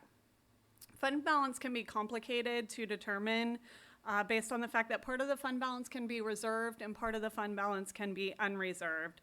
And the difference between the reserved and the unreserved is the amount that can be allocated in future years to fund additional expenditures. Designating the use of fund balance is a powerful tool in prudent fiscal planning, allowing the county to manage its future fiscal health, or essentially saving now for future costs. Unreserved or undesignated fund balance is available for appropriation pursuant to the County Budget Act and is often utilized to provide for a balanced budget. The reserve fund balance cannot be used to fund current or future year expenditures. Examples of reserved fund balance include funding earmarked for specific purposes, such as carry forward fund balance, which is a recommendation contained in today's report, or funds held for reserves for a rainy day fund, or encumbrances that are anticipated to span multiple fiscal years, as is often in capital improvement projects. When staff calculate fund balance, your board will see that the reserve balances are deducted from the available funding, and this is depicted in the table found on page 18 of your staff report before you today. So moving along to the fun stuff of where we ended the fiscal year 18-19, we pulled in a year-end fund balance of $21.1 million, which includes $1.3 million of unspent Measure Z funding, This positive financial performance can largely be attributed to the return of contingencies to fund balance, as well as efforts on departments to contain spending. A review of the fiscal year 18-19 fund balance as of June 30, 2019 shows that Health and Human Services ended the fiscal year with a combined total of $3.6 million. This was a decrease of $5.5 million and is in large part due to receivables that were anticipated to be collected in 18-19, however, will not actually be received until 19-20. Economic Development ended the year with a fund balance of $214,550. This is due to unspent general fund allocations that were intended to expand the capacity of economic development. Roads ended their year with a fund balance of $276,791, an increase of just over $470,000. This is largely in part to the receipt of FEMA funding for the 2017 storm damage repairs. The library ended their year with a fund balance of $1.2 million, an improvement of $372, and this is largely in part to salary savings. And then finally, aviation ended the year with a fund balance of $1.1 million, an improvement of $1.8 million, largely in part to general fund allocations to help improve their fiscal health, as well as reduced minimum revenue guarantee expenditures as the transit coming out of the airport has been sufficient to cover those minimum requirements. So good news is everybody is positive now, all of the primary funds, so that makes us all smile. Contained in the fiscal year 1920 budget was adopted on June 25th of 2019. Sales tax is a noteworthy highlight of that. Sales tax has been particularly difficult in recent years for staff to estimate. This is due to a change at the California Department of Tax and Fee Administration. They've implemented a new financial system. And in implementing that system, they have held sales tax receipts and have not dispersed them until the second quarter of 2019. Those were actually receivables for the prior year.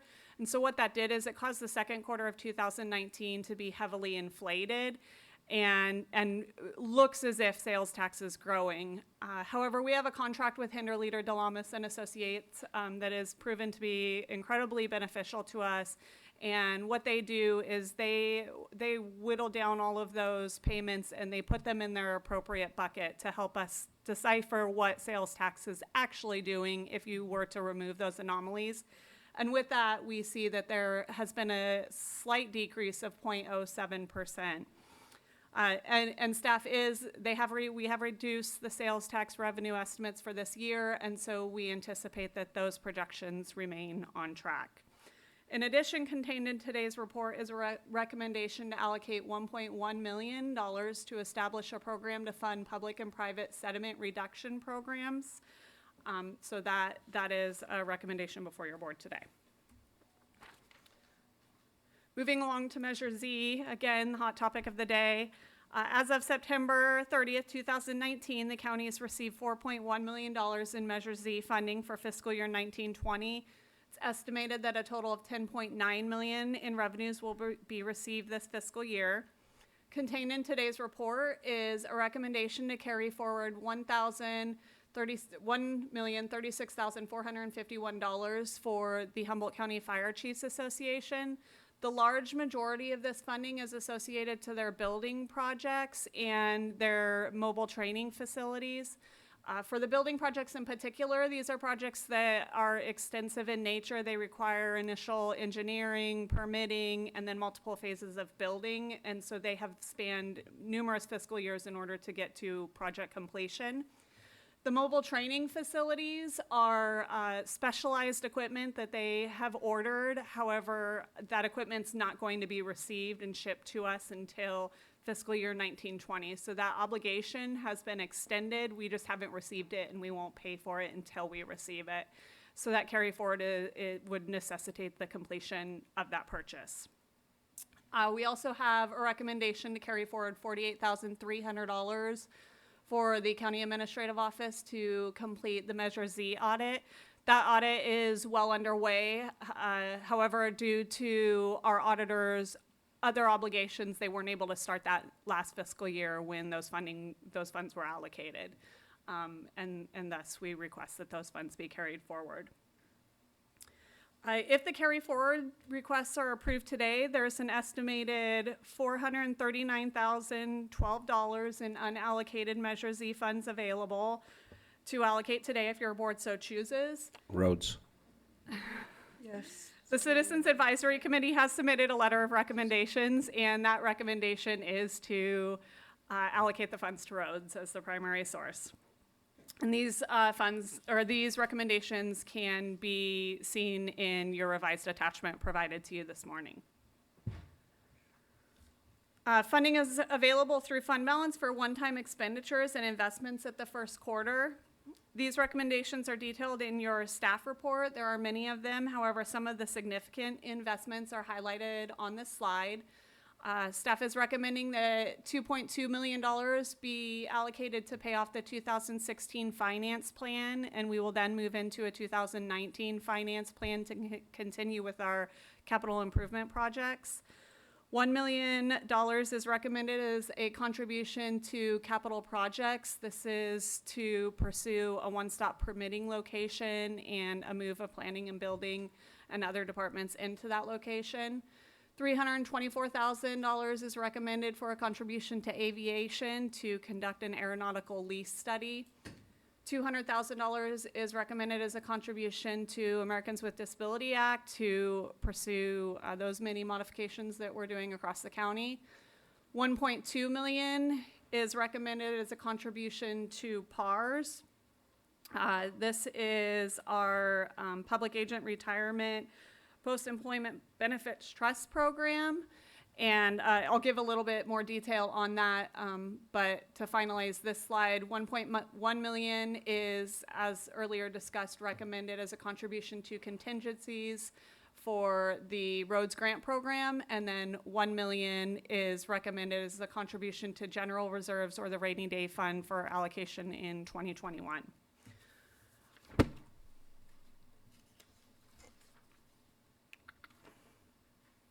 Okay. In addition, staff is recommending allocating funding for one-time expenditures. Those are again detailed on this slide. First of all, there's $25,000 for the County Administrative Office to procure accounting services. There's $2,724 for increased state and federal legislative advocacy costs.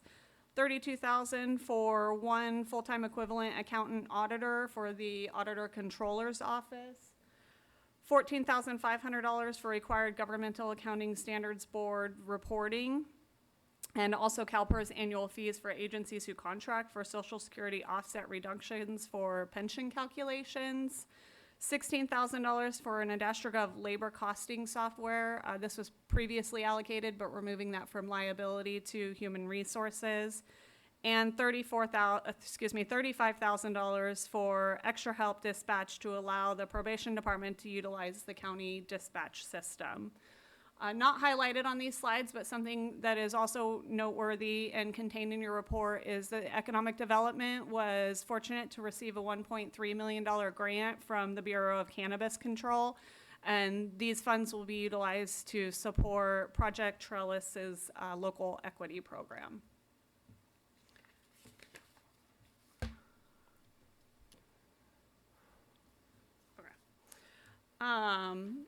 The estimated fiscal year 1920 year-end fund balance is estimated to be $5.7 million. $20.8 million is estimated for the cannabis excise tax. We are moving into the third year of the cannabis excise tax following your board's policy decision to defer those revenues until March 2020. Cannabis excise tax revenue should not be considered a reliable source of funding until the industry matures and those historical trends have stabilized. In addition, staff recently have been having conversations with CAL FIRE regarding dispatch and County Service Area Number 4 costs. particularly as it relates to dispatch. CAL FIRE is anticipating fairly significant increases in those costs. So this may be a time where your board would like to further discuss localizing consolidated dispatch. Thank you. Which makes Rex smile, apparently. Yes. And again, as previously mentioned, 1.1 million is recommended to establish a roads grant program.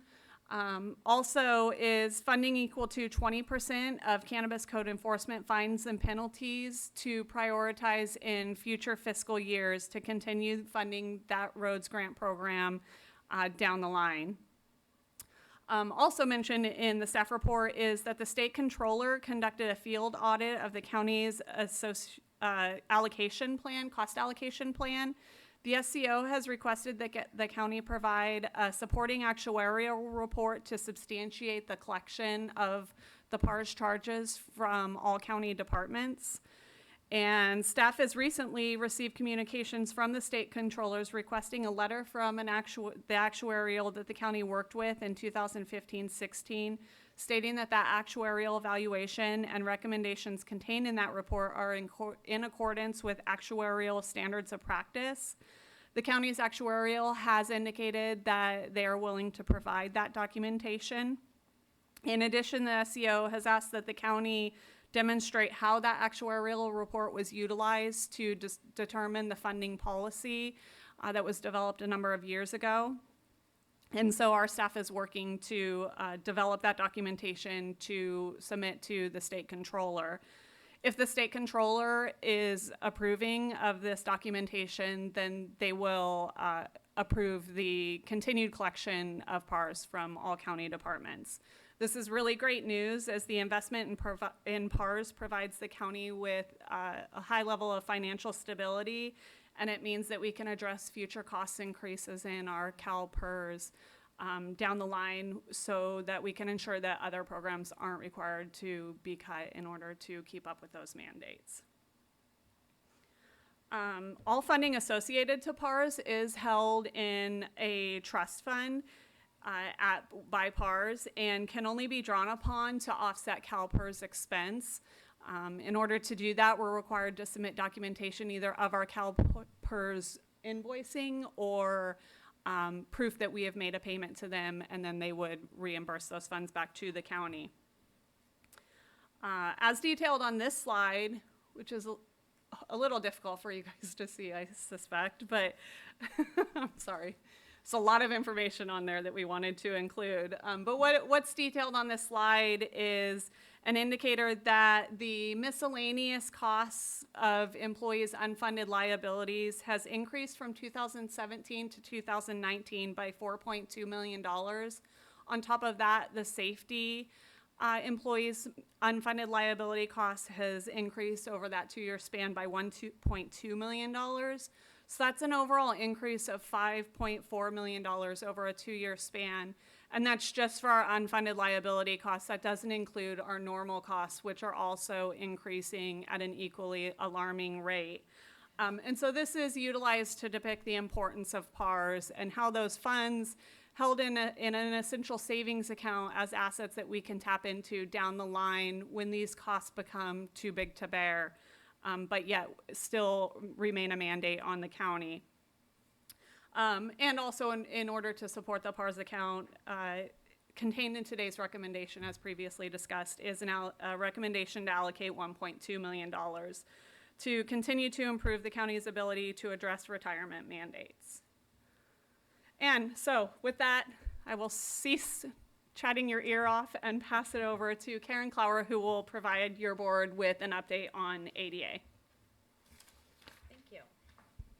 Good afternoon, Chair Bohn and members of the board. On September 7th, as you know, 2016, the county entered into a consent decree with the Department of Justice to bring its county program services and activities into compliance with the ADA by September 7th of 2019. The county is fully 3 years into the consent decree. The consent decree does continue 6 months beyond the September 2019 date and on to March 7th of 2020. This allows the county to continue with specified DOJ consent decree barrier removal and plan for full compliance work moving forward. The county is making great strides in access. The successes we have celebrated are due to collaborations with the ADA compliance team, County IT, Public Works, DHHS, Sheriff's Department, and all county departments on some level, as well as our property owners of our leased facilities. The consent decree is much more than remediating barriers at our facilities and curb ramps. For example, Humboldt County has educated property owners, contractors, local building officials, and county staff about the ADA.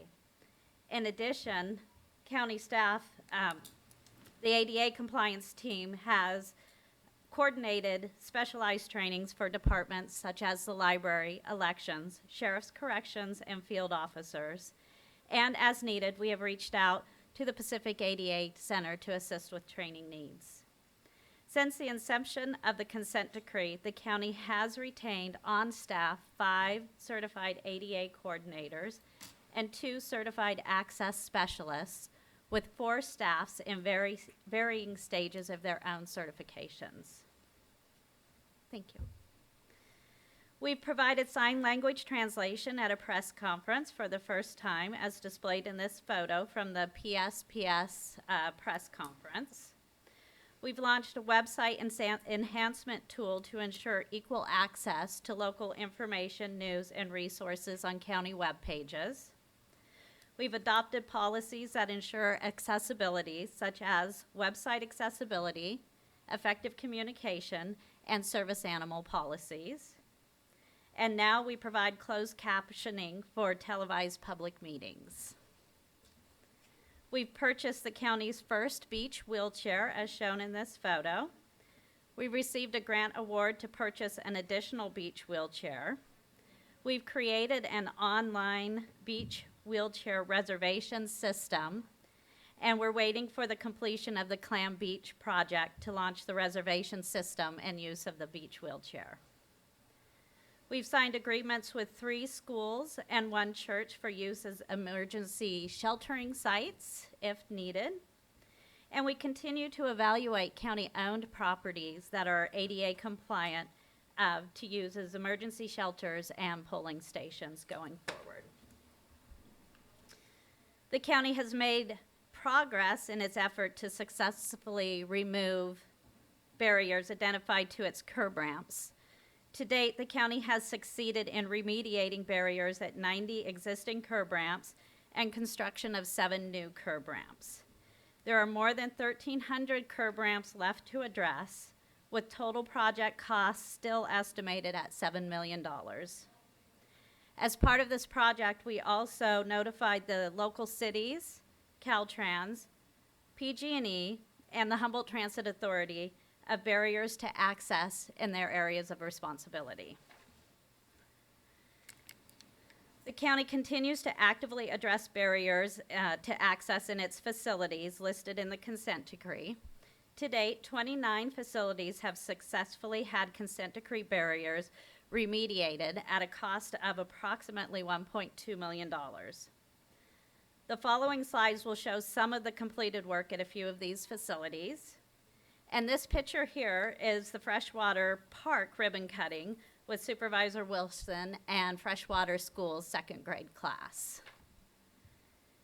This photo is of Freshwater Park and its new playground. You'll see the zip line in the front, the climbing structure in the background, and the noodle swing to the right. This photo is at the Jimmy Smith Fields Landing boat launch, showing the before and after of the accessible parking stall. These photos are the before and after photos at the Hope Center with the aluminum ramp installation. These photos are just some of the photos of the before and after work at the Rio Dell Library project. This shows the new accessible ramp to the entrance that connects to the newly designed accessible path of travel to the city sidewalk. This facility not only remediated barriers called out in the consent decree, this facility is now fully ADA compliant. These photos are from Social Services Buildings D and G and shows the before and after of a newly installed ramp. These photos were taken at Social Services Building C and shows the before and after of new accessible parking stalls completed by the property owner. This is one of 9 facilities that either no longer belong to the county, have been closed, is technically infeasible to perform the work, or program access has been applied. Of the 9 facilities, 5 required the county to perform ADA barrier removal at a project cost of approximately $90,000. This photo shows the before and after of the improved path of travel at the Public Defender Building. This location is a good example of one of 13 projects in varying stages of construction and design, with total project costs estimated at $12 million. This does not include the juvenile hall project. Examples of other projects include the coroner's office, AWA County Park, mental health facility, the 5th floor remodel project, and Clam Beach. These photos are the before and after of the new accessible restrooms at Clam Beach, still under construction.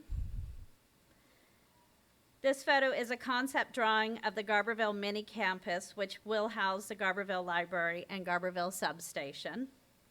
Of the 13 projects mentioned, 5 projects are in varying stages of design and include the regional facility, juvenile probation, the jail shower project phases 1 and 2, and the Clark Complex housing planning and building and land use. The 5th Street exterior ramp is shown in this photo. This ramp connects, this is a before and after photo of the ramp that connects to the jail visitation area. The correctional facility is a good example of work that has been completed, but the project was so large it had to be broken into achievable phases. We won't receive a certificate of compliance for this facility until all work designated in the DOJ consent decree is completed. To date, we've completed the 5th Street ramp, the jail medical unit, the change-out room, as shown in these photos. The county has spent approximately $800,000 on work inside the correctional facility.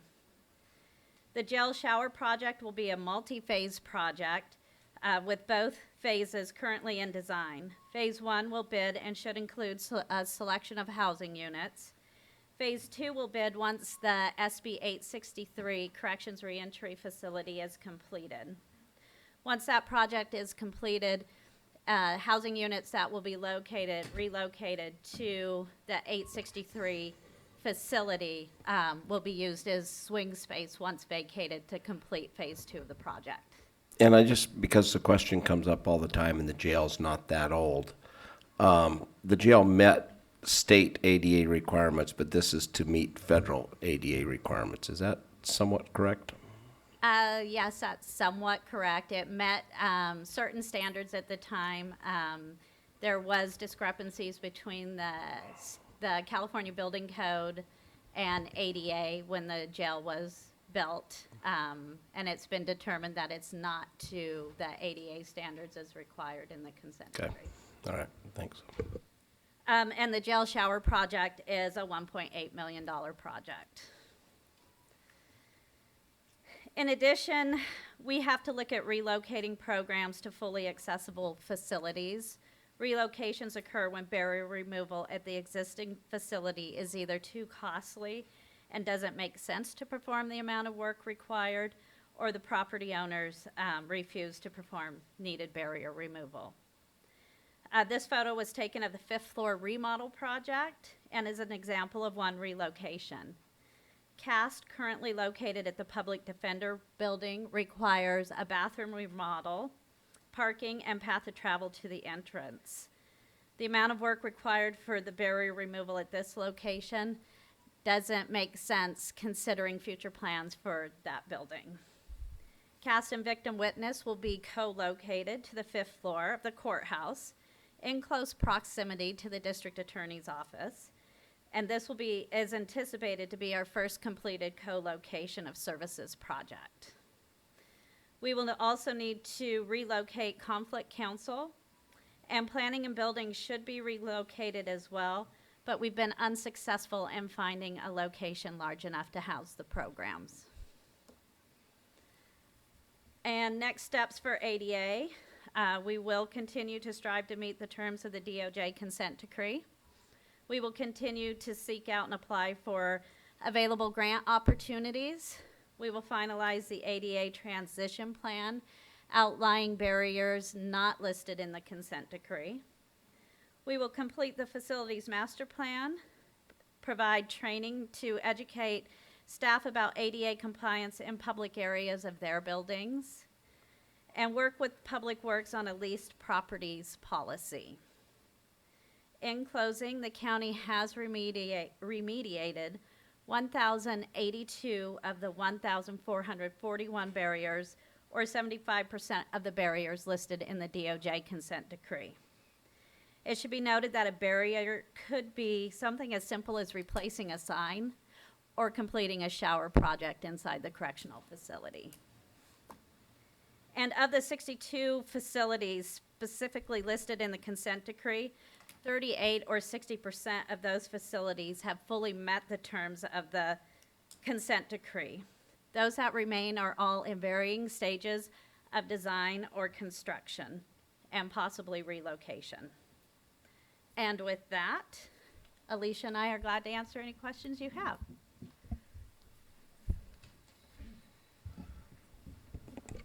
Judge Fennell? Well, first of all, just bouncing right off of this, you've done a remarkable job with a huge task. I mean, it is amazing.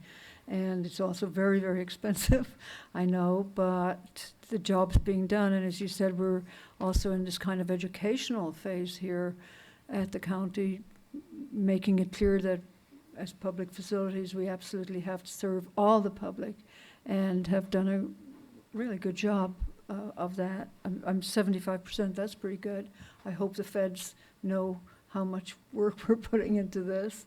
And I know that there are some parts of it where you'll get everything done and then suddenly you got to turn around and do something else because there's a 1/3 of an inch off or something like that. And that is the nature of ADA.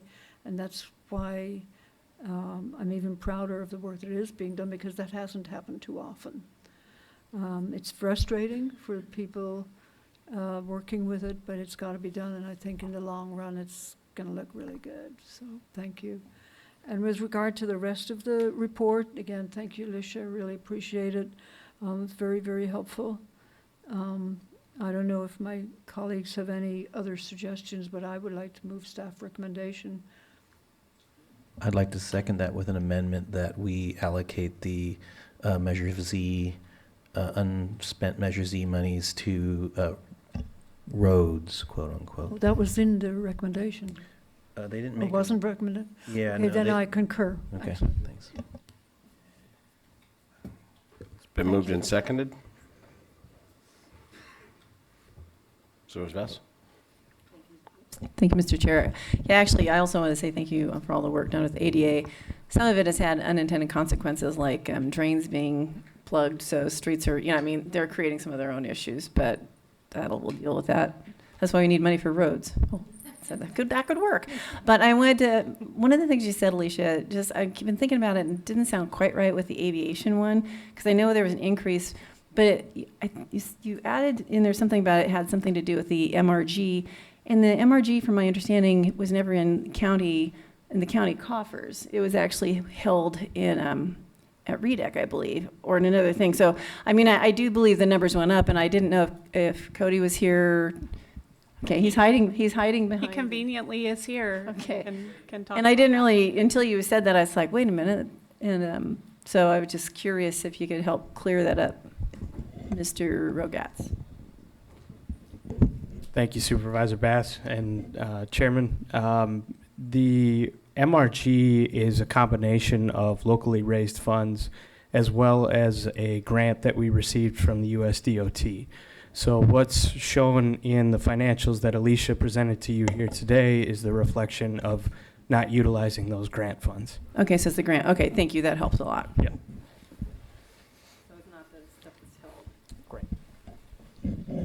Sergeant John.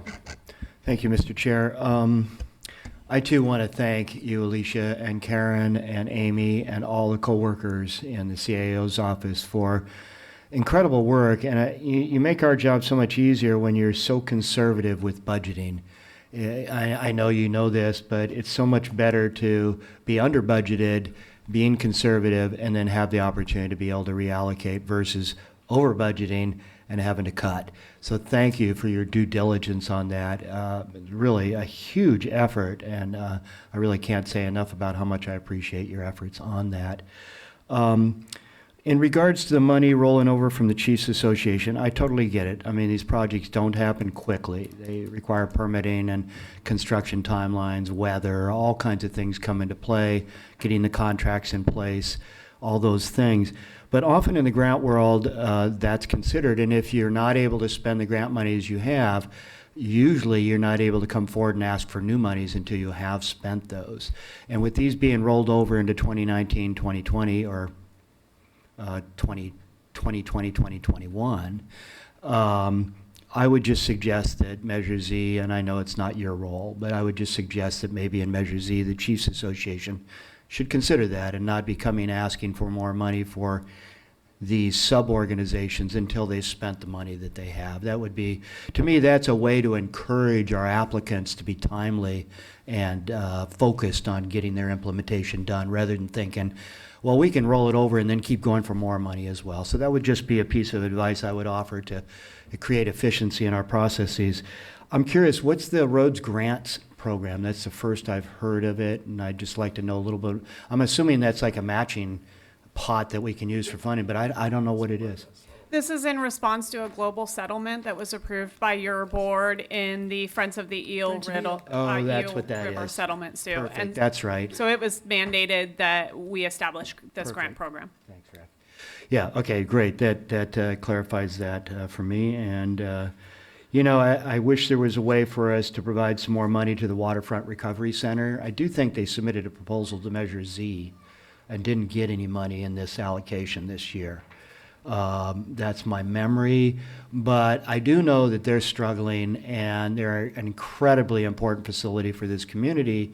And with Cal Medi-Cal, you know, it was going to be in January, then it was going to be in June, and now it's like next January. And I just don't want to see that facility fail.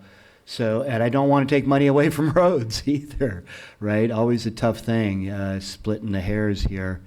And so I'm certainly not suggesting that we give them $500,000 or anything like that, but $50,000, $100,000 might go a long way in helping them sustain their programs until Cal Medi-Cal kicks in. So that would be the only thing that I feel strongly of wanting to try and figure out a way to do something there. But of course, I don't want to take away from roads either. So I don't know, could it come from the budget as compared to Measure Z? Okay, Supervisor, go ahead. Would you, in response to Supervisor Madrone, I don't know the specific dollar amount that Waterfront Recovery Services requested, but yes, we could reduce the contribution to contingencies that would fund general reserves in fiscal year 2021, if that is the policy direction that your board wanted to go. Okay, Supervisor Bass. Thank you, Mr. Chair. Yeah, you know, I appreciate the facility too, but we've got others that provide some of the same services and are trying to actually provide more that are probably even in a little worse shape. But I know we do need to keep Waterfront going because we have a big investment in it. Seems to me, I don't know if Connie's still here, but I think she might be. Seems to me that there was something worked out that they still got funding of some sort, but I don't want to even try to guess how it was, whether it was. She's here. Yeah, so maybe Connie can explain what currently is happening, and we still don't know. I don't know when the drug Medi-Cal delivery. You know, it's only a year late. More.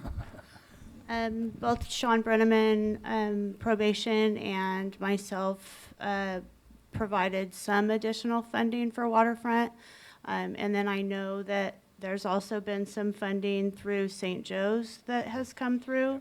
And I know that they will need additional funding to get through, now we're looking at February or March. Yeah. Well, but I think I'd rather know what that amount might be. I think I don't know how we'd want to approach this. I haven't heard that number, and I do believe that it's significant, but I do think that they would take anything that they could get at this point. Director Beck, and again, I get confused because I hear about coming from the state with a $7 billion surplus and all the extra money that they're doing to mental health, rehabilitation, drug and alcohol, and housing and everything else. When would some of those monies apply to these, like waterfront recovery and stuff? Because we hear about all this money and they're touting it and they're all excited about it, but when do we see it?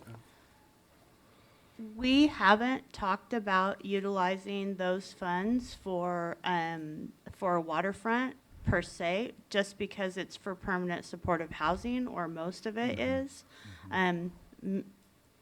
Yeah. We can talk more about housing pretty soon. No, and I know housing's coming up, and I'm not talking about housing dollars, but there is recoveries money, opioid. I mean, the things that Waterfront is addressing, there are those funds available because they're talking about spending an extra $1 billion on opioid recoveries.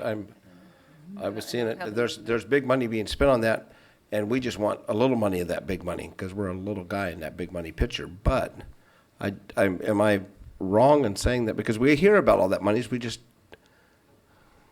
like to see some more of them.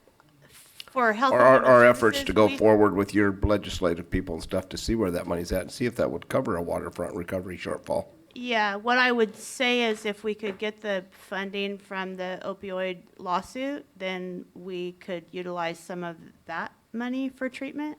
That was our wish list this last year, but I'm not even sure where that is at this point. And were we part of that settlement, since it did settle? Our part is not yet settled. So at this point, we've had some resolution as to parts of the suit. The county's still in limbo, so I can't give you, I've had sort of some conversation with Connie, and I have had sort of some conversations with outside counsel about the potential recovery, but I, at this point, don't advise counting on it just as a source of income. I strongly recommend we wait until outside counsel sort of provides clear guidance. And we really just signed on to a mass lawsuit. We don't have anything to do with the lawsuit. We just get emails telling us how it's going, right? Yeah. Basically, and they update us and we have conference calls, but we're not a lead party. Nancy works a lot with Partnership Health Plan, and so she's going to come up and talk a little bit about what she knows. Thank you, Nancy Stark, Health and Human Services. Humboldt County benefited from those federal opioid dollars in terms of Aegis treatment centers. Got a good deal of money from the first round to start services here. I believe we have a lot of technical assistance provided through Health Management Associates that has been providing technical assistance to our FQHCs, our local clinics and physicians around increasing medication-assisted treatment or buprenorphine. So those are the primary ways that our community has benefited from those federal dollars. Health and Human Services and county have not received dollars through those big federal dollars. Am I wrong, though? Isn't the state allocating some money towards this also? You said federal, but isn't the state allocating money towards recovery and, It's dollars that have come through down from the federal government to the state, and the state has chosen to distribute those dollars through Health Management Associates, which is doing all by the time everybody takes their administrative fees, that leaves about 30% to actually go to programs. Well, it's mostly going to technical assistance. Administrative, okay. Yeah. So, Madrone? Thank you, Mr. Chair. As far as drug Medi-Cal, Connie, perhaps you could answer another question here. my understanding that different organizations have already been approved for drug Medi-Cal, but some have not. Is everybody on the same timeline of March now? I think there's a variation out there, but just, There's entities getting certified, but until we have the regional plan approved by the state and the feds, we in Humboldt County cannot access drug Medi-Cal. so nobody is accessing it yet. That's And that will be in March, theoretically, February, March, but it keeps being moved out there. Yeah, okay, thank you. All right, it's been moved and seconded. All those in favor? Aye.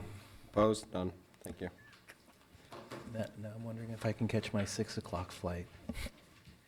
I think you're just going to drive all the way. I get you.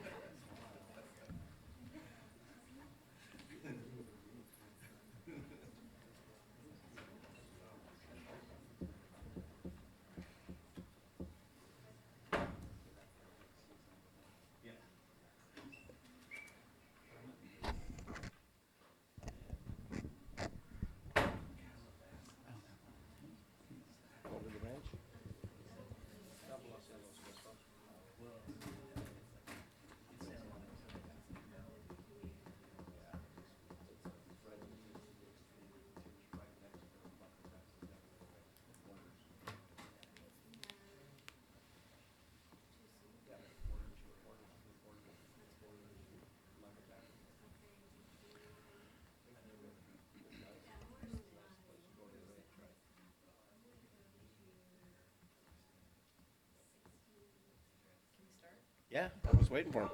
Oh, okay. Good afternoon, Chair Bohn, members of the board. Sean Quincy with the County Administrative Office. This agenda item is the adoption of the county's 2020 legislative platform. So on an annual basis, departments in cooperation with the County Administrative Office and our state and federal legislative advocates bring forward the state and federal legislative program. Before your board today is a 2020 version of that document. Essentially, each platform in this document is a plea advocating for changes to issues that are affecting Humboldt County. The platforms are divided into state and federal sections, each of which is further divided into legislative and financial requests. The legislative platform covers a wide variety of topics in a generalized manner, such as public safety and economic development. Items in the platform become more specific as staff become aware of specific legislation. For example, this document includes a state platform around exemptions from including certain types of professions from being forced to become employees. The governor last year signed AB 5, which mandates that, among other jobs, drivers for companies like Uber and Lyft become employees of those companies. The platform before your board seeks exemptions for licensed timber operators and registered professional foresters, as well as a permanent exemption for commercial fishermen. Also, items are removed from the platform as legislative remedies are passed. After consulting with county departments, outside agencies, and our advocacy firms, here are some of the new platforms for 2020. We included a platform around supporting good faith negotiations with labor groups. We included platforms around climate adaptation, local energy and relief from public safety power shutoffs, support for continuum of care reform and implementation, California Water Resilience Portfolio Initiative, Complete Streets, funding for discrepancies between state and federal building codes. We included platforms around child support and allowing for more flexibility for child support to carry out services, and long-term federal transportation bills. Those are just some of the new platforms included in this year's document. So the recommended actions: it is important for your board to provide input and direction into the legislative platform, as it is one of the county's larger policy-making statements. The recommendations before your board include, the first recommendation is to provide input and direction to staff as desired regarding the proposed state and federal legislative platforms for 2020. The second and third recommendations are to provide input and direction to staff regarding federal and state policy issues that should receive priority advocacy services. Staff is seeking direction on identifying legislative priorities based on the importance your board has and considering state and federal agendas. And identifying a primary list of state and federal priorities will allow the county and our state and federal advocates to better prioritize our work. Recommendations 4 through 6 will adopt the legislative platform, incorporating any changes made by your board, and direct the CAO to submit final versions of that documents to our stakeholders. And the final recommendation is to authorize and direct the county administrative officer to submit letters to state and federal representatives as needed to support the county's 2020 platform. There's an additional recommendation in here that is different from prior years. It's authorizing the county administrative office to send letters and advocate for things that your board adopts by resolution. So outside of the platform, but throughout the year, you guys you send different letters or adopt resolutions. So we would be able to advocate for those issues throughout the year by adopting this item. Once your board's modifications are incorporated, the county administrative office will finalize the 2020 state and federal legislative platforms and transmit them to state legislative and federal congressional delegations and the county's legislative advocates. And that concludes my staff report. Great. Thank you. Is there any public comment on this item? Seeing none, I'll bring it back to the board. And this is something we can change throughout the year if something comes up. So we don't have to reinvent the whole wheel right today. Looking at Mike's timeline, or fly line.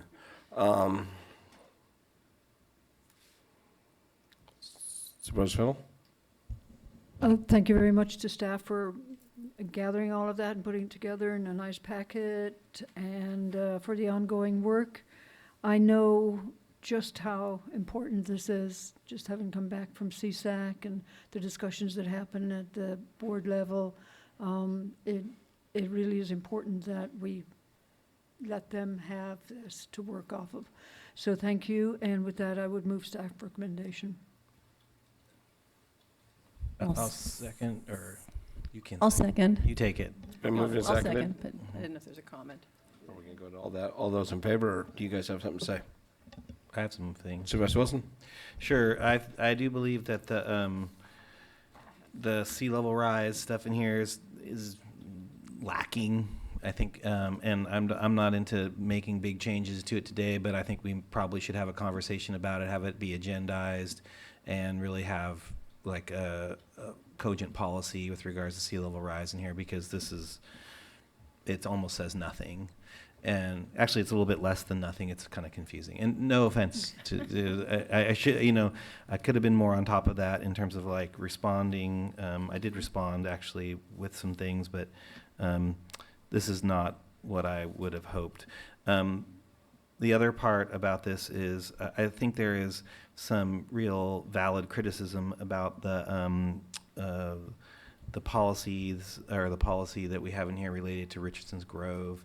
And that just has to do with the fact, just the status of it in terms of now 299 is available for access, and the lawsuits that have, that just keep coming over and over and over again, not in favor of that in a practical sense moving forward.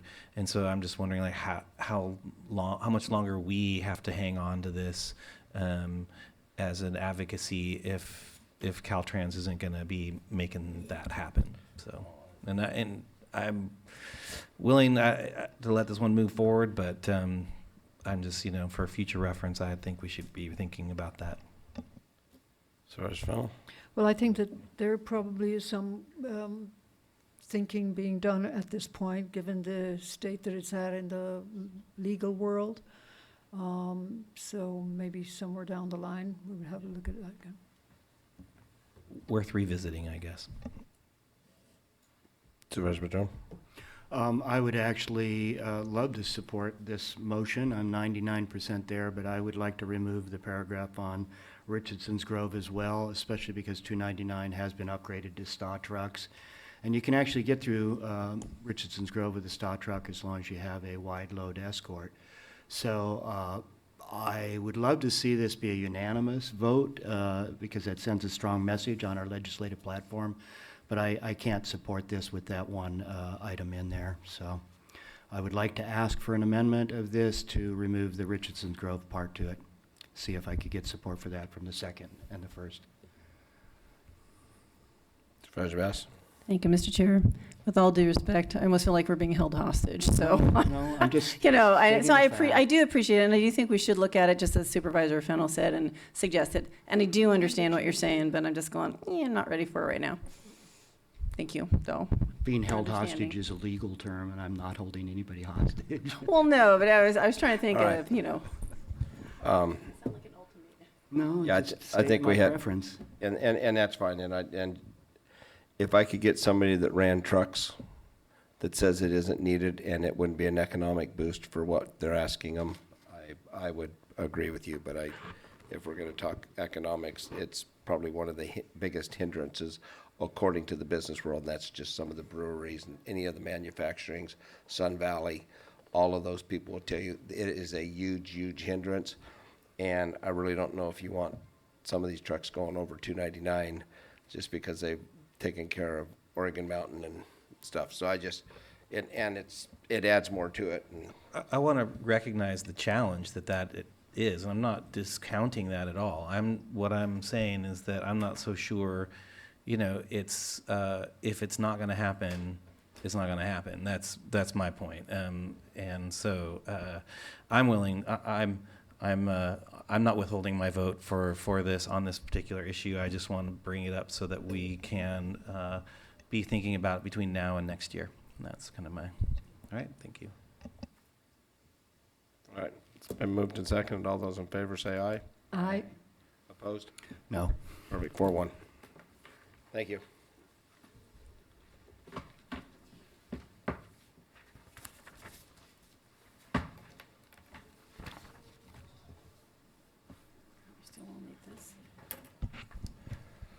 All right. EHHS housing.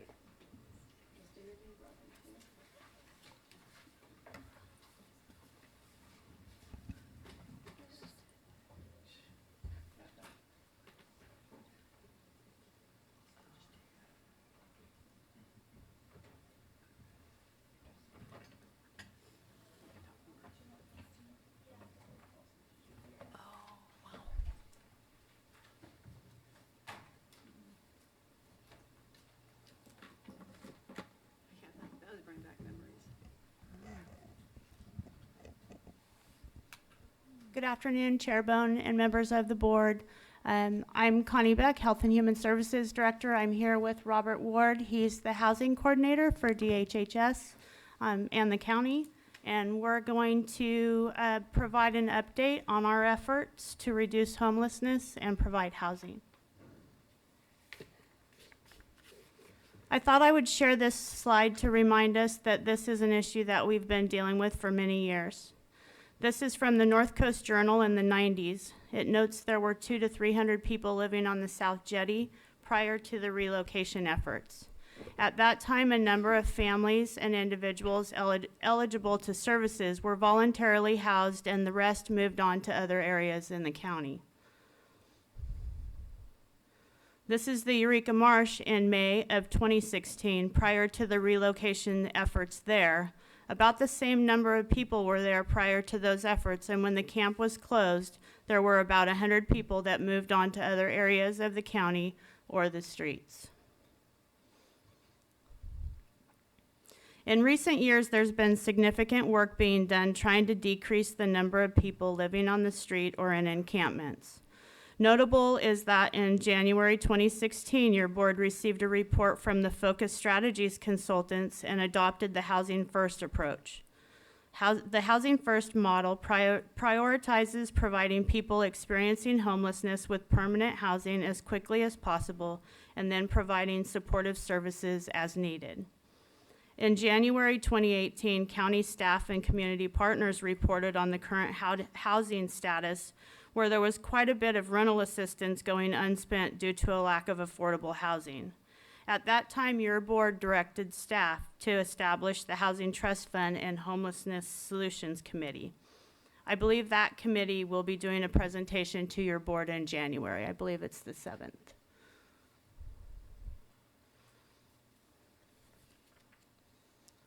So I'm going to provide an update on this list of projects. MISS staff continue to focus efforts on individuals listed on law enforcement's top 10 that are severely mentally ill. Partners include Eureka Police Department, Arcata Police Department, and the Sheriff's Office. They are currently working with 35 individuals throughout the county.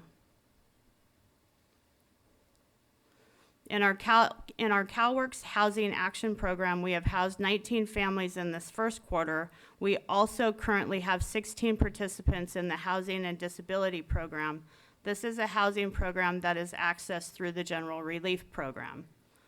These programs are in addition to all of the rental assistance that we provide, and there's social workers attached to case management to these programs. Since the inception of the HHHC in Humboldt County, we've received $9.4 million in HUD funds. These funds have been used to provide permanent supportive housing to eligible clients.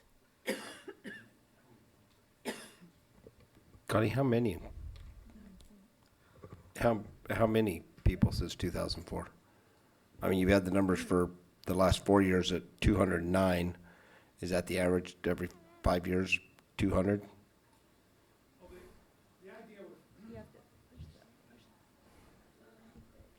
Robert Ward. So the idea with permanent supportive housing is you have to keep funding them year after year, but we have all of that information in the homeless management information system. We can run reports and come up with a list of, unique individuals that, came into a program in a given year, total number that have been served since 2004, et cetera. I don't have that off the top of my head. That'd be great to have.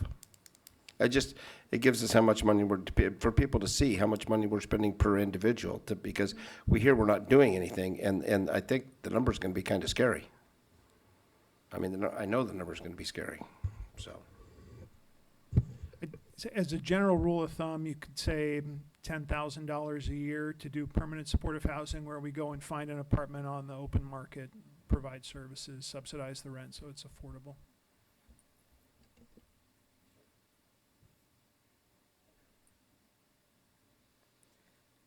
These are the HUD requested projects for 2019, including Arcata House, housing for persons with HIV, persons with mental illness, and victims of domestic violence.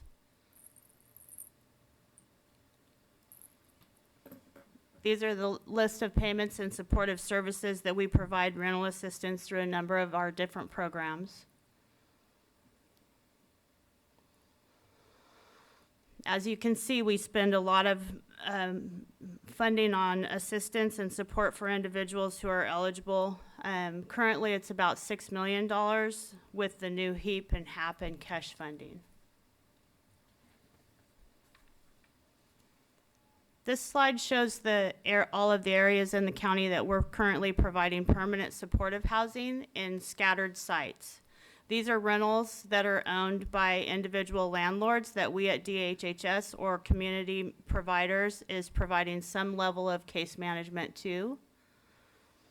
We also provide services at Arcata Bay Crossing in Arcata and the Lodge in Eureka. And we plan on 50 new units are being added, 25 in Eureka at 4th Street. The new name for it's called Bayview Heights, and 25 in Riadell called River Bluffs.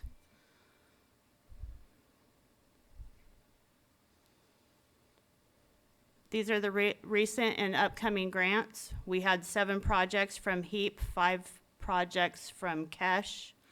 $4.9 million went towards the Bayview Heights of the No Place Like Home funds for the first round. And then we just submitted our interest letter for the Homeless Housing and Assistance Program. We're calling it HAP. It's like the HEAP funds that we received.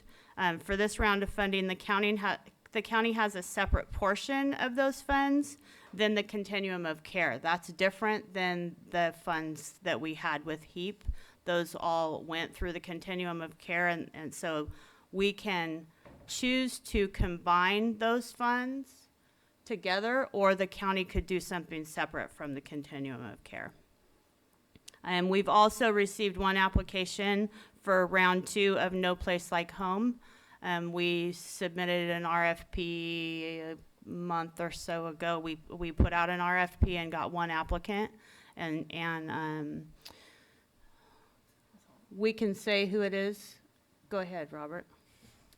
So we just notified Rural Communities Housing Development Corporation that we do want to work with them to submit this project by January 8th. It's a 30-unit building. It's in the unincorporated area outside Eureka city limits. 14 of those units would be no place like home units for people with a history of homelessness, serious mental illness. Another 15 would be for people with low income, and then one manager's unit. I have a question through the chair. Did you say there's only one person that has put anything in? Is this the one you sent me and I sent it off to other developers? Okay. I'm glad somebody did. Yeah. And then I'd just like to note that all of these projects are done working with the community partners in cities and the regions. I have a couple of different meetings this week, one in southern Humboldt to talk about homeless issues there, and then also met with the city, Eureka City, the beginning of this week to talk about trust fund, and then on Friday I'm meeting with St. Joe's to talk about housing. So there's a lot of work that's happening right now about this. Some other things we're working on, we're expanding our home program to serve a broader spectrum of homeless clients and adding resource workers to coordinate TAP and other programs. This means the folks that are currently doing our street outreach, we were really focused on the severely mentally ill population and not so much providing the resource of our other benefit programs. And so we're adding the resource availability to those staff so that we can do, or at least try to do, more transportation assistance and other things to make people more self-sufficient. So that's one of the things that we're doing. And then, on housing purchases, we found out recently that it's too complicated and costly for the county to own housing. So we are looking for collaborations with county partners, community partners that may be interested and have the ability to own the property, and then we can assist with the funding. Through statewide work group participation, I recently was voted in to co-chair a homeless committee that was started at the State Welfare Director Association, and our mental health director, Emmy Botzler-Rogers, is also on a mental health subcommittee for the governor's appointed homeless committee. We have requested that some of the newly allocated whole person care funds that we just got notice of receiving to be used for the housing trust fund. And we recently applied for a pretty substantial grant with the Yurok tribe for housing assistance called Bringing Families Home. Homelessness is included in our community health improvement plan through our public health department. And then we also just put in for the governor's 100-day challenge, but we're unclear at this point what the parameters are, but it is connected to the HHAP money. So we'll know more probably the end of this week. Sprung up in the middle of the night. And then this slide's just Sally's wisdom. Sally provided some of her thoughts when she retired, and I've spent some time really thinking about these. Homelessness is caused by a lack of appropriate housing. She said, appropriate housing is housing that is affordable. Affordable means that rent doesn't exceed 30% of the family income. Housing meets standards and codes for human occupancy. Housing meets ADA standards for persons with disabilities. Alternative housing arrangements should be available that meet the standards such as shared housing, co-housing, single rooms, studios, work-live housing, or small homes. And then the other one, she says, stop spending money on things that don't work. Since the late 70s, we've spent billions on everything except housing. Shelters, transitional housing, tent cities, sanctuary encampments, safe parking, studies, research, consultants, law enforcement, lawsuits, and the list goes on and on. That being said, I'm going to end right here, and Robert and I will be available for questions.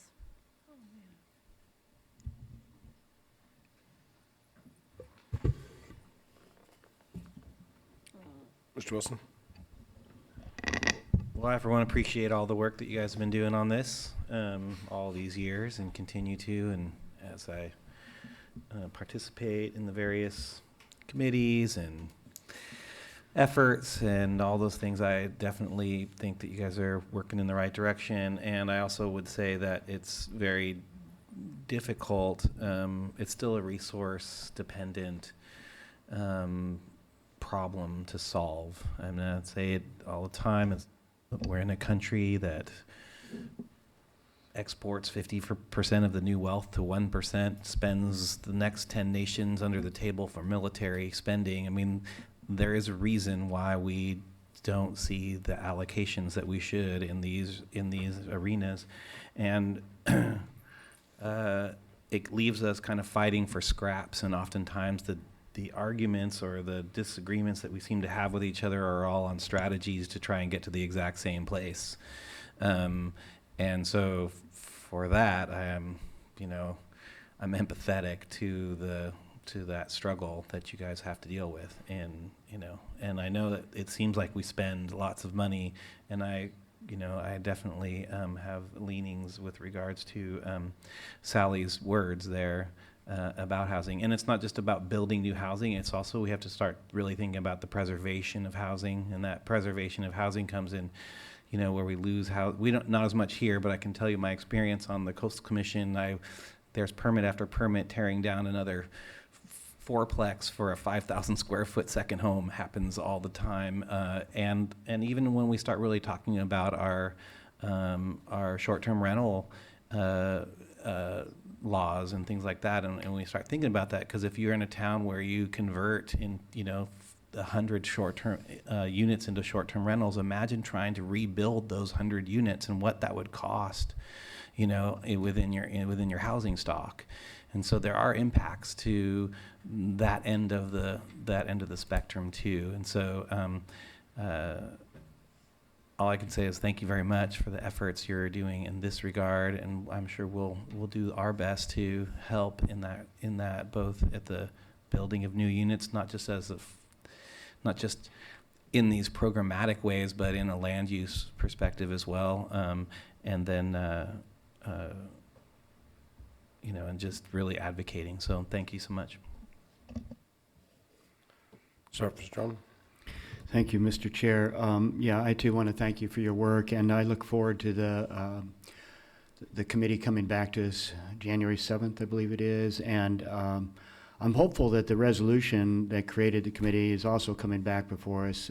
I think that was our recommendation to the board, to come back and consider the language in the resolution to cover short-term as well as long-term. That was a grand jury recommendation that I think we basically provided direction, not of what we want to do, but to bring it back to consider some changes. And I know this is a difficult thing, and I appreciate Sally's words as well, but I would suggest that, helping people get off the streets for even one night is not a waste. It's not. I mean, we were cooking hot dogs and giving people food at the trailer when the power went off from the storm a couple weeks ago. And, I realize the vulnerable people in these power shutoffs isn't just the old and the young, but people in trailers, they're freezing, and let alone people on the streets, right? And so I realize it feels like a waste because you spend all that money and you still haven't gotten people into permanent housing. And if that's the perspective, I would agree that we didn't achieve housing for the people. But people are so desperate, and I don't think it's a waste to help people in the interim with emergency services, be that safe parking lots or be that sanctuary camps or any number of other parts of the solution, which, as I understand it, your committee has spent a whole lot of time looking at and talking about, because they're desperately trying to find a way to deal with the now. And it can take 10 or 15, 20 years to build this housing. So what are we doing in the meantime? And so I am very much in that camp, and I think many people are bailing from the committee because of their feeling of lack of progress in regards to those short-term fixes. And I do think that, with due diligence, we could identify places in each district where we could have a safe parking lot and a camp. And if we open them all at the same time so that we're not pulling people from one community to another, that would be something I would support. And I've been looking in my district where we might be able to do that. One other item I wanted to share with the board is I've been meeting with Connie. I've also been meeting with HOOPA. They have this shutdown modular plant out there in HOOPA, and the Trinity Valley is desperate for jobs. And this is a tribal facility, and there are reasons why it failed, and we've identified those and been working with Headwaters and others to figure out how we get funds to do a new feasibility analysis. And what really brought this on was here's this unutilized state-of-the-art facility owned by the tribe that's not producing any housing. And they have a lot of timber they harvest on the reservation that goes to Riddle, Oregon to be milled and planed rather than having a sawmill and a planer right there in the valley producing lumber for the modular plant. But a lot of the reason why it failed because it was speculative. They were building houses for some possible future market that might emerge in the Central Valley. These were full-size homes, wide loads. There were all kinds of reasons why it failed. So the idea came about, what about tiny homes? And what brought this forward was what you said earlier, Connie, the fact that our county and most of the surrounding counties have funds for housing assistance that go unutilized and end up going back to the state every year in the tunes of hundreds of thousands of dollars per county. And so I have reached out, thank you for the list of the other county DHS directors. So I've reached out to them, Mendocino, Sonoma, Trinity, Humboldt, Siskiyou, Del Norte, the counties that are within a few hours of the Hoopa Valley. And said, would you be interested in convening a discussion to talk about how we might be able to utilize these unutilized funds that keep going back to the state?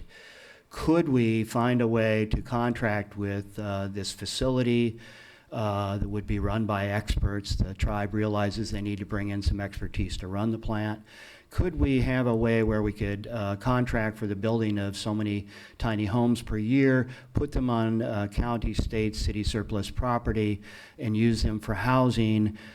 Might be that we have to use the general funds in order to build those, and then use these funds to pay the rents for people to be in there, and use that money then to reimburse the general fund or something else. So I'm trying to figure out, anytime there's unutilized funds, it's like, wow, opportunity, right? Here's a shuttered mobile facility, opportunity. And so trying to link those things together, I did get a response from Siskiyou. They're very interested in coming together. I'm going to send it back out again and see if I can convene a discussion and work with you on that.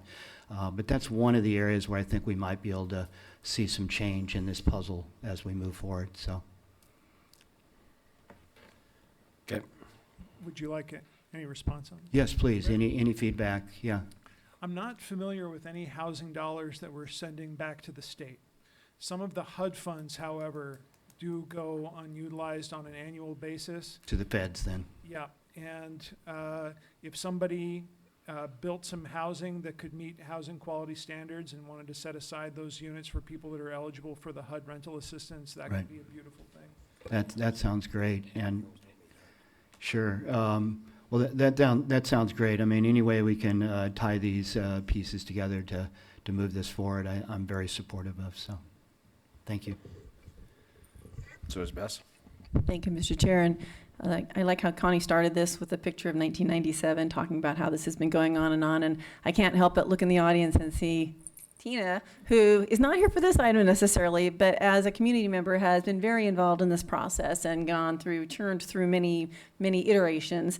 I think what Sally, maybe one of the things she was saying was the waste of, studies are great. I remember when I was at the city of Eureka, we actually were moving forward on the safe parking thing. I left. I still don't know what happened to that, but a lot of times it gets, things, whether that's a good idea or a bad idea, but there's a lot of time spent for things to be scrapped. And in some ways, I think, Sally's concern was, we're always chasing after the bright, shiny new penny.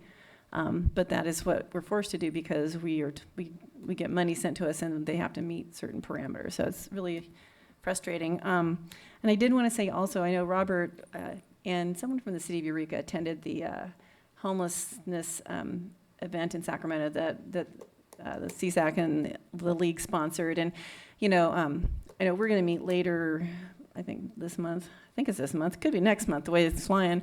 But to talk about what other communities are doing, because I think that's part of what we're missing too, is, we can't always do what others are doing, but I think it helps to have the conversation. So I really appreciated that Robert was there, and I think there were some good ideas.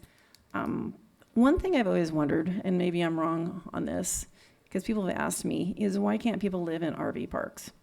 And there's a state law, is that accurate? Or maybe Michael would have. It seems to me when Paula was here, there was some kind of state law that did not allow that to happen. And here Michael's coming up. I'm thinking he might know something about that. Because Yeah, this is spoken to in our housing element. We're going to investigate how serious the state is in allowing RVs to be used as homes outside of RV parks. Okay, thank you, Michael, because that would be one thing I'd say. Maybe that's something we're just done with our priorities, our platform, our legislative platform. But maybe that is something that we can help push on, because that seems like it should be an easy task, but it hasn't been. So, Yep. Thank you, Michael. Michael, did you say outside of RV parks?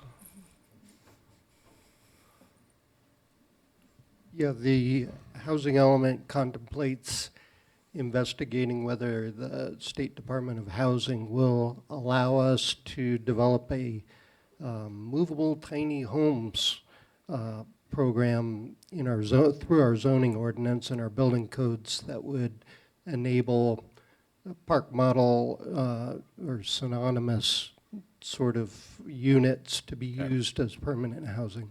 Right. So is there any chance of conversion of RV parks for people to be able to use those? Yeah, they can use those right now as permanent housing. But they have to move every, certain number of days, months, whatever.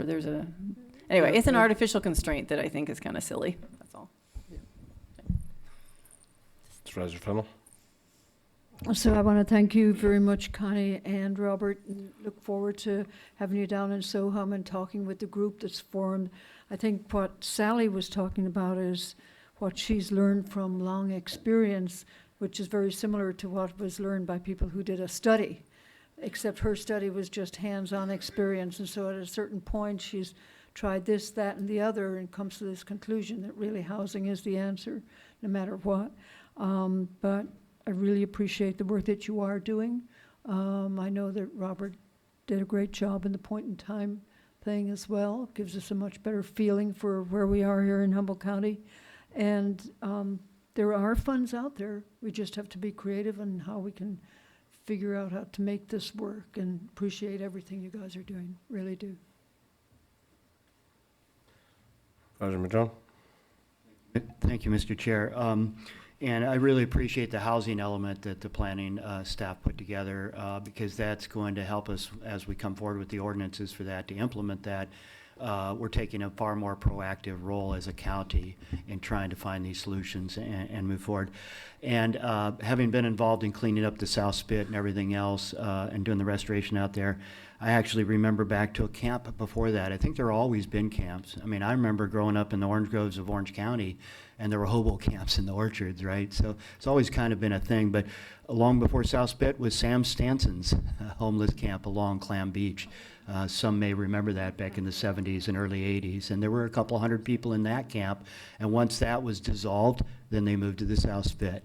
And then we dissolved that, and then they moved to Palco Marsh, and then we dissolved that. Now they're dispersed all over the community, and I would submit that the costs have gone up to our society by dispersing all that. So that's why, if we can get the housing for them, I'm with Sally all the way on this. But in the meantime, you know, there are tremendous costs of not providing safe places for people to be, and so I'm just going to keep working on that. So, thank you. Could I say something on that, Supervisor? I shared this with Virginia, but when we were down in Sacramento, I got to sit at a table with some staff from the city of Santa Cruz. And they cleared a large encampment. They had to offer some place for those folks to go because of the Boise decision. And they're now operating a 60-person campground, and it's costing $100,000 a month just to staff it. They decided to go with a campground instead of tiny homes because of fire code issues. You could do maybe 12 tiny homes on the same space where you could do 60-person campground. That gives you some idea of what the cost might be. And the staffing, I'm assuming, is also bringing services to them. It's not just simply somebody babysitting them. Well, you're looking at, I think, 3 FTEs to do 24-hour coverage, and that's not really services. That's true. Other service providers will be coming in there and doing some services to people that are eligible, but that's not the cost of those services. Yeah, they don't come without a cost. I recognize that. Thank you.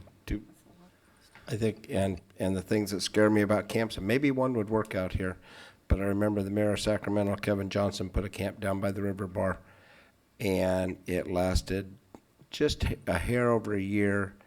And I think when they disbanded it, there was payments, and the cost was like $2.8 million. That was to disband the camp. So we need some more brick and mortar and a little, and I don't know how many of you saw the tiny homes. You saw the housing unit that comes out of Seattle that was at CSAC. Oh, yeah. I've been in contact with them, with some private people, and they're fairly inexpensive. So, public comment. Tina? Didn't know you were talking on this, did you? Yeah, no, but it's... My nephew. Tell you that again. Tina Christensen.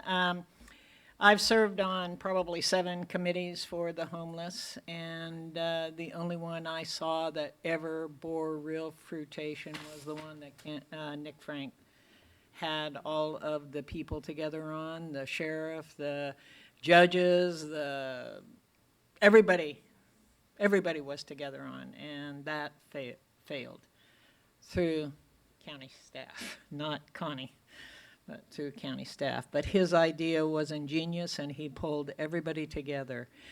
You know, Humboldt County has a real problem because we don't have a lot of flat land. So we've done an inventory. The Board of Realtors did an inventory on what land is available. And I believe one of the directions I asked numerous times when you were doing your housing element and when you were doing your general plan was to try to make more multifamily available, because that's where you get your units. Campgrounds and everything, and you know, the RV parks, you have to have the sewage disposal. You have to have either sewer or you have to have septic. And we just don't have the flat land. So, or if we have some flat land, we're on high groundwater. Humboldt County is unique to high groundwater, and so the facilities to do something like that are very, very expensive. You know, I represent the bankruptcy court with a lot of the rental properties that are available now. And most of them are, you know, health and safety issues. And you know, a lot of people from the county have come and asked to talk to the different real estate people that own properties and to the landlords who own properties, trying to get them in there. Trying to get the homeless in there. And there is a real disconnect because nobody enforces standards for the people who own the properties. And that is a real issue. And, you know, so and now you have rental caps, you have everything else. So, I mean, there is a real issue, and the real estate community should be involved in all of these discussions because they are an important part of what is happening within this community. Thank you. All right, thanks, Dan. How's it going? Good. I just want to point out that you guys are making people tear down their houses in Southern Humboldt or talking about it. There's a few really awesome buildings that you guys made people tear down, and here we're talking about homeless, and so you're going to perpetuate that, and there's going to be a lot more people on the street running them out of their homes. So you need to rethink this story about the abatement program. And good job on definitely getting people into homes and trying to build more homes. There's plenty of homes in Southern Humboldt that need help. Thanks. Okay, it's been moved and seconded. All those in favor? Aye. Very good. Opposed, none. Thanks. I thought, didn't we have a first and a second? I move that we receive the Can I get, report. can I get a first and a second to receive the report? Motion. Second. Told you. And it's already been voted on. Which is reverse. How you doing, Brooke? Since we're talking about housing and I hear there's real estate folks here, I'd just like to plug that if there's a landlord that's interested in renting to our programs, that they should call 441-5015. Can I also ask or Connie? myself. Yeah, go ahead. Because I did have one question that followed up on some of that too. But if you want to give your number through the chair. She did. Okay. What I was wondering is, Tina mentioned a lot of the housing units are substandard. And I mean, I think we've heard this. In the past, we talked about having like little programs where people could get monies to get them up to shape. Do we do that, or has it been considered further? Because I mean, I don't know how many there are, but it sounds like there's quite a few.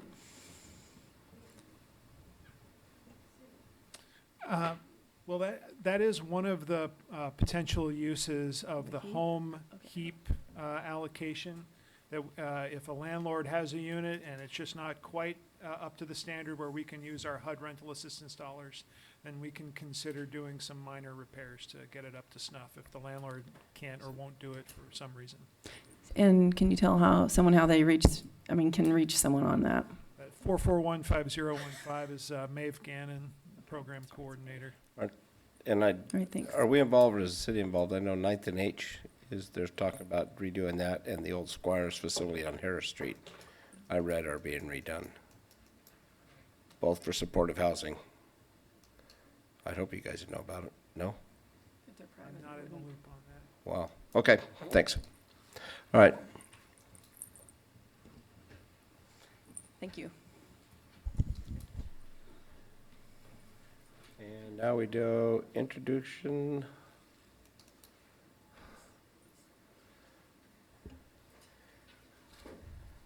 Fair warning, you guys have just heard all the needs for affordable housing, so. And you're here for? Good afternoon, Chair Bohn, members of the board. Tom Matz, Director of Public Works. The subject before you this afternoon would be an ordinance for the institution of a traffic impact fee in the greater Eureka area. Before I turn it over to Mr. Bob Bronkel, Deputy Director, for the staff report, I'd request that council read the ordinance into the record. Thank you, Mr. Mattson. I thought you were going to do it for me, but Mr. Chair, currently before your board is an ordinance adding Chapter 11, Section 3211 et sec to Division 2 of Title 3 of the Humboldt County Code regarding the establishment of traffic impact fees for the greater Eureka area. Thank you. Good afternoon. Considering the late hour of the afternoon and how long this meeting's been running, I'll skip the PowerPoint presentation and give a brief summary of the impact fee, and we can begin a discussion. The department has been closely working with the City of Eureka and our consultant, TJKM, to develop a traffic impact fee for the greater Eureka area. And the proposed traffic impact fee fulfills a requirement in the city's Martin Slough EIR regarding the wastewater plant, and that was mitigation measure 11-3.1. It fulfills a 2006 MOU between the city and the county, as well as a 2015 MOA between the city and the county. We've held 3 outreach meetings to date. 2 were before the Greater Eureka Municipal Advisory Committee, and a 3rd presentation was made to the Planning Commission. We received numerous comments in regards to the proposed impact fee, and the comments can be categorized as follows. Concerns about the boundary: it should be smaller, it should be bigger. How do we come up with the boundary?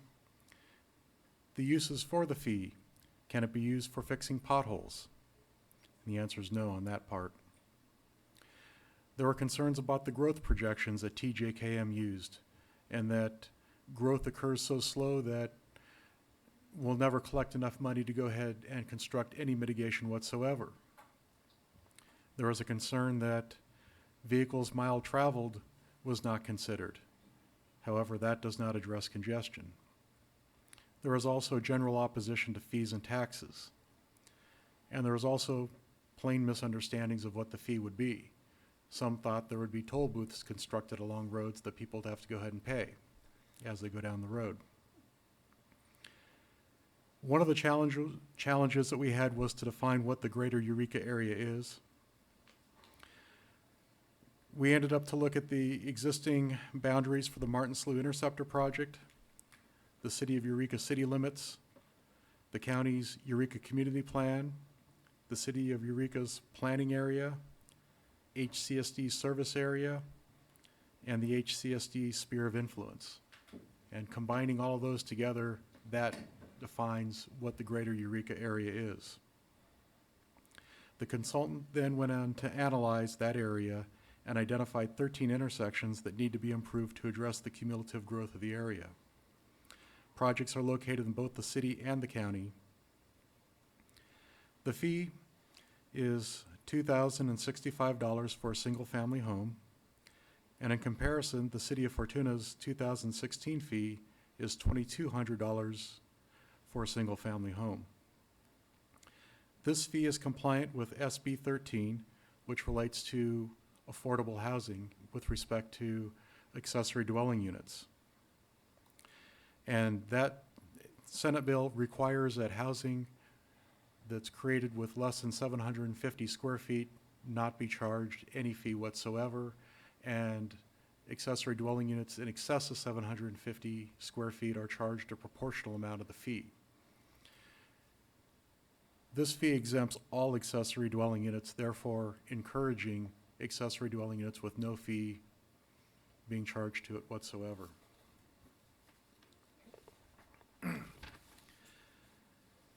The department is aware of the cumulative effect that fees and requirements have on housing, and that each new requirement adds cost to housing. Housing costs have been affected by fire sprinkler requirements, increased county recorder fees, and now in 2019, solar. At the same time, the Planning Commission and your board also hear complaints regarding congestion when housing projects are proposed. This fee strikes a balance where growth pays its fair share, or development pays for its fair share towards solving congestion. One of the projects that's working its way through the pipeline is a subdivision out in the Cutton area, and it's proposing 146 single-family homes and 174 multifamily homes, along with 24,000 square feet of office space. Based upon what is outlined in the proposed traffic impact fee, the total impact fees to collected for that project upon full build-out would be close to $600,000. That's just to put things in perspective. I believe the project applicant for that project is here today, who will most likely speak in regards to that. That concludes my presentation. Bob, and and I know we have, but all the correspondence in here is almost 4 years old. I mean, or 3 years and 9 months. I mean, February 2016. Has it been sitting that long to try to get it this far, or? It has been a long battle to move through this. That was our original outreach meetings. We've been working with the city. The city is actually preparing a very similar ordinance. We've had to go back through both of our councils. We've also had major storm disasters in the county that we had to divert all Yeah, staff to. been here. So yes, time flies. And I think you hit the nail on the head. I'm just, you know, and you know, we've thrown on, you know, now we're going to, you know, we require sprinkling, and you know, if we're going to be a tier 1, tier 2 fire area, we got to do fire retardant woodwork. You've got to have solar, you've got to have everything else, and then we're going to sit up here and spend how much time saying we need affordable housing, and before we ever hook up to HCSD or whatever water district we hook up to, and everything else, we're adding $40,000, $50,000, $60,000 to the price of the lot and the building, and there's just no way we can build that $240,000 unit, or make, and somewhere we're going to have to, I don't know where. Well, one of the new law that exempts the accessory units is actually very helpful for people to be able to add on to a backyard unit up to 750 square feet and have a house without all the fees attached to it.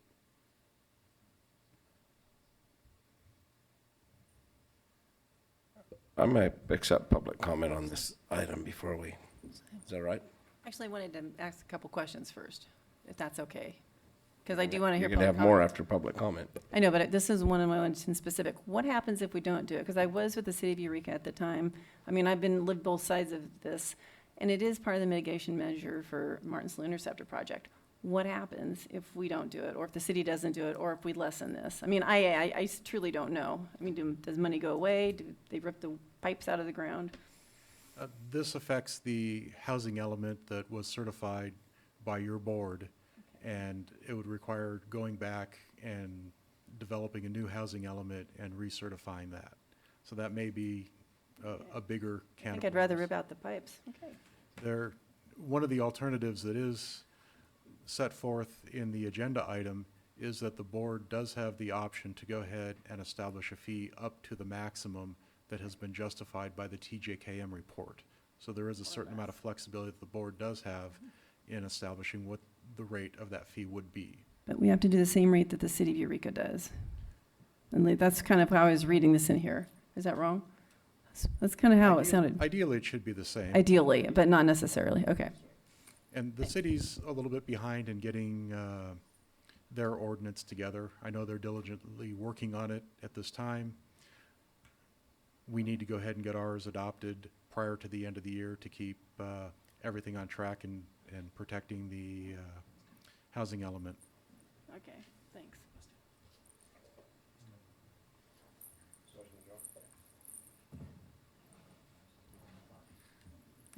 I believe that Mr. Ford could actually answer that question in more detail, as he is heavily involved on the planning end of it.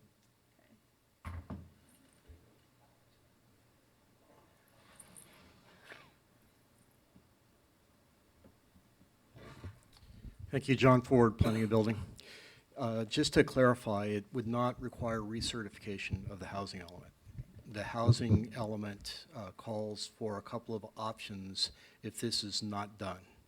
One of them could be to go back and reevaluate the environmental work, which would determine significant adverse impacts on the Martin Slough Interceptor, which is not a pleasant thought, but it's not recertification of the housing element. The other would require that the county abandon those units that have been identified as being part of the affordable housing inventory potential and reallocate those to other places within the county and rezone property. So there are two options within the housing element that don't require recertification of the housing element, but it does require work on the part of the county. Thanks. I have a question for Mr. Ford. Supervisor Wilson? Is this kind of like RENA, where then that allocation can only be within the county? We can't work with our neighbor jurisdictions, our city jurisdictions, to reallocate and rezone within places that actually more affordably can actually create affordable housing? Correct. Okay. We got to work on that.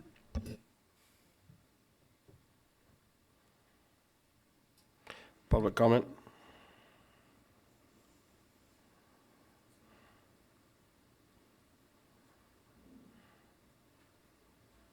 Hi, my name's Kurt Kramer. The project that they were referring to earlier is one that we've been working on for probably a decade. First of all, I've got a great working relationship with the planning and public works staff, and I know they have a job to do.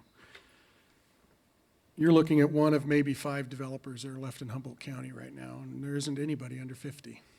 The reason there isn't anybody under 50 is there's basically they've chased the opportunity away to be able to provide housing, for-profit housing. Dan Johnson at Danco has been very successful in the subsidized arena, but those units are coming in over $500,000 a unit. You're seeing the project in Arcata. The city of Arcata was asked to put something in the order of $2 million into the project. It's coming in excess of 44 units, coming in excess of $22 million. I don't think that's the result that we're after, but it's where the direction's headed. We've been working on the McKay project for quite some time, and it's been on the books in the county for 30 years. In those 30 years, there was what I would consider an opportunity from the planning departments to kind of streamline the process by which a project like that would get approved. Take some of the roadblocks out of the way. If development was encouraged, that's what a county would do. But as we know, in the late 90s, early 2000s, the motion in the county was really to stop development, constrain it, put more controls around it, push off the cost to the developers. In trade-off for that, we've watched housing slow down. If you look at the pre-2005 housing starts and compare it to today, big difference. You're seeing housing, basically the housing starts drop drastically. It's not just the county that has been not planning, it's the other agencies that provide services in these areas. My next meeting is Humboldt Community Services District, and much the same there. I'm being asked to study the hydraulic capacity of the system within the community services. I'm then asked to annex the district. Do I have extra time? Or? Yeah, you do.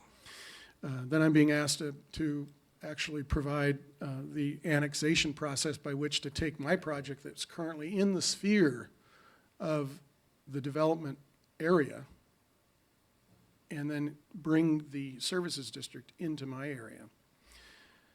I'm then asked to do all the off-site work, mitigation. I was told years back that the Martin Slough Interceptor project would alleviate a lot of concerns, and in fact has somewhat done so, but it stopped short of its goal, so we've got to connect. Our off-site work is even more involved than it would be from the original plan of the Martin Slough Interceptor project.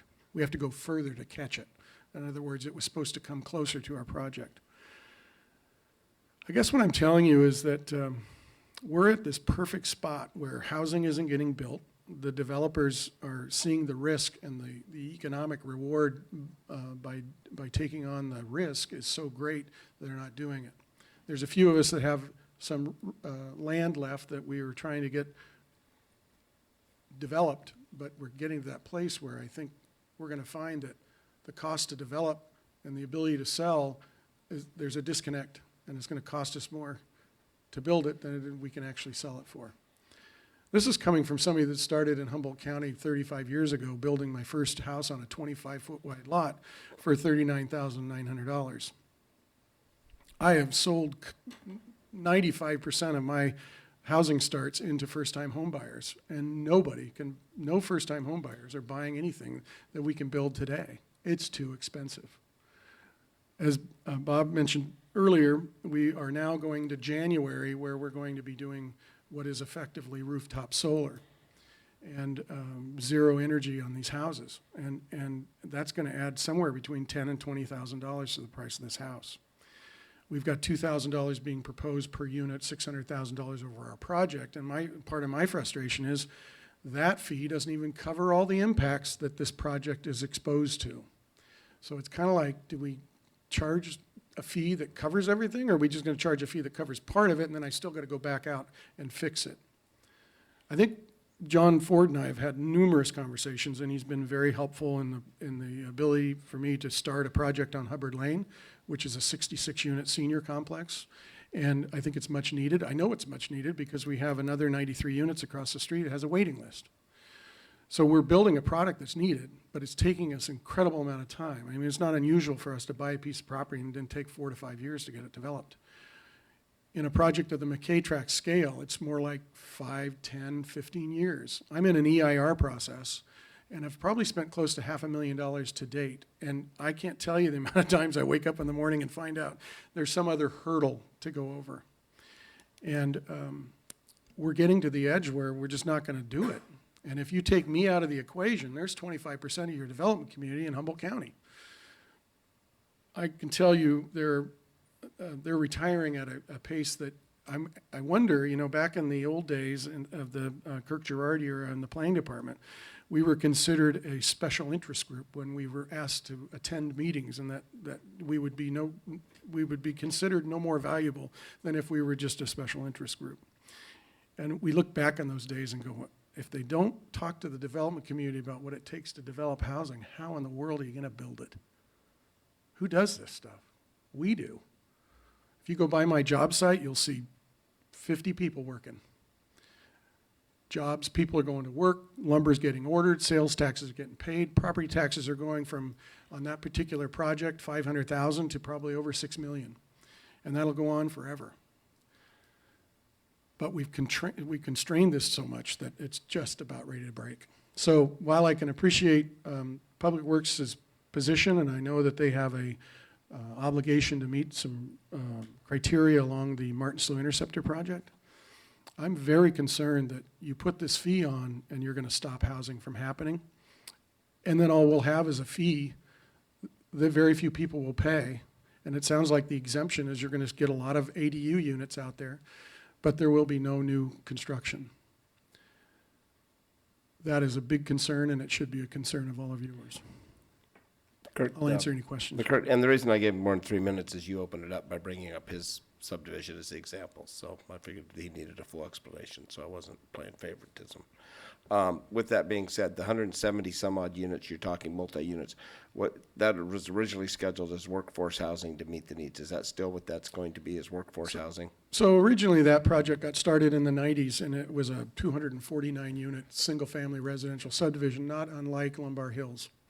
Then when I got back involved in it in the early 2000s, we completely reworked the plans, and we've got everything from single-family residential to small lot single-family residential to low-income affordable housing that we would partner or spin off to a Danco or somebody like that, because that's not our market. And then there's more single-family garden apartment type residential in there. So there's a total mix of about 320 units is the size of the project. And in fairness, with the absorption rate in Humboldt County, that project will take at least 10 years to develop. I would like to also add that your RENA numbers you brought up earlier, Mike, are in order of magnitude 50% off in the last study period that was a couple years back, and I guarantee you it's not getting any better. We all know that the state is starting to put some language together that if there are counties and cities in the state that want to build housing, we're going to reward them by giving back tax dollars. For those that aren't, we're going to start clawing back or stopping the flow of tax dollars that are going to have big impacts on the nonprofits that are trying to generate revenues to run their programs, or whether it's RCAA or whatever. So I don't really I don't think the people understand the impacts of what's going to happen if HCD, and I think they're coming upon it, get to a place where they go, we've got an open border policy, and we've got a shortage of housing, and we've got a homeless problem that's unbelievable. All of this ties back to housing. And as I've talked to people, all housing generates housing opportunities. So when we build a $300,000 house, it may be a move up from somebody inside of Eureka or in the county that is trading out of a $150,000 house. So those housing opportunities are opening up housing opportunities. So more housing is what the goal will be to get these folks into housing. As you may or may not know, I'm on Betty Chen's board, and and very involved in the homeless issue. And as I watch it throughout the state, and it's generally on the coastal zones. And as you are aware, the coastal, getting things approved through the California Coast Commission is unbelievably difficult. I've got projects stuck in Fields Landing to Fairhaven. And I thought this one was just outside of the coastal zone, so I'd probably be okay. And then I start hearing noise around, I may not be, that there's plenty of people concerned about what we're trying to do. So I just, as somebody that's trying to solve problems, and this is my career, this is what I've done, maybe it's time for me to stop doing it, but I enjoy it. And, you know, we're trying to figure out a solution to some of the problems. Thank you. Anything else? Good, thank you.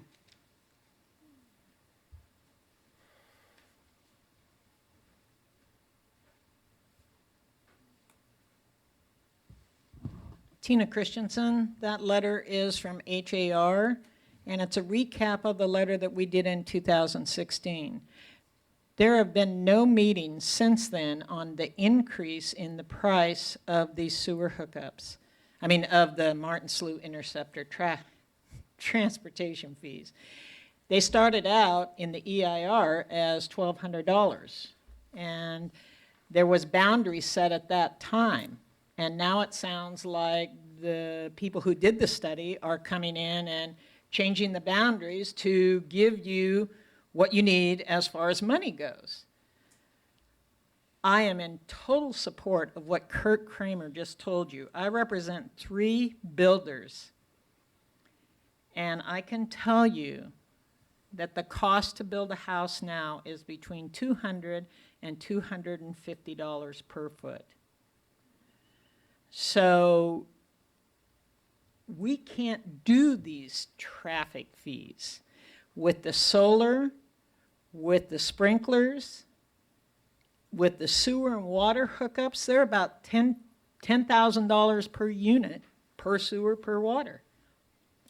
So, I mean, you want affordable housing, and I'll go back to the RENA numbers. I think your RENA numbers, I think Kurt is absolutely right.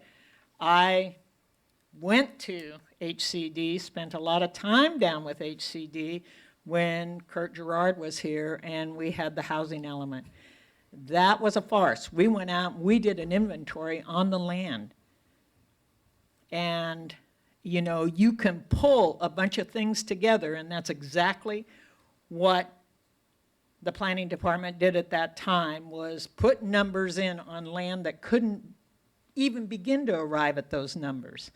And now we're 10 years later, and we're seeing what the real issue is. We don't have the land. Again, it's back to we don't have the land, we don't have the flat land, you know. So what Kurt said is you can impose all the fees you want, but your builders are backing out of the industry. I mean, Kevin McKinney, Brendan McKinney, you got Abe Focart, you got Alan Bonjo, you got Travis Snyder. You know, you cannot, we need, you know, you got Noga doing 1 or 2, you get, it just isn't here. And you can put all you want to in it, but you have to have the people to do it. And you're gonna lose those.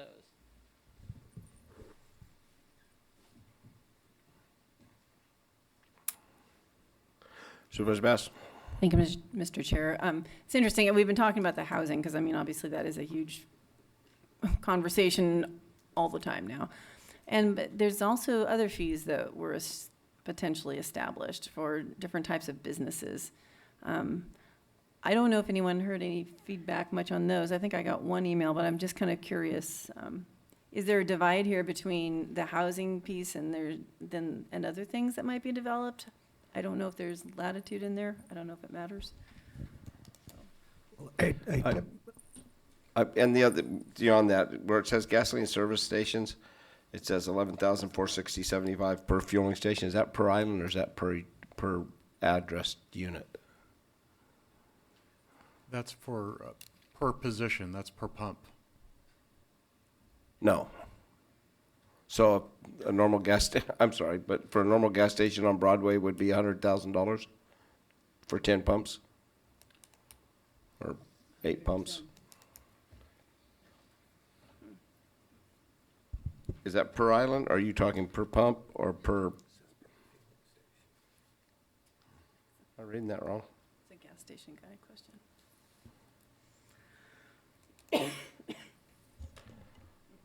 It's per fueling position per table 5 on page 16 of the study. Well, that'll keep the prices up. Okay.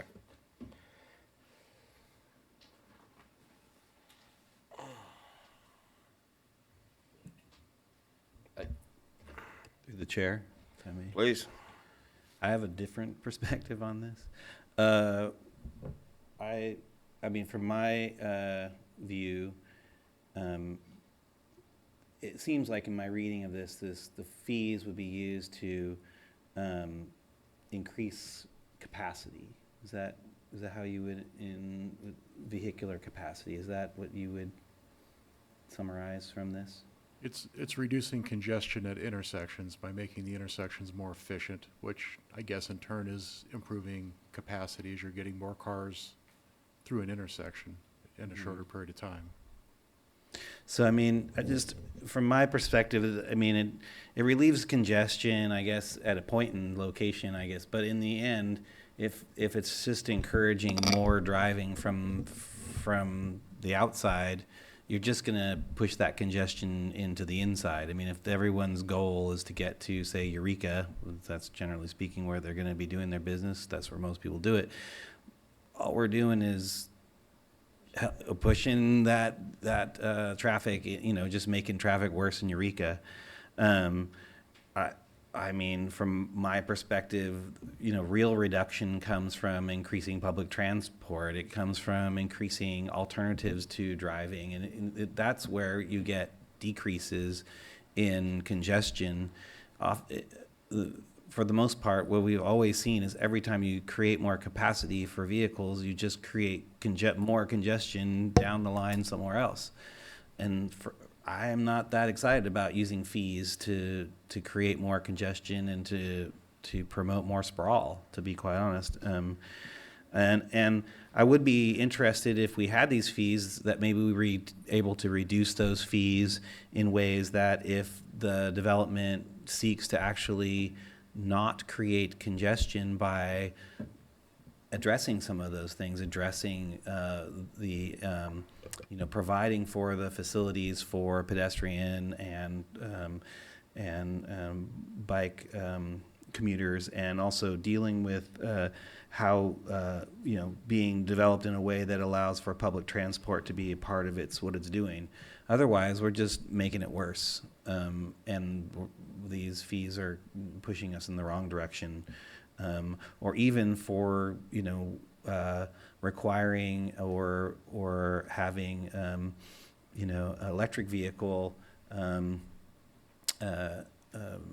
infrastructure might be another way, because then we're reducing the impacts of greenhouse gases and those sorts of things. And so I don't see this as encouraging the right type of development from my perspective. And so from that, I don't mind the fees so long as we are using them in ways that actually get us in the direction that we seek. And we, in the general plan update, we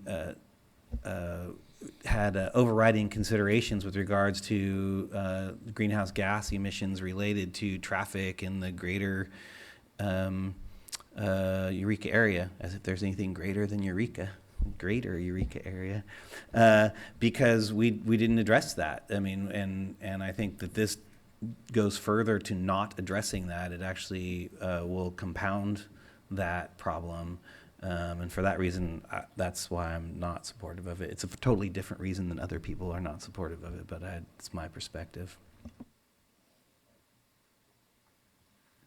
Supervisor Bass? Thank you, Mr. Chair. And maybe I heard wrong. Did you say we have to do this by the end of the year? And if so, why? Because this feels, to me, it feels like here we're actually trying to have a conversation about what can we do with it, and we are again stuck at that point where there's no more after the year. I mean, we're pretty much towards the end as it is. So, excuse me.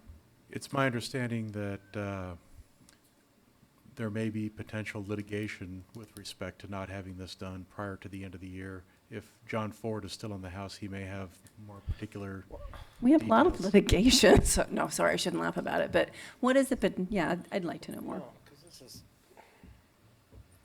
John Ford, part of the settlement in getting the housing element done was to identify that we would bring this forward.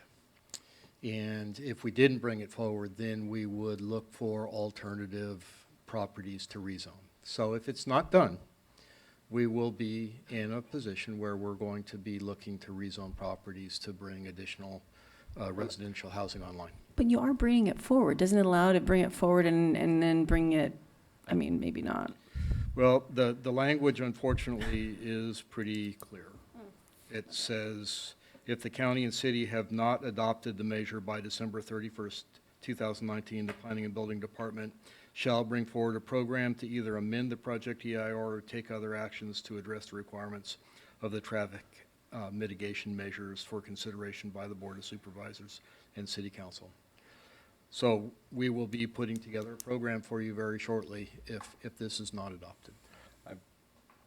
Okay, and I think my frustration, and I know we've had slip outs and rain outs and washouts, and we've all had setbacks and everything else, but you're giving us 20 days, or basically if we don't have another meeting, this is it.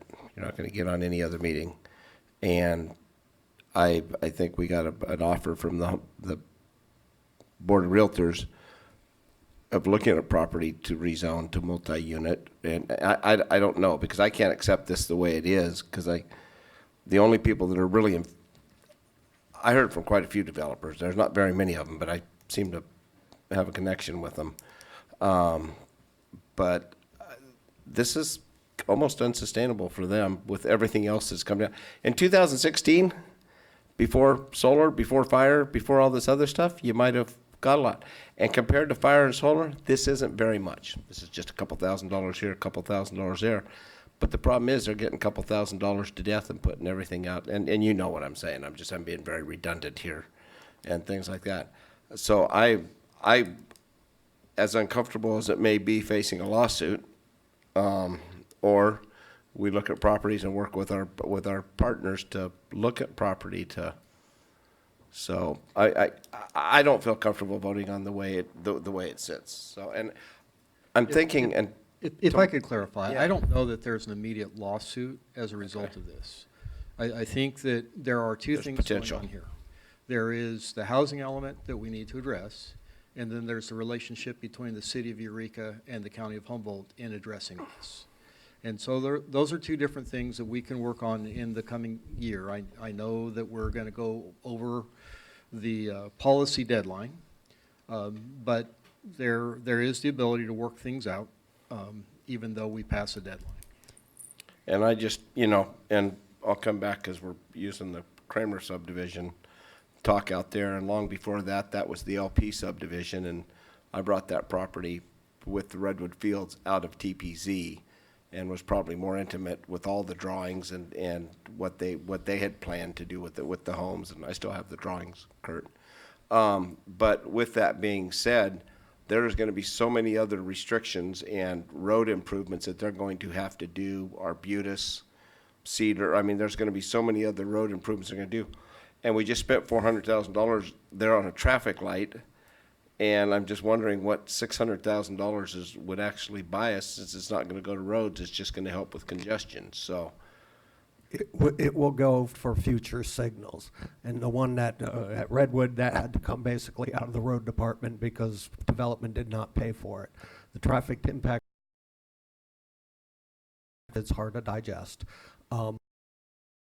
Specific to the development, the methodology, what it has to follow, and what it comes up with. Your choice is adopt up to it, not adopt it, give us better direction on if you want alternatives.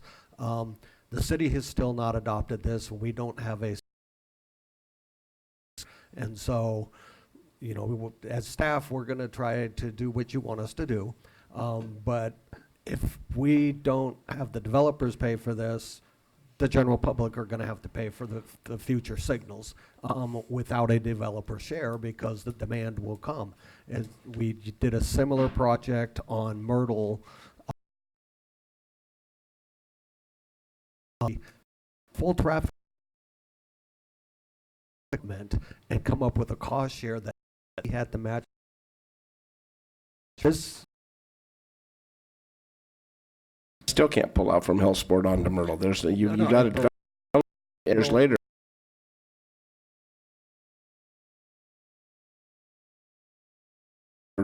And the housing affected that intersection as well. So they had to do a traffic study, come up with their cost share, and then the county had to come up with the remaining money to complete that intersection. It's no different on the future intersections. So understanding that if you don't require a developer to contribute, the county eventually is going to be on the hook to need to 100% fund that intersection. And so this traffic study covers the greater Eureka area, so any developer can grab this. They don't have to pay for their own traffic study, and they look at the fees and decide whether they can do it or not. Otherwise, they do a traffic study, and then they have fees on top of that. Out and cutting, pay the fee, they don't have to do a traffic study? They're going to have to do the share for all the off-site intersections that are here, but they're not going to have to do a traffic study that says if they're within the planned zoning and everything else, these are all their off-site fees. The study is already done. Well, There is a study that's needed for the direct impacts onto thank you. a road. So for instance, if you had a project like a Kmart coming into town, and the traffic generated from the Kmart would need a signal right out at the main road, the developer would be responsible for installing that. That's sort of a direct impact. That's the kind of thing that the developer has to pay entirely. Or like themselves. in and out. Oh, wait, the city's paying for that. Okay. I'm just saying. Supervisor Madrone? Thank you, Mr. Chair. Yeah, another sticky one, right? Nothing but difficult ones today. You know, just because you build a house doesn't mean that there's a car, right? So in Arcata, we have a drain, right? And it says if you're not going to send any stormwater off your roof or your driveways or your streets or whatever to the street, you don't have to pay a drainage fee, right? Because you're keeping all that rainwater on your own property, injecting it into rain gardens or swales or whatever it might be.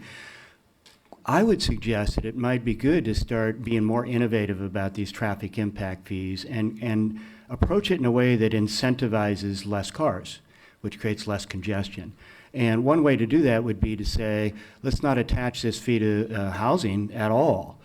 Let's say you build a new house or a new facility, a new building, whatever, and then you register a car, right, through the state registration process. Now we know within this zip code, within these areas, if you're going to register a car and you have a brand new building or facility, you're going to add to the impact of traffic, and therefore we're going to charge an impact fee as part of your vehicle registration process, so that we're actually, you know, that's adding to the impact. And to further people to use transit and to bicycle and do other kinds of things, especially if you're in town. It's so much more possible. I know. I just think it neat to do something like that, because the way it is right now, if you're a person who's being really good about vehicle use and you're doing all those good things, you're still paying an impact fee, even though you've done the right thing by traffic and cars and the rest of it. So I don't know. I'm just trying to think out of the box here a little bit. Is there another way to approach this that puts the impact on the vehicle rather than on the building? But that's just, I mean, we're not going to solve that here today, but just a thought. I'm going to go outside the box and ask you guys to kind of take what we said today and come back with something. And for me personally, a little collaboration with and I don't know, with some of the industry groups, because this information we've got is 4 years. And so we need to find out, there's been a lot of changes in everybody's, costs, and find out what we can do to think a little bit outside the box. Just, and if we have to find more multiple unit housing, that may be a double win. It'll start solving the problem, because it's housing, that's what we're talking about. So I would like it to be brought back with some more information, with some more input from outside. Well, I just want to say that we're getting into the area of the perfect being the enemy of the good. I know we just talked, as everybody said, about housing. We're trying to drill this down based on projected impacts. What we're talking about is, do we want to put people in houses? Do we want to put them in camps? Do we want to put them in RVs?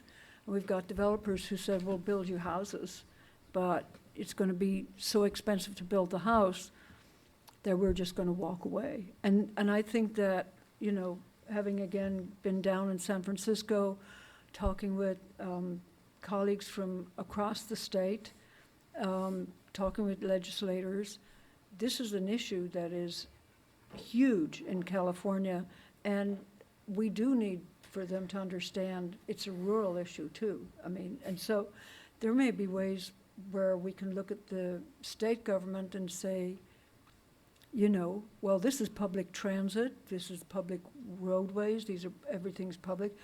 That's a way you could help us to encourage development. We talk about streamlining, et cetera. Anyway, bottom line, I think that I share Chair Bohn's thoughts on this. Let's task staff to come back with us to meet with Humboldt area realtors or other interested people and see if you can come up with a plan for the greater Eureka area. Or the Builders Exchange. Do it like what we've done on on a lot of other things we put on here. We talk to the stakeholders, what can we do to make this work? They're the customers at the end of the day. We're the only ones selling the widgets, but let's not forget that they are the customers, and see if we can make this work. And at the end of the day, maybe you guys are 100% right and they're 100% wrong. But if we could see it, it'd be a lot better. One last thing, I do agree with Tina about the issue of multifamily, and I would extend that. We've seen whole cities open up their single-family zoning to multifamily. Just get rid of single-family zoning altogether. And I don't think that that's so reasonable as something to consider. In that,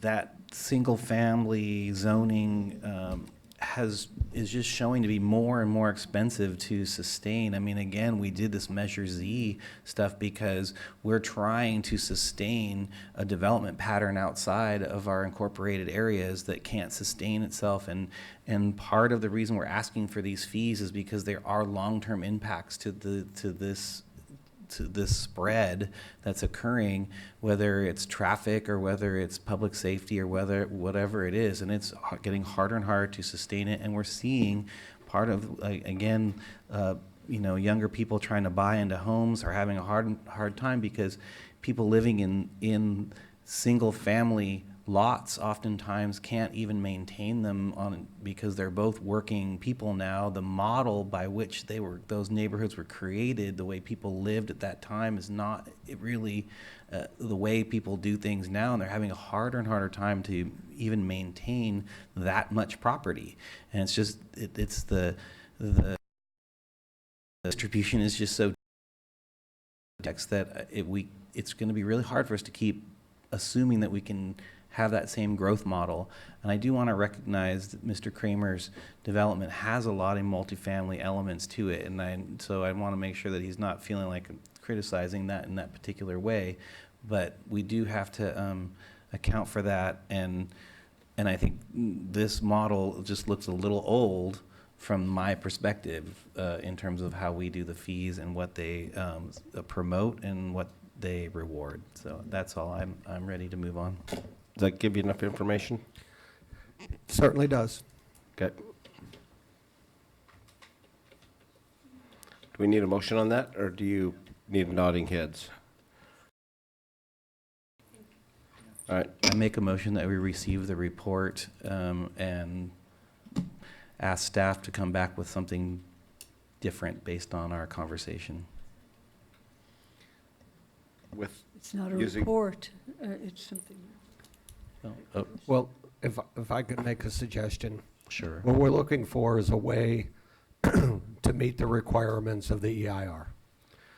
And so if you're going to direct us to come back with something different, I would say come back with alternatives to this to meet the EIR requirements, or whether this, as Rex said, is the only way. But it's been so long since we've met with people out there that we need to go back out there and see if there's a different way. But one way or the other, the purpose of why we're bringing this forward is to meet the requirements of the EIR, and that's our overriding goal. And so to say come back with something different, if that doesn't meet the requirements of the EIR, then we're really not coming back with Okay, anything. with a clarification from, through the chair, a clarification from Director Ford, I would ask that, are we asking to amend the EIR, or are we asking to potentially be amending the project? And so I want to know what he thinks about that. So I think what the direction that Director Mattson just gave to you in terms of going out and looking at the various options, one of those options could be to modify the EIR to find that that's a significant adverse impact and redo the environmental work that was done. That could be one of the implications. That could be one of the results of what staff comes back with. Okay, I would include that as one of the options or alternatives that staff could look at. And that includes some meetings with the principals that, I mean, so we have the input and the knowledge that they can bring. They may have a whole different aspect, and the Builders Exchange or the Humboldt Area Association of Realtors may have something, a workaround that fits the EIR. But at the end of the day, as we do this EIR and this housing, the people that are building it, the people that own the property, and the people that have to find a market for that probably should have some input, because our expertise is getting them to and from it, but their expertise is actually building it and selling it. So I think they need to have some input on this. We will do that. Yeah, okay. Is that? You seconded it, right? Yeah, so basically you want to amend the motion to say that, come back with alternatives that would meet the EIR, and consult with stakeholders and subject matter experts. Yeah, exactly. And I wouldn't leave it to just developers, obviously. There's other folks that. No, I said subject Builders matter. Exchange, Humboldt Association of Realtors, you can throw a transit person in there if you'd like. I mean, I think. Right, he's Citizens got for the Responsible Transportation, others as well. Commented earlier. Thanks. Yeah. Is that? Oh, sure, go ahead. We got a motion on the floor. Yeah, thank you, Mr. Chair. And let's be real about this. The congestion is due to all the visitors coming to our community. It's not just the people building houses in our community. And here we were earlier today talking about how do we bring in more visitors, and market our area more. And that really, the congestion, I think that most of us experience is on Broadway, on 4th and 5th. And that's because it's a state highway, and so it's how do we tax those people coming from outside of the greater Eureka area, utilizing our community and creating the traffic impacts. Sell them products. In the alternatives, well, selling products is definitely one way in sales tax, but we could add $1 a night to the TOT or something like that, and maybe reduce the impact fee to something back where it was at originally, 1,000 per unit rather than 2,000. I don't know. Those are some of the options that might be nice to take a look at and expand the revenue source. It's been moved and seconded. All those in favor? Aye. Aye. Opposed, none. Thanks. Thank you. Thanks, guys. We gave you road money today, though. Yeah, you got roadway. Don't let your lip hang too low here. We had to sit through this whole meeting. You got all the leftovers today.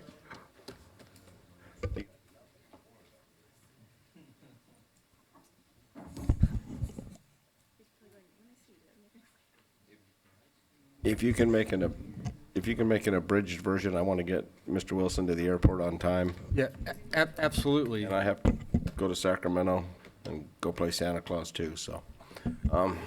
So we're here to present to you the extension of a temporary moratorium on the cultivation of industrial hemp. This is an extension of a moratorium that has already been approved that lasts up until December 25th. With the indulgence of County Council, I will read the description of it. It's an codified ordinance extending for 1 year a temporary moratorium on cultivation of industrial hemp. We'd be happy to answer any questions.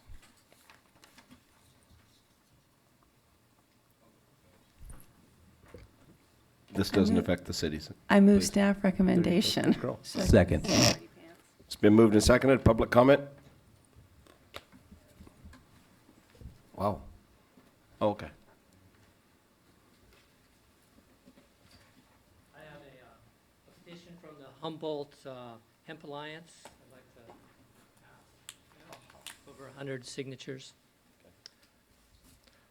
Kevin Johnson, I feel a little like it's reefer madness here in the county. Only now hemp has become the evil weed. In 1936, our government banned hemp because DuPont saw hemp and planet-based plastics as a threat to their petroleum plastic industry. Now petroleum plastics are everywhere. Instead of biodegradable plant-based materials like hemp, we have petroleum plastics in our water, our food, and our bodies. They are now finding hundreds of pounds of plastics in the stomachs of whales washing up on beaches.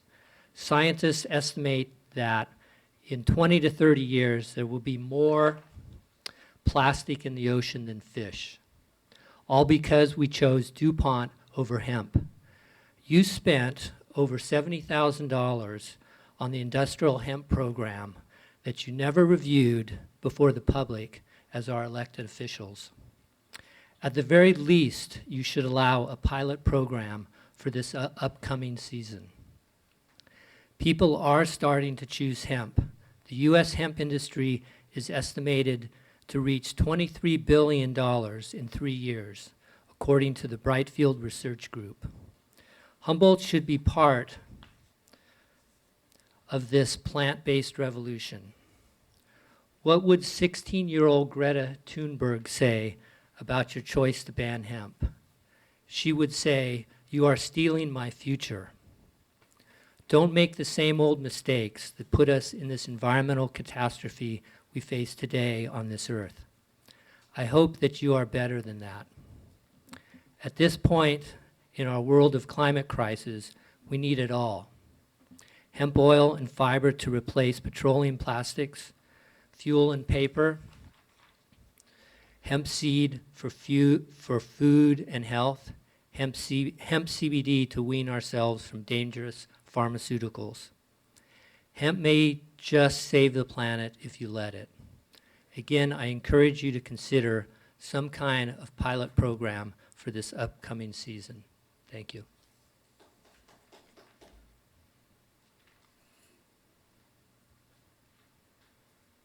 Good afternoon, Tara Carver, Executive Director, Humboldt County Growers Alliance. We appreciate the opportunity to offer our support to extend the moratorium on hemp, and hope you all have a good day and safe travels. Okay, with that, it's been moved and seconded. Comment, please. Supervisor Madrone? Thank you, Mr. Chair. I too support a pilot program, and I'm glad that some of the local cities still allow for hemp production. And I would say that there are some pilots happening in Arcata and Fortuna, and I'm glad that's happening. As many of you know, I do support small-scale hemp production where it's tended carefully like small-scale cannabis operations in terms of pulling males and dealing with the pollination issue and things like that. It's a one-year moratorium. It's not a ban, and Supervisor Fennell and myself are on an ad hoc committee looking at how to incentivize small farmer approaches to the whole cannabis industry, and perhaps having the hemp piece of that underneath that. And if we can create a simple porthole for people to enter as small farmers with reduced costs, ideally direct sales at farmers markets and other things, so that they have reduced costs of getting in, increased value of sales and things, then I think we'll get there. And I'm hopeful that it will not take a year for us to do that. We had some good initial meetings down at CSAC in San Francisco with some of the other counties in Northern California. It looks like with Supervisor Fennell and others, we may be reinvigorating our regional ad hoc and expanding it to a couple more counties. That's why I mentioned earlier the Emerald Octagon or whatever, 8 counties. And so I think we're hopeful that we may be able to create a easy entry, small cost, better return option for both small cannabis farmers as well as small hemp farmers.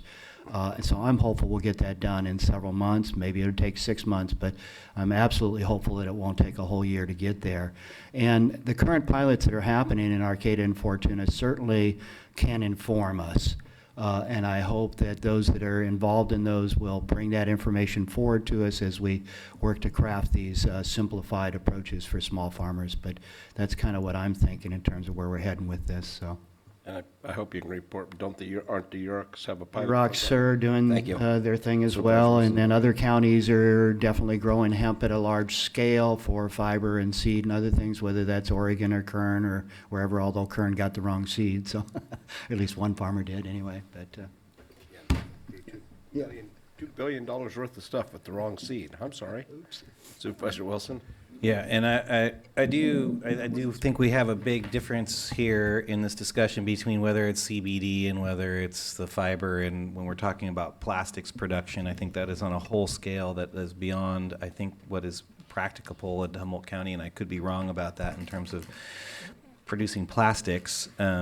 Although that sounds great, and I would love to see that on a national scale, I'm not sure it's something that applies to this location. I will say I did see a sample of your product grown in Arcata, and it was amazing in terms of its CBD flower, and it does show a huge promise. And in that context, I think there is something to be said for moving forward. But the trick is that it has all the same cultural and environmental issues that the non-CBD plant has, and that has been the complication all along. And so we're getting through those, just not as fast as anyone would like. And so I have empathy with that perspective. But if you're asking us to convert to hundreds of acres in the immediate, we're going to wait on that a little bit because there's been some issues, and we're hoping to not have to live through the mistakes of others. So with that, I'm ready to move this forward. Supervisor Fennell. Yeah, just to jump off of that, also at CSAC, I'm on an ad hoc committee on the Agricultural and Environment and Natural Resources Policy Committee with Supervisor Gore, and that's both cannabis and hemp. And I would just say again that if it comes to plastics and just fiber and all of that, I don't really see that as a huge model here in Humboldt County. I definitely see that California, there are counties right now in California that are growing acres upon acres. So if you want to make plastic, it's being grown, that type of fiber is being grown right now in California. Thank you. It's been moved and seconded. All those in favor say aye. Aye. Thank you. Thank you to staff for a long meeting. Thank you guys for presentation. I will adjourn now. Oh, closed session report out. I'm sorry. Thank you, Mr. Chair. We have nothing to report out from closed session. We are adjourned.